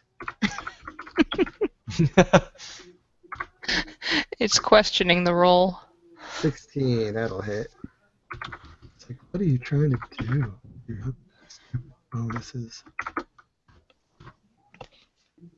Yay! Even though he did like the last bit of damage, he did. Yay! I didn't die. Not this time. Okay. Probably next so time.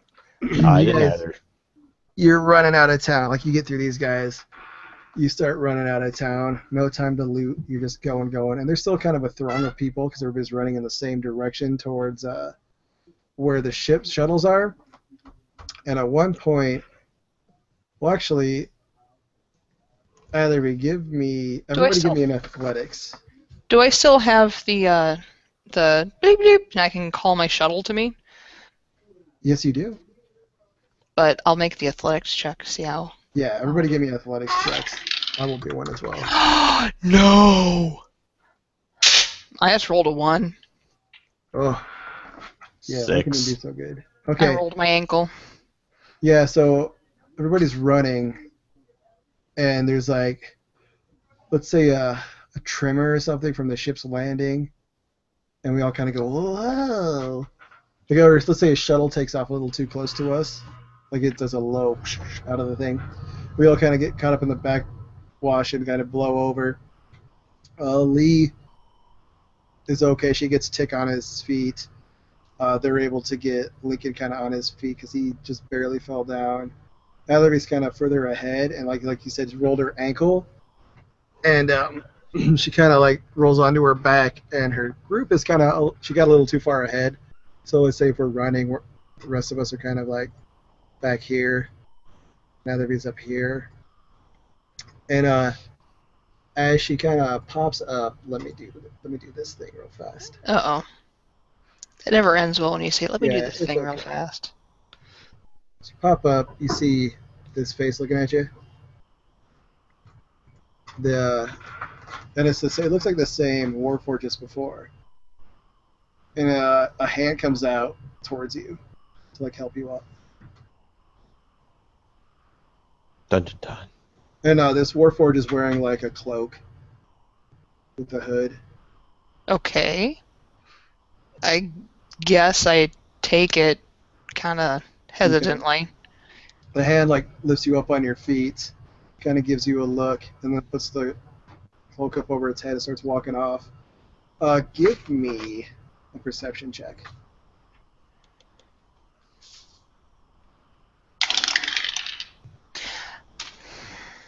Eight. 8. Okay, you notice it kind of walks off. And as it walks off, it seems familiar. It kind of gets lost in the crowd, but you think you might see the form of a big giant form waiting for it next to a shuttle.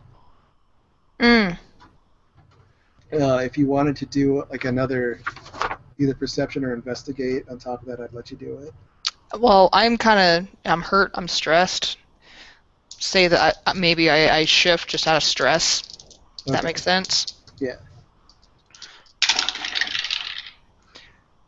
That's better. 20 on perception. Okay. Yeah, once you shift, like you get up and you're kind of mad. Like we'll say when you fell, you started the shift, the guy helped you up, and like by the time he helped you up, you were done with it.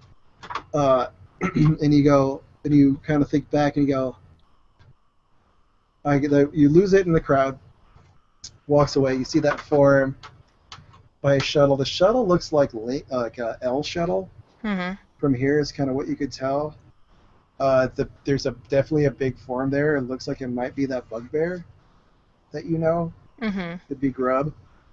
And you think you see that Warforged walking towards it. Hmm. And you get like you see a hooded figure go towards it, and kind of put its thing up, like take its hood back down, and it comes into better view, and you kind of notice there's something on its arm that catches in the sun. And they both get on the shuttle. And then the rest of the group kind of catches up to you, and they're like, "Come on, let's go, let's go, let's go, let's go." Huh. Okay. So they're kind of helping you. Like, we'll say that Lincoln's got got one arm under you, and like Lee's got the other, like helping you along since your ankle's all fucked up. I'm gonna make an athletics check to see if I can kind of push through it too. Yeah, yeah. There we go, 19. Okay, yeah, you kind of get along for a while, and like after a couple, like good 10, 15 steps, you're kind of like, I think I got it. So you guys get moving. That special ops training, yo. Yeah, you guys make it to your shuttle, and Lee's like, okay, well, I guess this is where I leave you guys. And she flips up, does a thing with her coat, like clicks it, like flips it, and all of a sudden, she's gone. And so you guys like, oh, fuck that, get on the ship. So you get on your shuttle. You notice no one's keeping you from getting up in the air. Like once you get in the shuttle, you're taking off okay. But if you notice, like you kind of look down and see people on the ground, and it's just chaos. Like these dark stormtrooper-y guys are just pulling people in by the dozens. Like they're just grabbing bodies, they don't care who. Yeah, pretty much. And you guys make it up, get out of atmosphere. We'll switch back over to the shipyard for funsies. Once you get back to the shipyard, it's been 3 days. You notice your ship is completely repaired. Looks really good. Looks cleaned up. Looks nice. And you get to your ship, you dock, and you come out, and what's his butt? Was it Crofter? Yeah. Crofton. Crofton's there. And he's like, what do you think? Looks good. You're the man. He says, didn't expect you guys to pay me as soon as you did, but I appreciate it, and I appreciate the extra $5,000 you threw on top. Wait, what? It's like, you got our payment. I look at my satchel to see if my money's still there. No, yeah, no. I mean, if not you guys, somebody paid for you. Came in this afternoon. What is this person doing on the screen? Like every screen. Just find out. Pick it up. She's always there. Get out of here. What is going on? What did this person look like? Oh, I couldn't tell you what they looked like. I just got a payment saying for Atherby.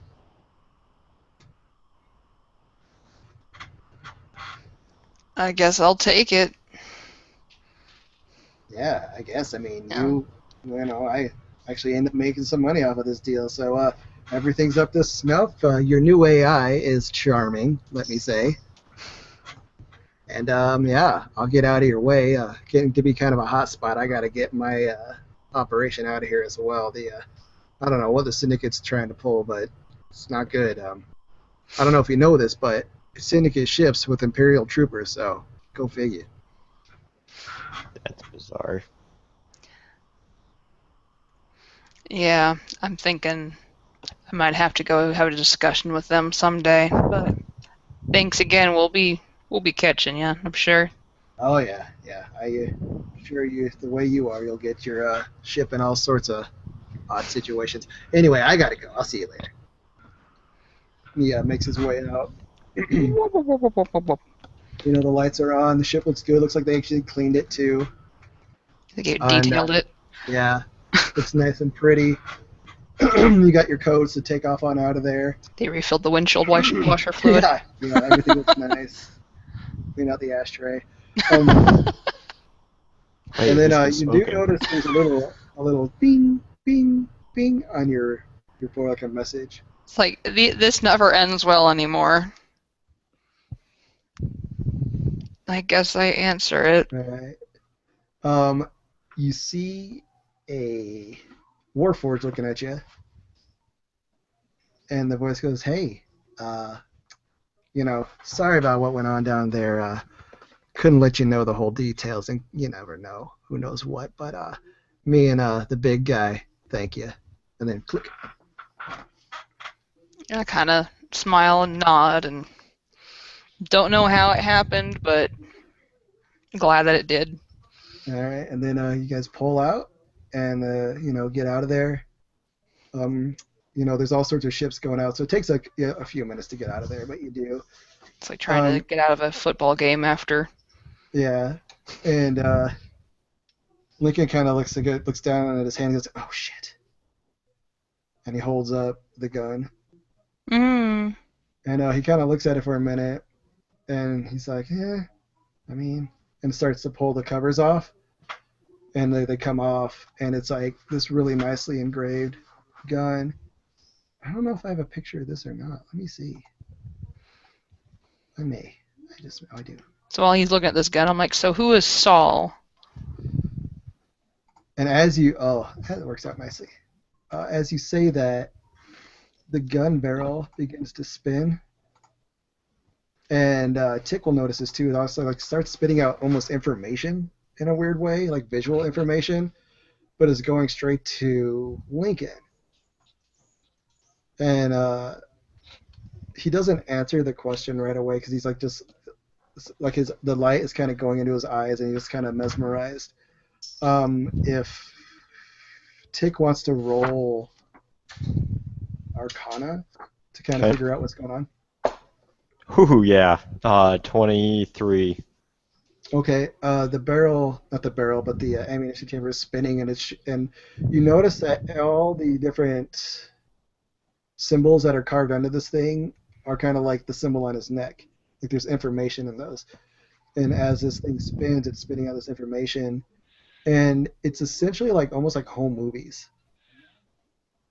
And you kind of get glimpses here and there, and it's the first one you get is of this young man talking to this other young person at a table. And, then he puts his hand out to them. And then later you see the young man the young person who's at the table and the other young man like doing things and fighting together in these like big mecha type things, spending a lot of time together. And then you see like the other person who's at the table kind of develop into a pretty young girl, and the two of them hang out a lot and all this stuff, and then it kind of ends. It goes a little further, but as it goes further, it gets harder to kind of pick stuff out, and it spins out more and more and more and more, then kind of stops, and you see Lincoln's got tears in his eyes, and he kind of looks up to answer Etherby's question. He's like, "Saul's my best friend," and that's that. I mean, you can ask him more, but that's all he says. Hmm.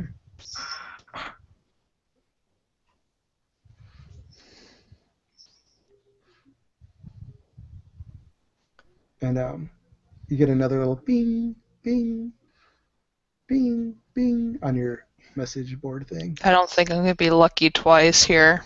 It goes bing, bing. I answer it. And it's Saul. She goes, "I knew you couldn't resist." She goes, "Enjoy your gun. I held on to that for a long time. See you later, cowboy." Click. And you see Lincoln's face is just like shell-shocked at this point. He's just like, "What the fuck?" He's looking at his gun. He's like, "Yeah, okay." And Brandon, give me one more Arcana. Okay. 14. 14's enough. You'll notice that like on the butt of the gun, like that bottom of the handle, that same symbol for his number that matches the number on his neck is on it.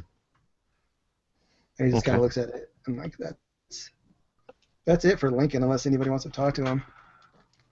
I think Lincoln needs to be alone with his thoughts right now. He had quite a whammy. So yeah, you guys cruise out. Actually did pretty well. You guys are up. What is it? $35,000. Yeah. Yeah, you did really well. And your XP is going to go by every day that the group got past is another encounter.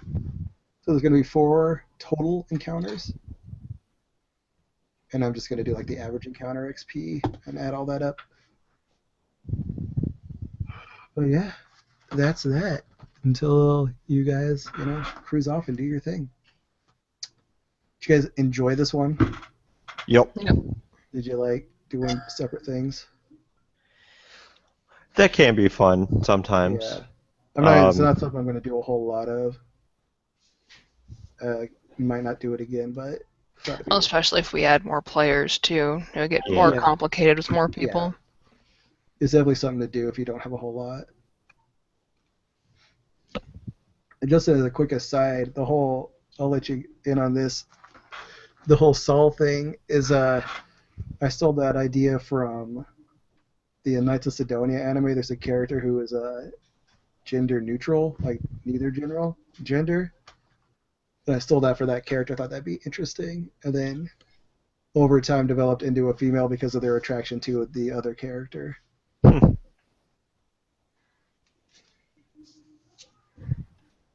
yeah. Cool. A little more backstory there. And I don't know if I'm going to do a whole lot more backstory with Lincoln. I think we're pretty good with that. I want to get into your guys' stuff a little more. And, we got the credits rolling here. And we're talking, but oh shit, what is that? Is that a post-credit scene? It is. Guess what? Okay. Easter egg. Yeah. We open on a dark room. There is a screen, and the screen is showing a lot of people running around, and it's bits from the planet you guys were just on. And the screen freezes and kind of enhances and zooms, and you see Atherby kind of trip and fall on the ground. But you get a good shot of her. And then there's a couple other, on the screen, other shots of Atherby. And all of a sudden the door opens, and as it does, the lights go on, and there is a young male cat person there. And he goes, reporting for duty, ma'am. And a woman's voice says, I have a new mission for you. And throws up the picture of Atherby on the big screen. And then we see the face, and it is the face from Atherby's vision earlier. It is her brother. Dun dun dun. Dun dun dun. So that is where we'll end it today. You got a stalker. It's your brother. It's your brother. That's kind of creepy. Yeah. I think that's going to be fun. Throw him in there. We'll see if and when he ever meets up with you guys. Cool. And I totally, originally, because you guys were were caught by the hegemony, you're going to go there, but I don't want to do that story, so we didn't. But all right. If you guys are good, I'm going to get out of here and go eat some food. It'd be a Cool. time. All right. Talk to you later. All right, Yep. later.